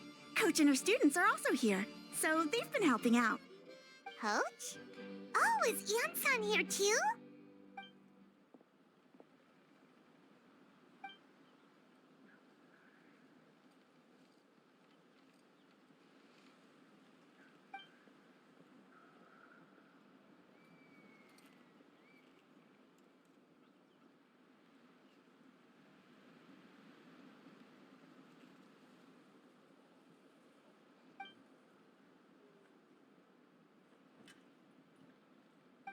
way! Please rest completely and totally assured that with us here, we'll get all the tasks done on time. No problem and no questions asked. Whoa, they're all so reliable. Like coach-like student, huh, Yan-san?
Didn't even break a sweat, you say?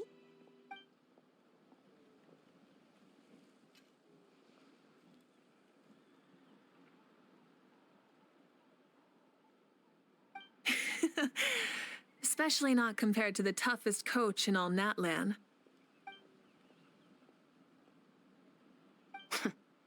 And that's why they call you tough. I respect it, though. I doubt I can think of anything that you can't do. Paimon agrees! In fact, after staying in Natlan for so long, even we've begun to feel like there's nothing we can't do. So you think it's something about this place? Yeah, exactly! Now Paimon often finds herself thinking, compared to those super tough battles we fought and won, this is nothing at all! I'm glad you feel that way. It's not often that people can focus on the silver lining after everything that's happened.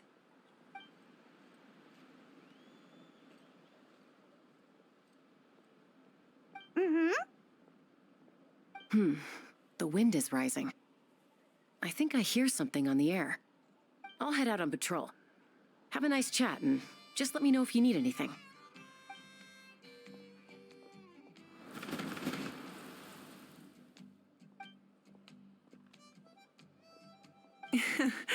I'd say that it's effortlessly cool moments like this that make her so endearing.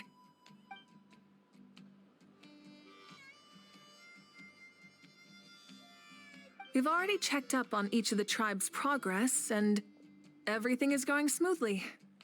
Well, we didn't quite get around to the Children of Echoes, but from what Kachina says and seeing how Shilonen's doing, it seems they're fine. No need to check up on them. So, that's it for the day.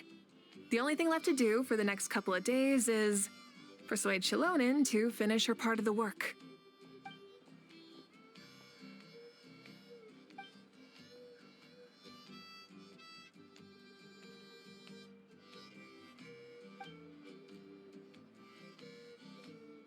Wait, so you mean we can get a sneak peek at what the competition will be like?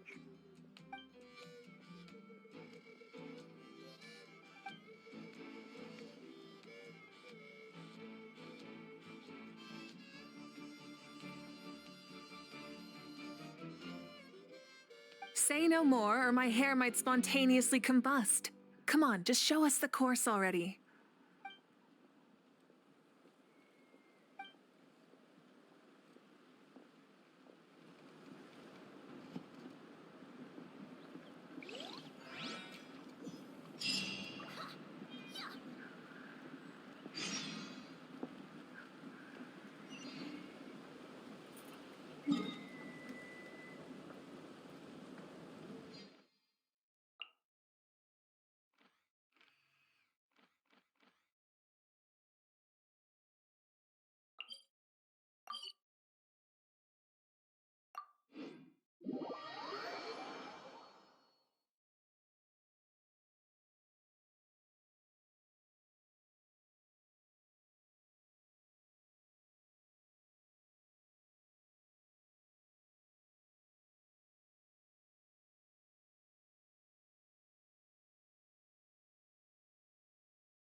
Coming!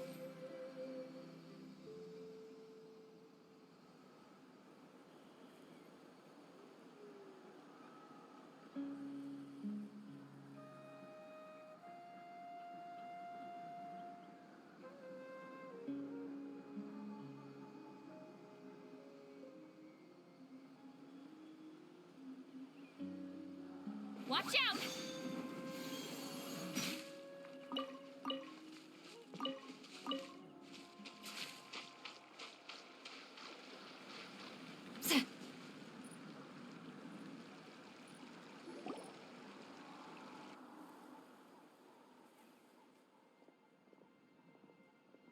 You mean this entire thing?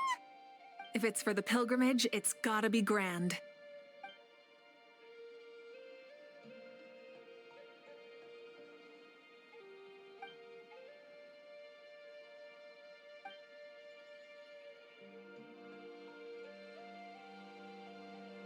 Yep, this round counts as a knockout round.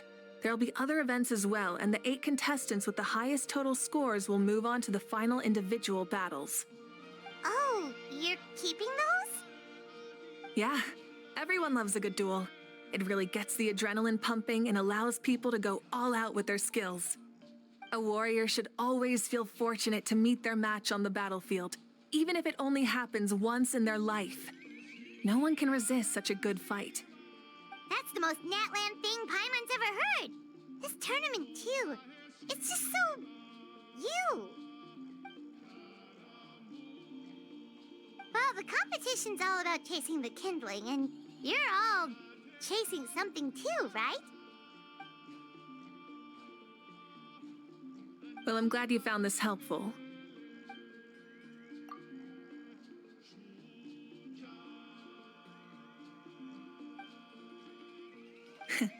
No problem. I'll go get ready.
Whoa, Mavuika looks so excited. She must really be looking forward to this. Do you think that she seems a little bit different after the war and all? Like, you know, maybe in her sense of playfulness? She seems less serious than before. More willing to just loosen up and have fun. Whoa, you heard too? So, Paimon's right, right?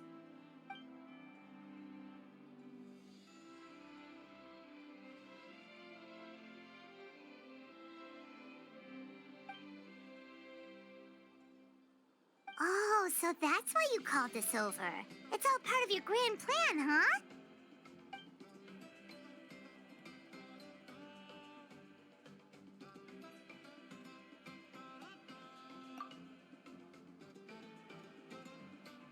Wait, Coach, what about Paimon? Does she not even get to be a substitute?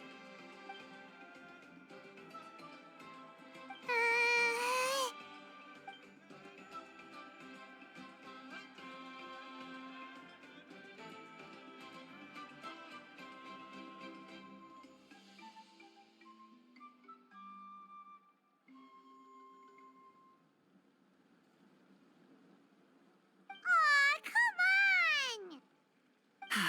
I'm ready.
down!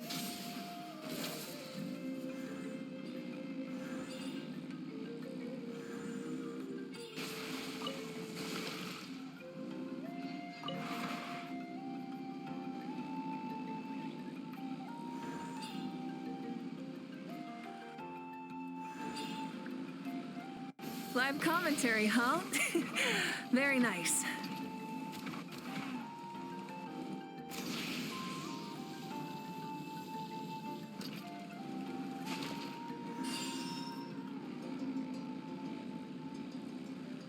Try and stop me!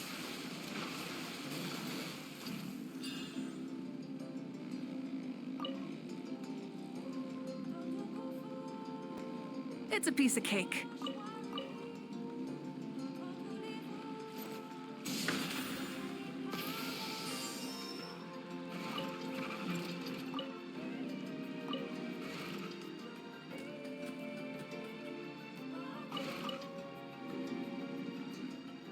Huh? Did you hear that? Ah! Enemies incoming! Be careful!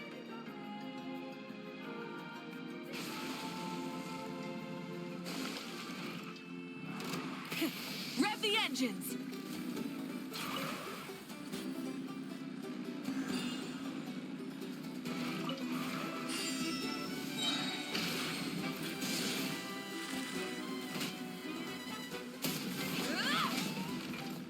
Pyroclastic surge!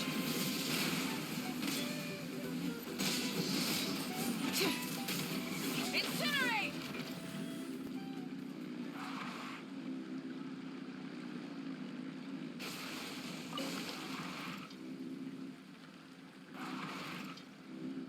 Rise with the sun!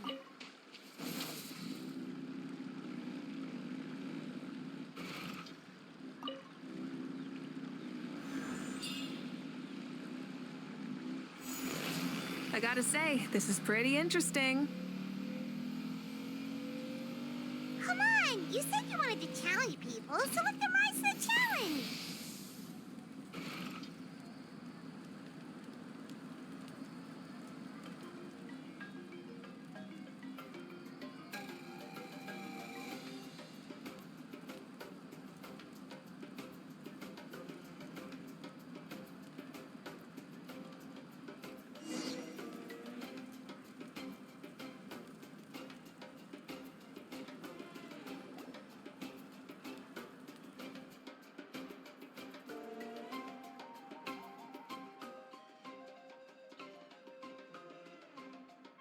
Good job, contestant.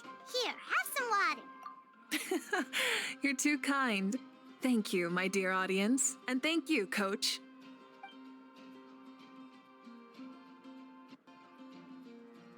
Maybe it can't detect anyone under a certain height.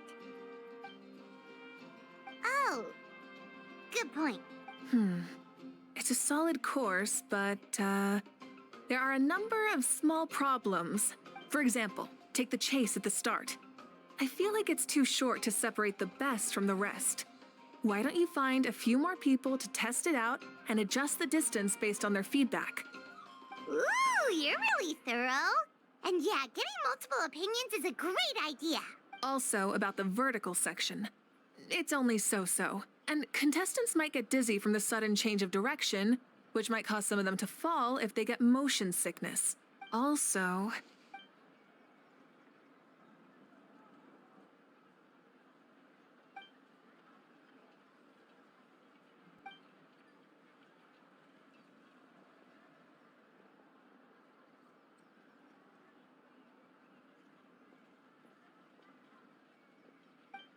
A ball launcher?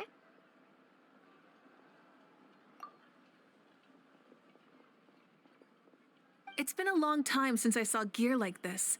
This game can be played by 2, 3, or 4 people, and it's a fun one. Want to give it a try?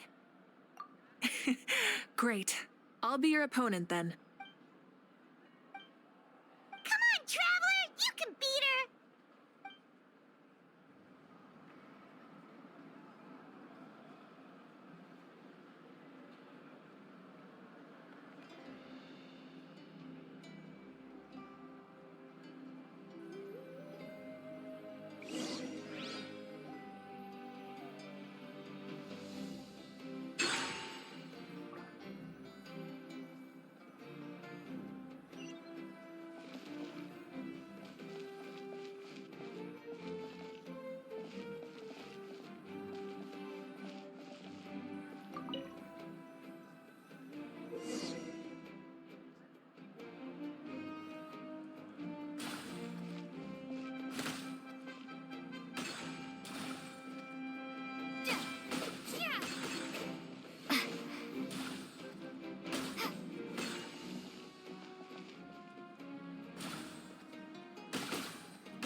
You played well. We can play a few more rounds when we have the time.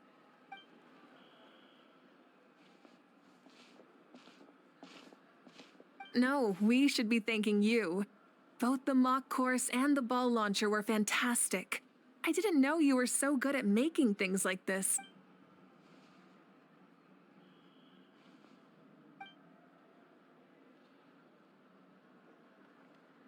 Oh, looks like I also have you to thank for her negative views about me. How much would you say you contributed? 30%?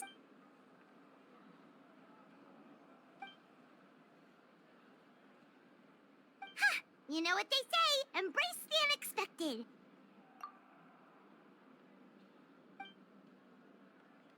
Bye, see you soon!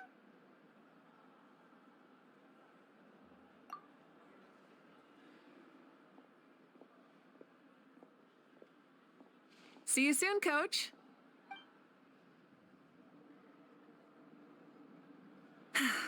It's not every day I get to call Yansan that. Did you see the look on her face? She almost jumped out of her own skin. You kinda enjoy messing with people, don't you?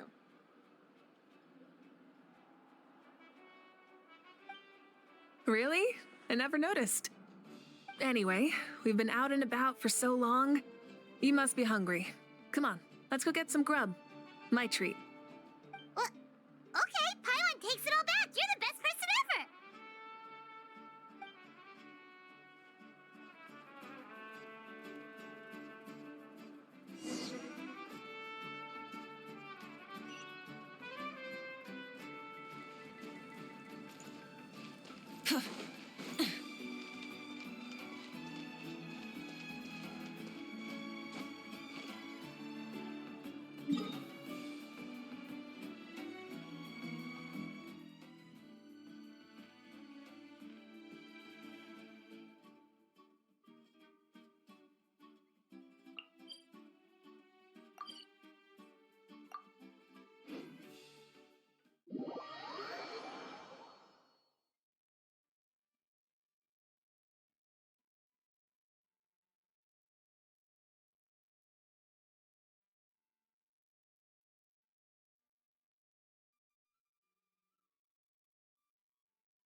Emotional support is important.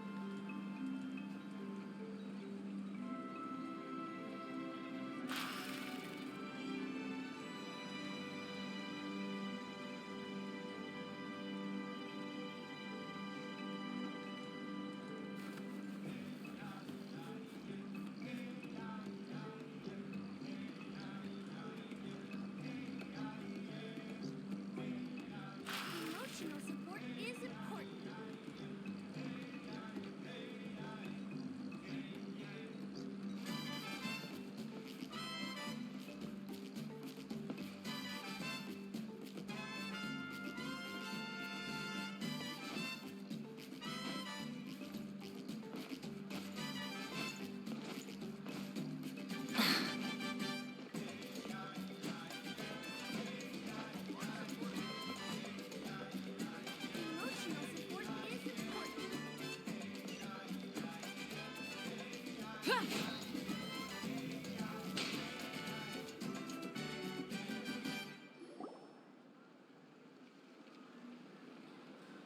Hey there, boss. I'm here with some guests.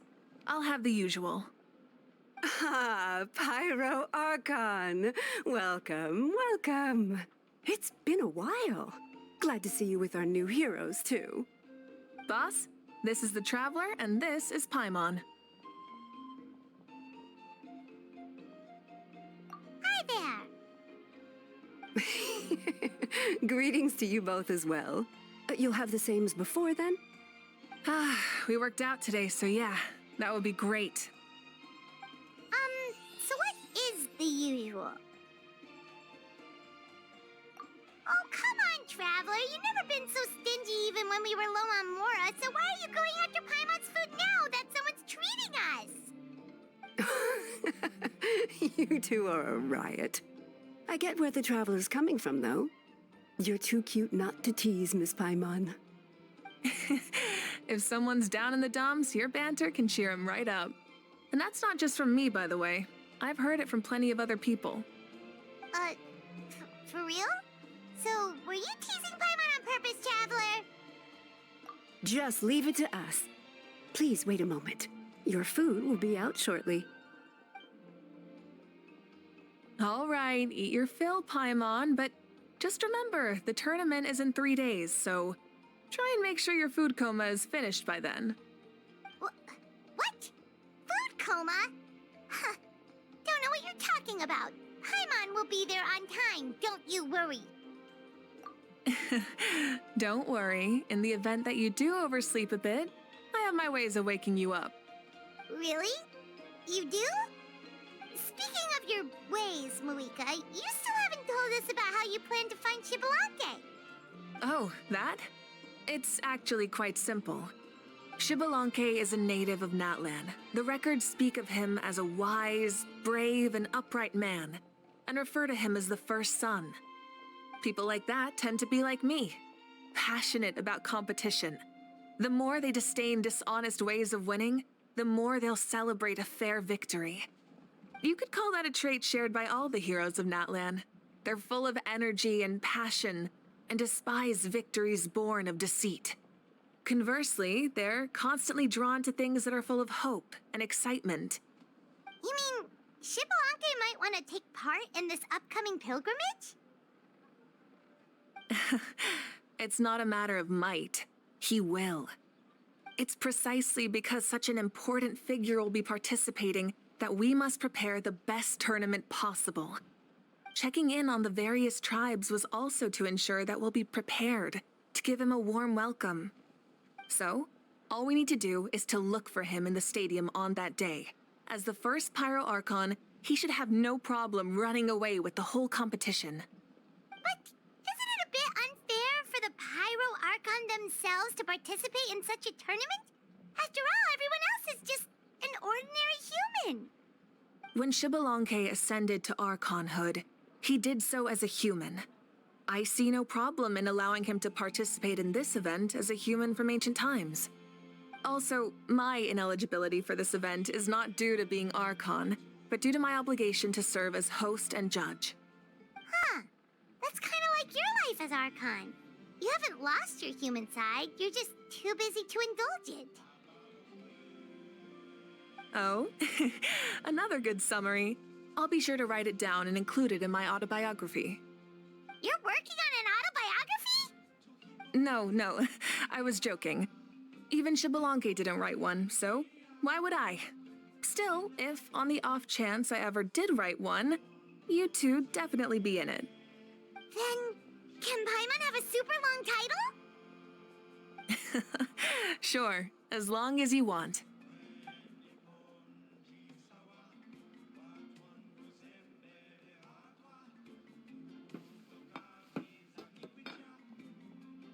So many dishes and such huge portions, too! Paimon spies mountains of meat as well! Wowee! You know this is just a normal breakfast, right? Wait, what? Our Archons always had a healthy appetite. Please enjoy the food while it's still hot. Food never tastes as good once it gets cold.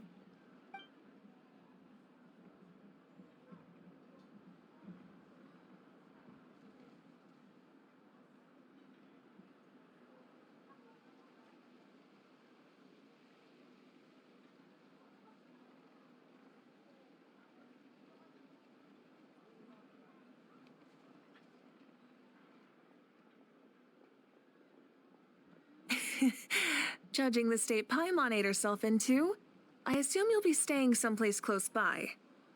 Is that okay? Actually, since it's so beautiful around here, we were planning to stay in the area for a few more days anyway. See the sights and all that. Of course you can. I'll go arrange some accommodations for you then.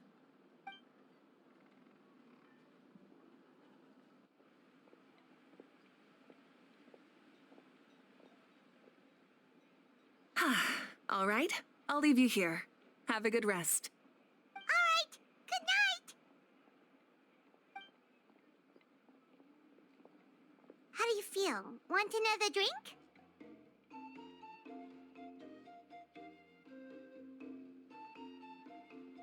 Then how about some dessert? Paimon still wants something sweet. Why are you looking at Paimon like that? There's always room for dessert.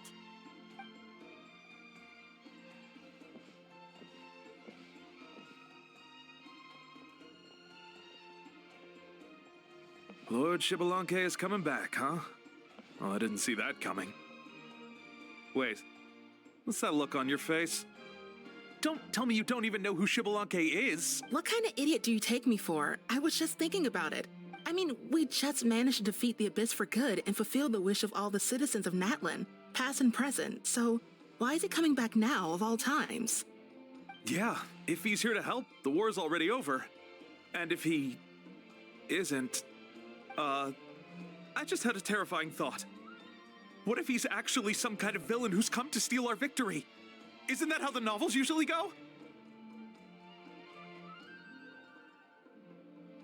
What? No, don't be ridiculous. Novels are just fiction. Don't you dare slander our great hero. You're talking about Lord Xbalanque here, the one everyone calls the first son. Also, even if what you said were true, I don't think our Archon would lose. We all saw that one punch of hers. The power in it was like... Yeah, I agree, but I bet Lord Xbalanque is no slouch either. Say, if they fought, who do you think would win? Well, you got me there. Well, as someone living in this age, I've got to vote for our Archon, right? Live in the now, seize the day, and all that. And now that you mention it, a fight between those two is bound to be a terrific one. Huh, what I wouldn't give to watch. All right, enough with that nonsense. It's already super late. If we keep hyping ourselves up, neither of us are going to get any sleep tonight. The way they're talking about the Archons dueling each other almost makes it sound like a beetle battle. Yeah, they really do love their contests of strength here in Natlan.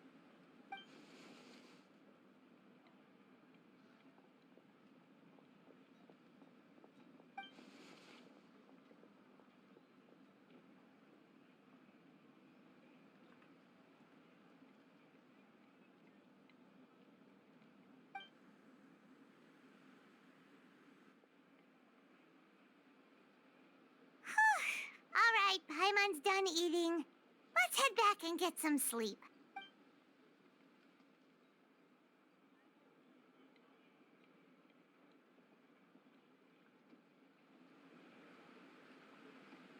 Time sure flies, huh? The tournament's taking place tomorrow morning, so let's get some sleep while we can.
Hey, wake up, wake up! The tournament's about to start!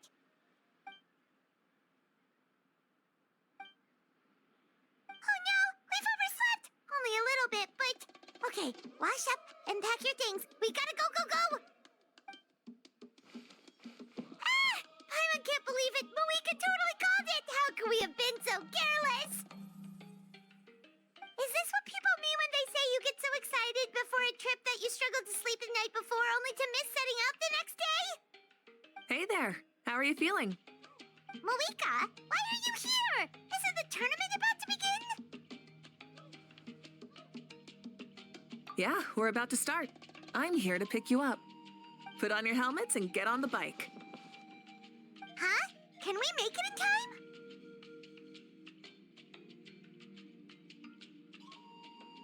We'll take a shortcut. Sit down and sit tight. You can hold on to my waist if you get scared.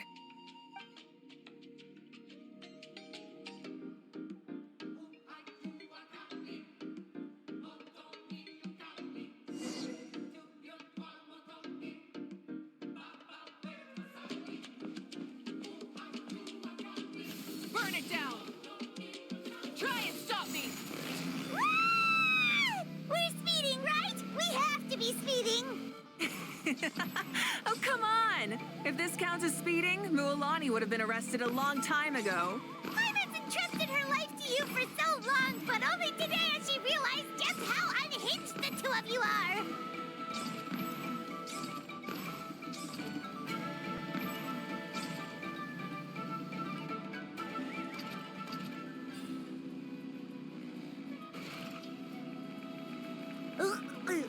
So much air! And Paimon's stomach! Oh, knowing Barbados, he'd probably crack up if he heard that! Huh? Barbados?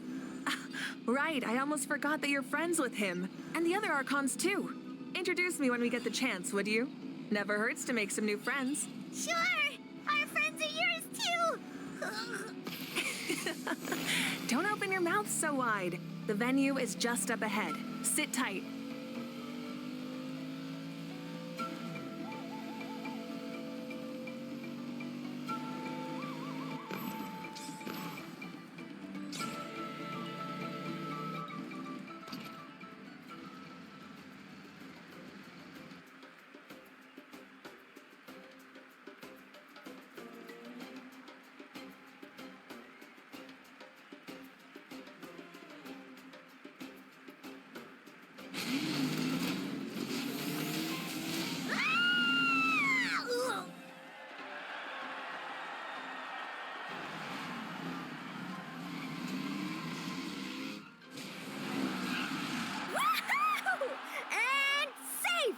Just in time, too.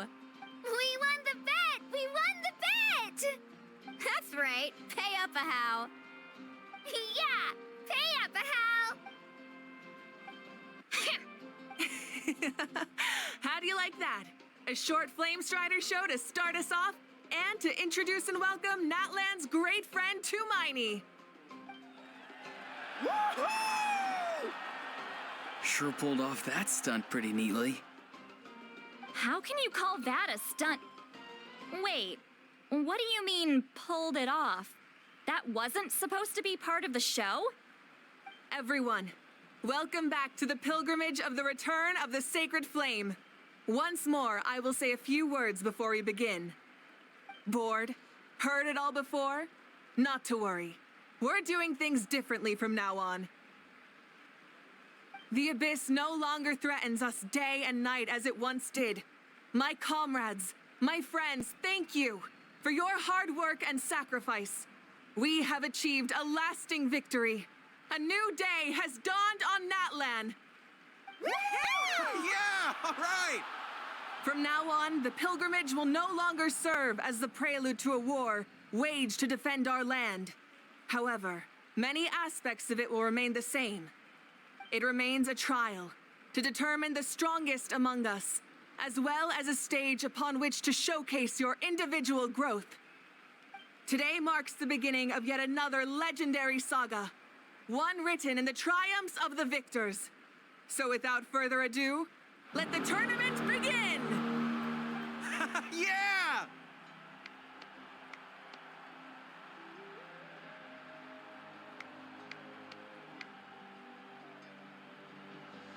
Heck yeah! Who's gonna be the new champion?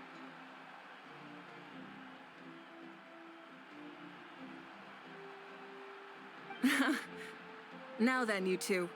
You'll be the mobile supervisors, moving with the contestants as they progress, and making sure that everything is proceeding fairly and in good order. Leave it to us! We're the best adventurer and travel guide duo you'll ever meet! Oh, and one more thing.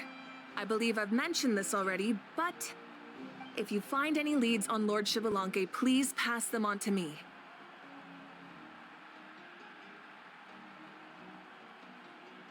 Thanks. I'm counting on you.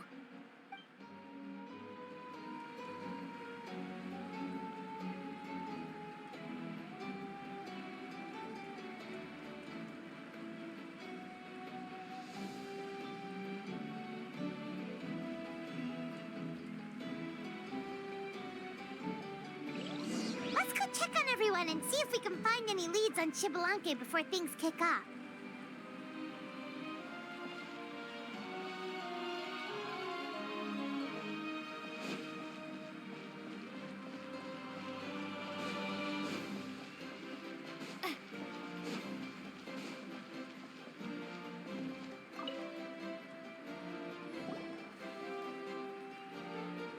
Oh, hi there, Eon-san. Are you gonna participate in the tournament?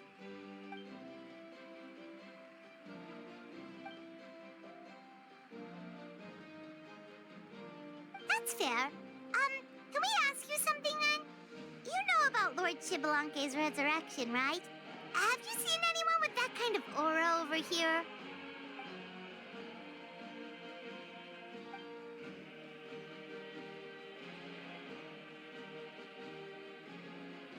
Got it, thank you. We'll keep asking around then.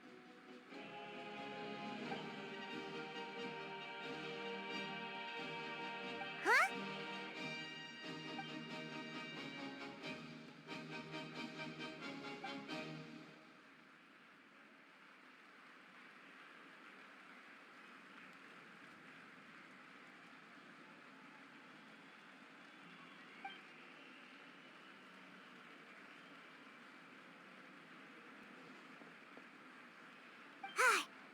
Thank you, Coach.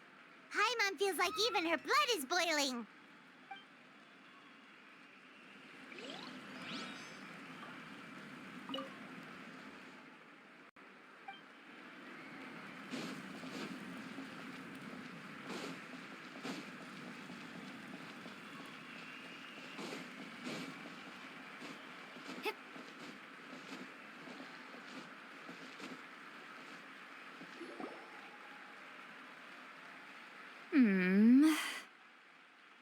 Ha!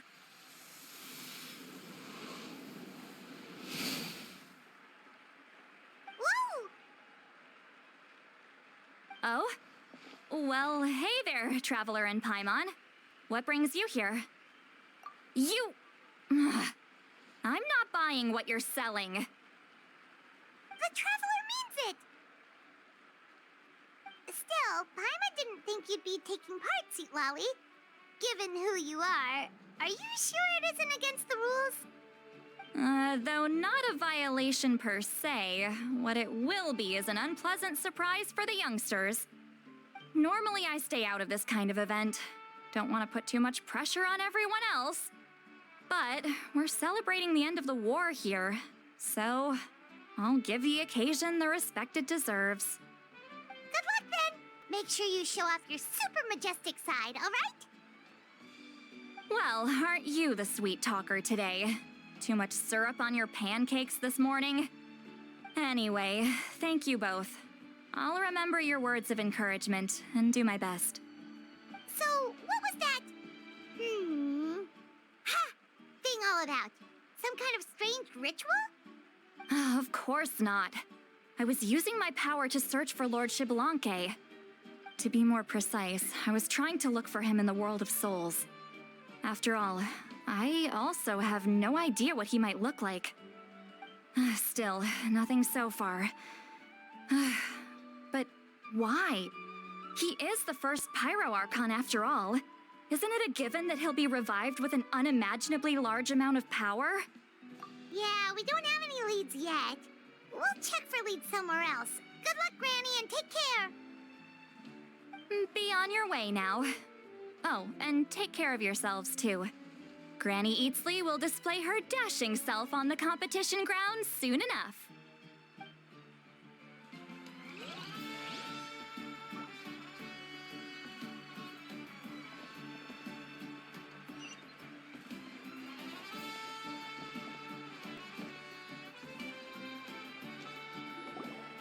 Hey, Kanich, gonna take part in the tournament? Best of luck. You can do it.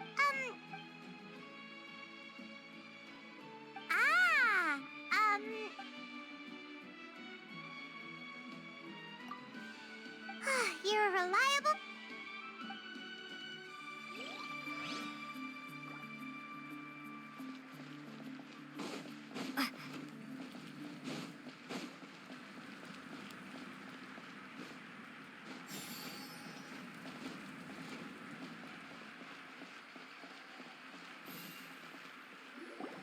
One, two, three, four, two, three, four. How's the warm-up going, Kachina? Feeling good? Oh, hey, you two. Yeah, I'm feeling great. Ready to get out there and... I mean, I don't know if I'll be able to win again, but as long as I learn something from the experience, that's enough of a win for me. Yeah, having the right mindset is everything. Yep. Oh, by the way, have you seen anyone who seems like Lord Shibalanke? Lord Shibalanke? I don't think so. A powerful figure like him is sure to attract attention wherever he goes. Like Moalani and Kanich, only even more so. I haven't seen anyone like that, though, so he probably hasn't passed this way. All right. Thanks, Kachina. We'll go take a look around. Focus on taking care of yourself as well as winning. I will, thank you.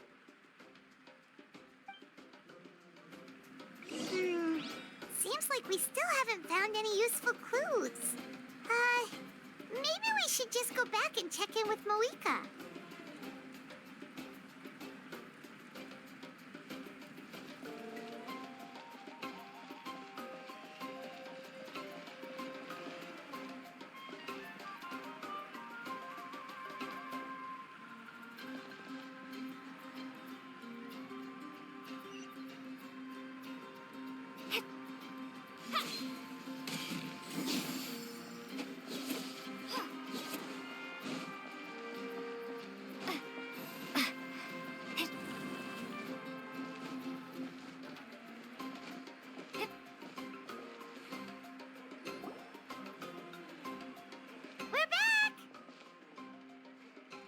Supervisors, your report, please. How are the contestants doing? Madam Host, the contestants are doing great, and the competition is proceeding as scheduled. However, when it comes to Shibalanke... No leads, huh? The competition is almost about to begin, and there's still no sign of him? Not what you expected? Not necessarily. Still, let's go give everyone a warm welcome before we kick off.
Instead of confining themselves to the heavens, gods should broaden their horizons in the world below.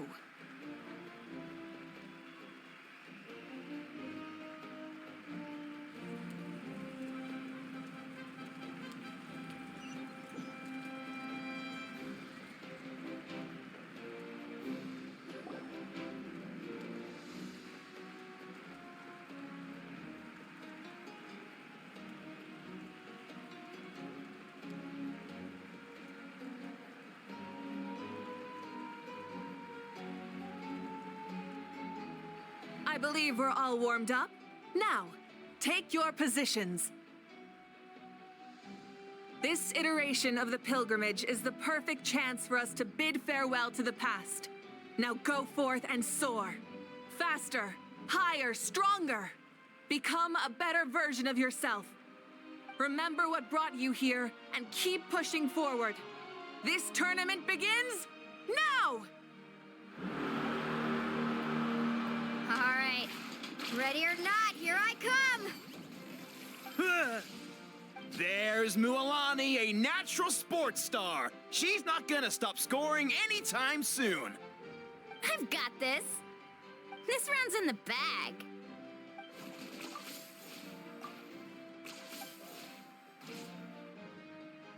Kanich is coming up to the trickiest parts of the course here. But is he slowing down?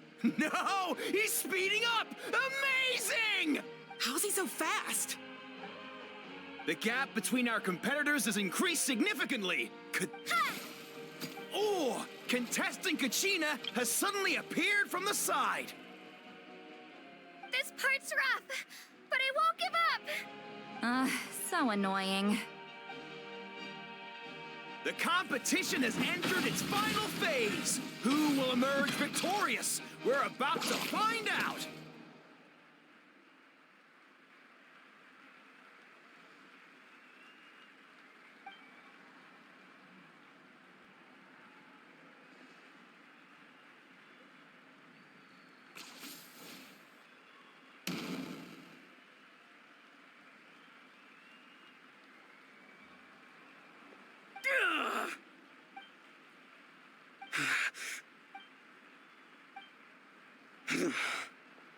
I yield. Our champion has emerged, and his name is Kanich! Kanich! Kanich! That's amazing! Woohoo! Yeah, that's our Kanich. I knew he'd win. What? So not only is the little punk hard to kill, but he's good at fighting too? He does have some skill. You beat me fair and square, Kanich. People always talk about how tough you are. And now I can say for sure, they're not exaggerating. It's funny. I was thinking to myself earlier that I might have a shot at winning this. Unless I have to face Kanich in the final. Come on, dude. What are you talking about? Losing to Kanich isn't really a loss at all. You've more than proven yourself, too. You could beat me up 30 times over.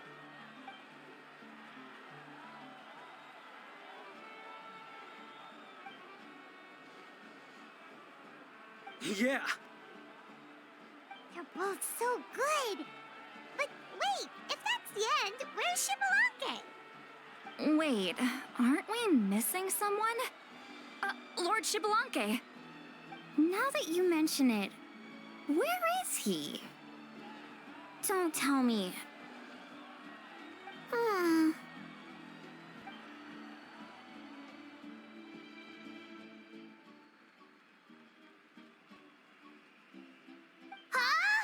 Are you saying that you beat Shibalanke then?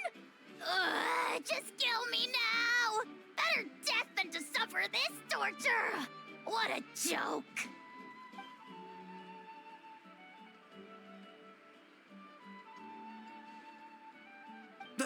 That's impossible, right? Could he have placed so well because of some connection with Lord Shibalanke? You mean, he might be Shibalanke? Wait, I'm Shibalanke now?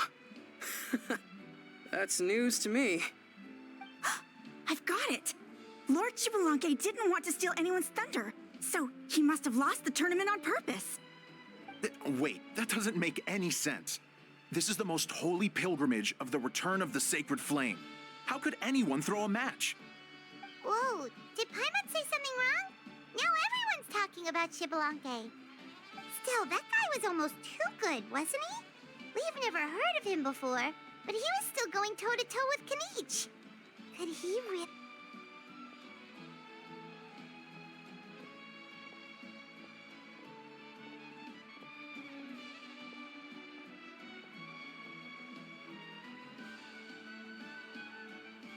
Huh?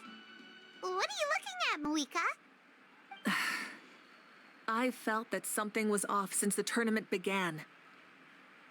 Reflecting back on it, it wasn't because I could sense Xbalanque's power, but rather that I could not.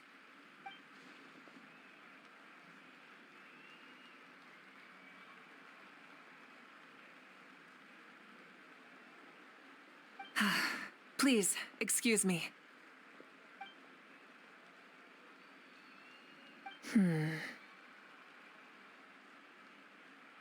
There you are. No unimaginably strong soul aura, nor any whiff of extraordinary power.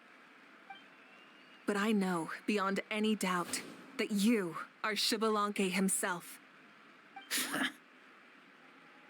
Huh? Who's that? I've never seen him before. Isn't that Mauso? Like, Tato's grandson? When did he sign up for the tournament? Did he even fight anyone out on the field? What are you talking about? He's been standing there this whole time. I totally thought he was just there to cheer the others on. Wait, so that's Xbalanque? But he's just a kid. Ha! Ha! Well, this kid doesn't look like he can take a single punch from the almighty Dragon Lord! Kahola how! Just give me 1 second and I'll... Huh? That's Lord Xbalanque? But, I mean, he was right next to me for most of the tournament.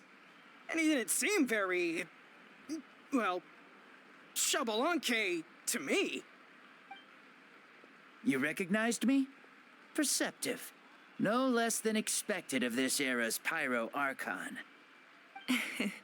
Forgive me for asking, but how did you do in the latest tournament? I didn't even make it to the final 32. No! This is a joke, right? It has to be. It's clearly staged. Out of my way! I've got to see Lord Xbalanque for myself! As expected, your return has caused quite the commotion.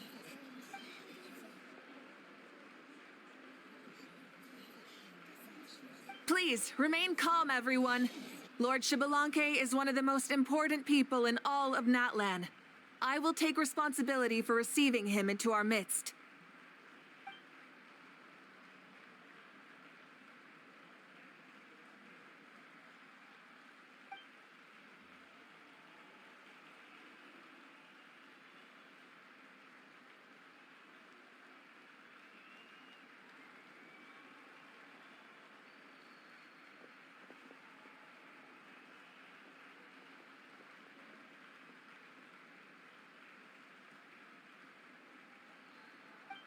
She's calling us! Quick, let's go!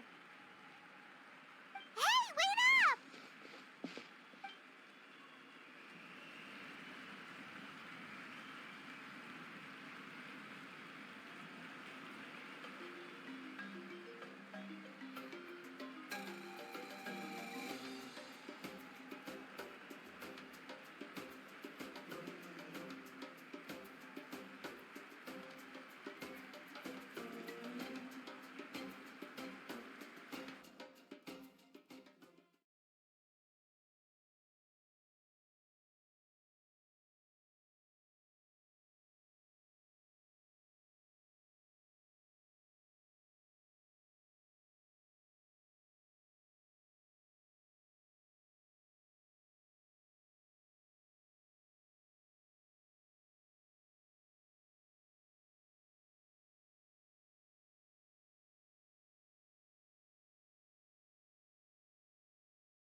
Okay, this should be far enough.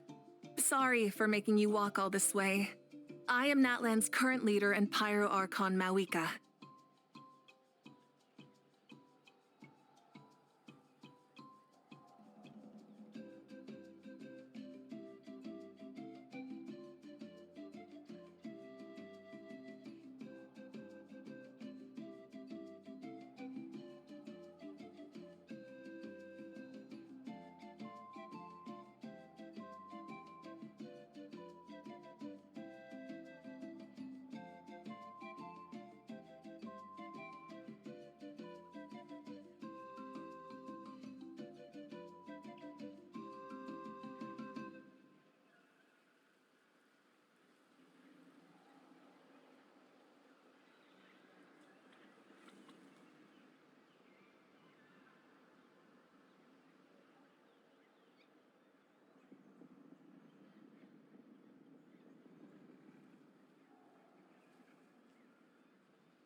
Lord Xbalanque, I said I was inviting you for a chat, but to be perfectly honest, this is also my first time doing something like this, so I don't even know where to begin. Oh?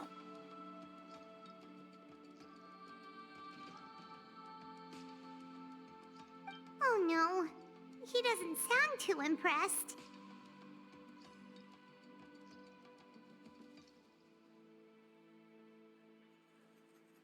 You mean you've never hosted a long dead guy on his first trip home before? No worries, it's a first for me too. I didn't realize you also had a sense of humor.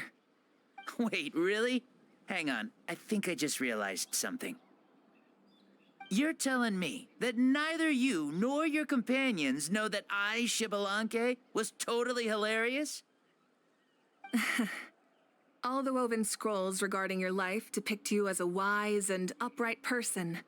According to legends, you also use the divine throne to negotiate with the ruler of death, establishing the set of rules unique to Natlan. As for your sense of humor, no sources have ever touched upon it. Maybe it's better to say that we know even less about you than we expected. I see. In that case, allow me to reintroduce myself. I am the first Pyro Archon, Xbalanque. You may call me dear beloved son, or just Lanque for short. Wow, talk about being overly familiar.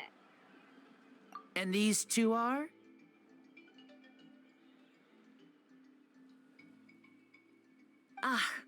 Allow me to introduce the Traveler and Paimon. They're important friends of Natlan and our companions. Great heroes who helped us defeat the Abyss for good. Ah, I see. I was about to say, why did a child follow us all the way here? Though you could say the same for me.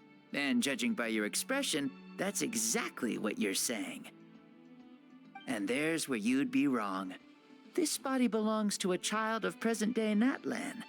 I'm only possessing it temporarily. I see. Your physical body couldn't be revived, so you had to borrow someone else's. But what about the original owner? Is he, No need to worry. My existence has not affected this child in any way. This body's original occupant is currently experiencing a fantastic dream. I have my own plans, and as for my reasoning, you'll find out soon enough. Alas, this borrowed body is a bit lacking when it comes to exercise, and hasn't really trained any aspect. I tried my best at the tournament, but could only get so far given my physical limitations. Oh, that explains why you couldn't make a deep run. You're not used to this body, are you? I wish that was the only problem. I'm simply unable to do a lot of larger movements. Oh, and my usual climbing and jumping motions aren't exactly suited for him either. Also, you've got to be twice as careful in a borrowed body. If I pushed him too hard and got him hurt, I'd be no better than a criminal. I could never do anything like that. Indeed. Still, the great shaman Citlali learned about your impending resurrection from the Wayup, but we still don't know why you've returned. Oh, is it time to get serious then? All right, serious mode activated. Ahem. In any case, you've already touched on the topic. I did indeed strike a deal with the ruler of death. She once asked me why I prayed for her power as a mere mortal, and why I yearned to save a nation in peril. I convinced her with the promise of perpetual existence and the everlasting flame of life. So she shared her strength with me, and allowed Natlan to operate under brand new rules. I told her that the plan would be a grand, long-term one in which victory would not come for some time. Certainly not within a mortal lifespan. Still, I knew that someone else would bring it home. She assented to my request, and became an observer of our tale. Seeing her interest, I also asked that I, as the one who laid the foundation, be granted an opportunity to see the new world with my own eyes, if we actually did manage to... So your return is a special favor granted by the ruler of death. More like a bet I made with her. Even gods have things that pique their interest. I bet correctly on the outcome of this war, so this trip is my reward. How do you feel about the Natlan of today? Does it meet your expectations? Oh, I like it a lot. Could you tell me more, by the way? I'd love to know how you managed to win the war. As you know, ours was an exceedingly grand, long-term plan. I'll skip over the most ancient parts and start with what I know. The battle from 500 years ago. The disaster struck suddenly, and Natlan was engulfed in darkness. Our land and faith were both shattered, and everyone believed that our nation's end was nigh. But even when thrust into battle against the abyss, fate, and the passage of time, our heroes did not give up hope of victory. We each shouldered our heavy duty using the power that you left behind. All the Pyro Archons in the last 500 years have devoted their lives to banishing the abyss, rebuilding our tribes and faith, and uniting the people as one. As for me, I decided to head 500 years into the future, that is, the present, so I might finally bring together our people's resolve, which has stood firm for thousands of years, and fight for our final victory.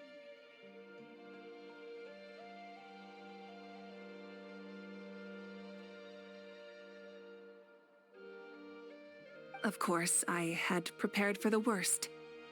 That I would awaken to naught but monsters, corpses, and ruins where our nation once stood.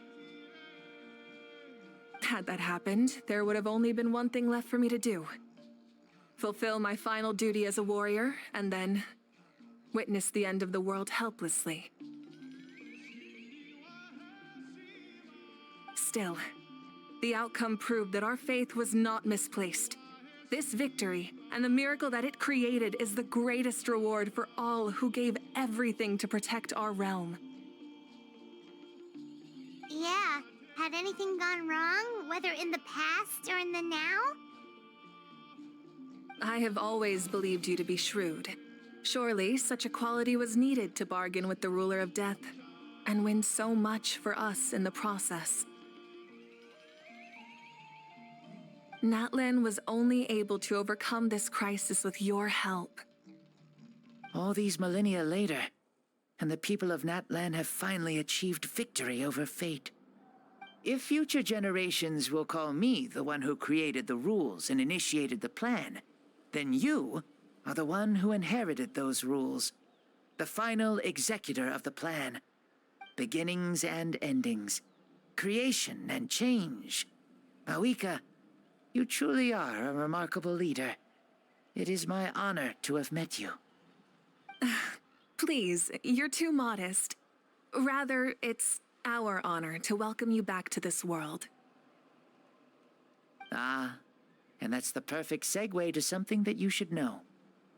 You see, you don't have to worry too much about my second life, since I'll only be here for a single day. Like, from sunrise to sunset. A single day? What?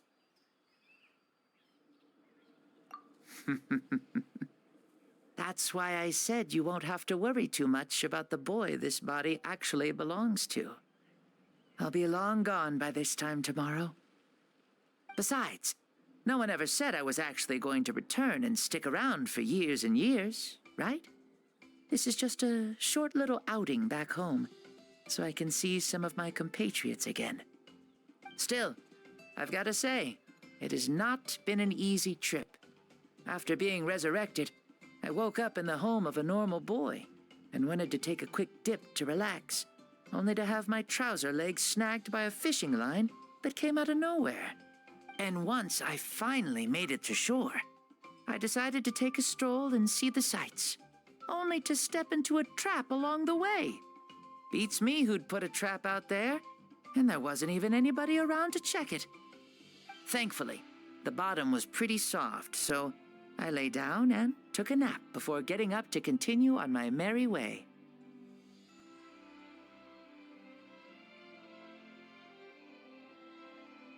This is so embarrassing. After countless trials and tribulations, I finally managed to sign up for the tournament. But then, I ran into a girl who claimed to be a fitness coach. She insisted that my muscles weren't up to snuff, and made me do twice as many warm-up exercises as everyone else. Oof, you guys in the future sure have it rough. Well then, what's next for you? Oh, what a great question. I was just about to get to that. You're a pretty considerate gal. So, I do have a small wish that I haven't been able to fulfill. I managed to participate in the pilgrimage, but alas, my potential is restricted by this form. It sure would be nice if I could show everyone what I could actually do. Why is he stealing glances at us like that? Well, now that I've said it, care to help an old man out, hero? Ahem. See, I was also quite the formidable warrior in my time. Surely a match for Mavuika. I mean, I was the first Pyro Archon after all. I could shake the cliffs with a single punch, scale mountains with a single leap. Very formidable indeed. So, you'd like to spar with me? Yes. Using your current body? Will he be able to handle it? Don't worry. I'll find a suitable location for our duel, and a way to keep this body safe. The first sun. The ardent sun. This star is a flame, burning with a passion that will consume all. From the moment I first saw you, I knew you to be a true warrior, just like me. Surely you shall not refuse me this battle, O inheritor of my ancient name, the Burning Sun, Kiongozi Mavuika. I accept. Brilliant. In that case, let us free ourselves from mortal shape. Let the ancient souls guide you to the true arena of duels.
What is this place? Is this a temple of the spirit? This is the land of the sun, created by my soul. Only the sun and those blessed by it can survive here. Me, you, and you. The sun, the other sun, Blessed One 1, and Blessed One 2. We've been blessed by the sun? The sun will remember the most virtuous stars. You are hope itself. The most radiant, most important friends we could have. We have invited you here, so you may witness the clash of suns. Huh, I see. We've manifested in an almost fully spiritual, consciousness-like form, removing the limits of our flesh. That's right. As I said, I knew you to be a born warrior the moment I laid eyes on you. But there are two forms of human strength, that of the body and of the spirit. The great Xbalanque, impressed upon a child's body, found less than a third of his original strength available to him. In that form, I'd lost my strength of body.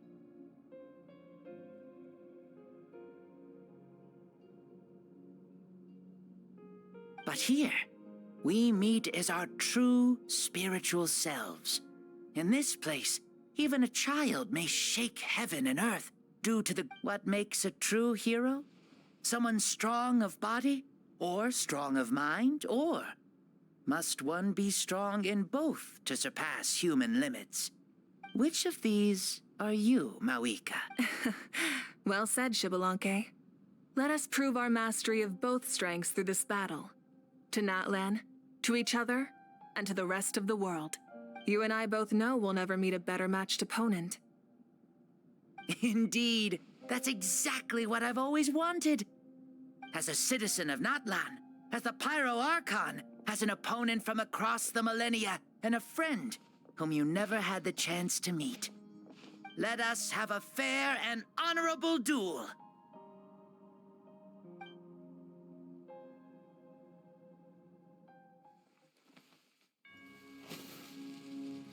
Our fight will end when the flame is extinguished.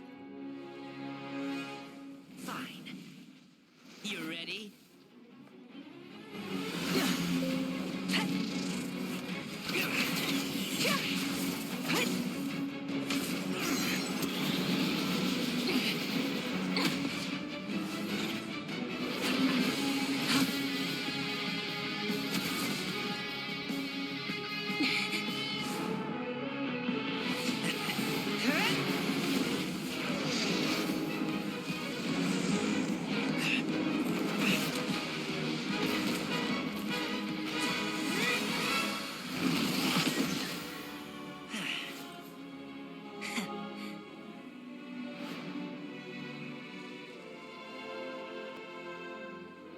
No.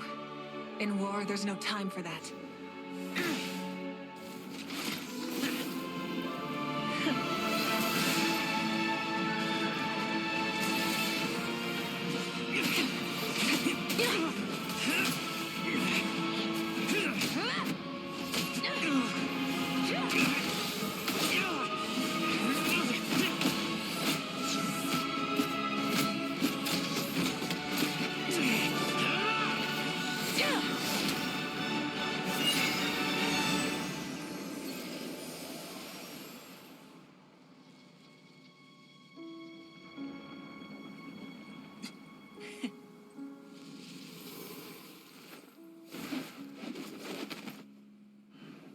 The fire's out. Let's stop here.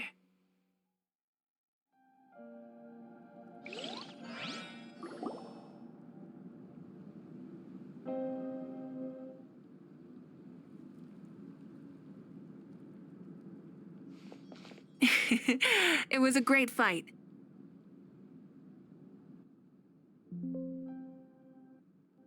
That was an exhilarating battle, Mavuika. Looks like this old man's still got some fuel left in the tank after all. You jest, Lord Xbalanque. Your spirit is as strong and youthful as ever. Come now. Can't you tell I was making excuses for coming up just a hair short? Not by much, just the slimmest of margins. Yet still, you actually won. I've always seen myself as the strongest warrior, but it would seem that the inheritance of ancient names has proven its worth after all. I bear the name Kiongozi, the leader of our people. After countless generations, this name came to you, and you used the power it accumulated over the years to defeat everything in your path. This battle has been most meaningful. Beyond the facts of victory and defeat, I've also learned a lot about you. Take, for example, your strength. It is at once ruthless and gentle, both tenacious and sharp. You neither overwhelm your opponent with sheer power, nor defy them with only your strength of will. You possess a great understanding of your own might, and will convert all of it into fuel, so you may climb to even greater heights. It is thanks to heroes like you that this war was won. I'd have never been able to return to the mortal realm otherwise. Your victory granted me this chance at a second life. Even if it is just for one day, the sun has risen again to drive away the darkness. Even the darkness of death that once enveloped me has been dispersed by your flames. Mavuika, you are the newborn sun, greater and more radiant. Allow me to give you a present to celebrate your victory. Ooh, there's a prize too?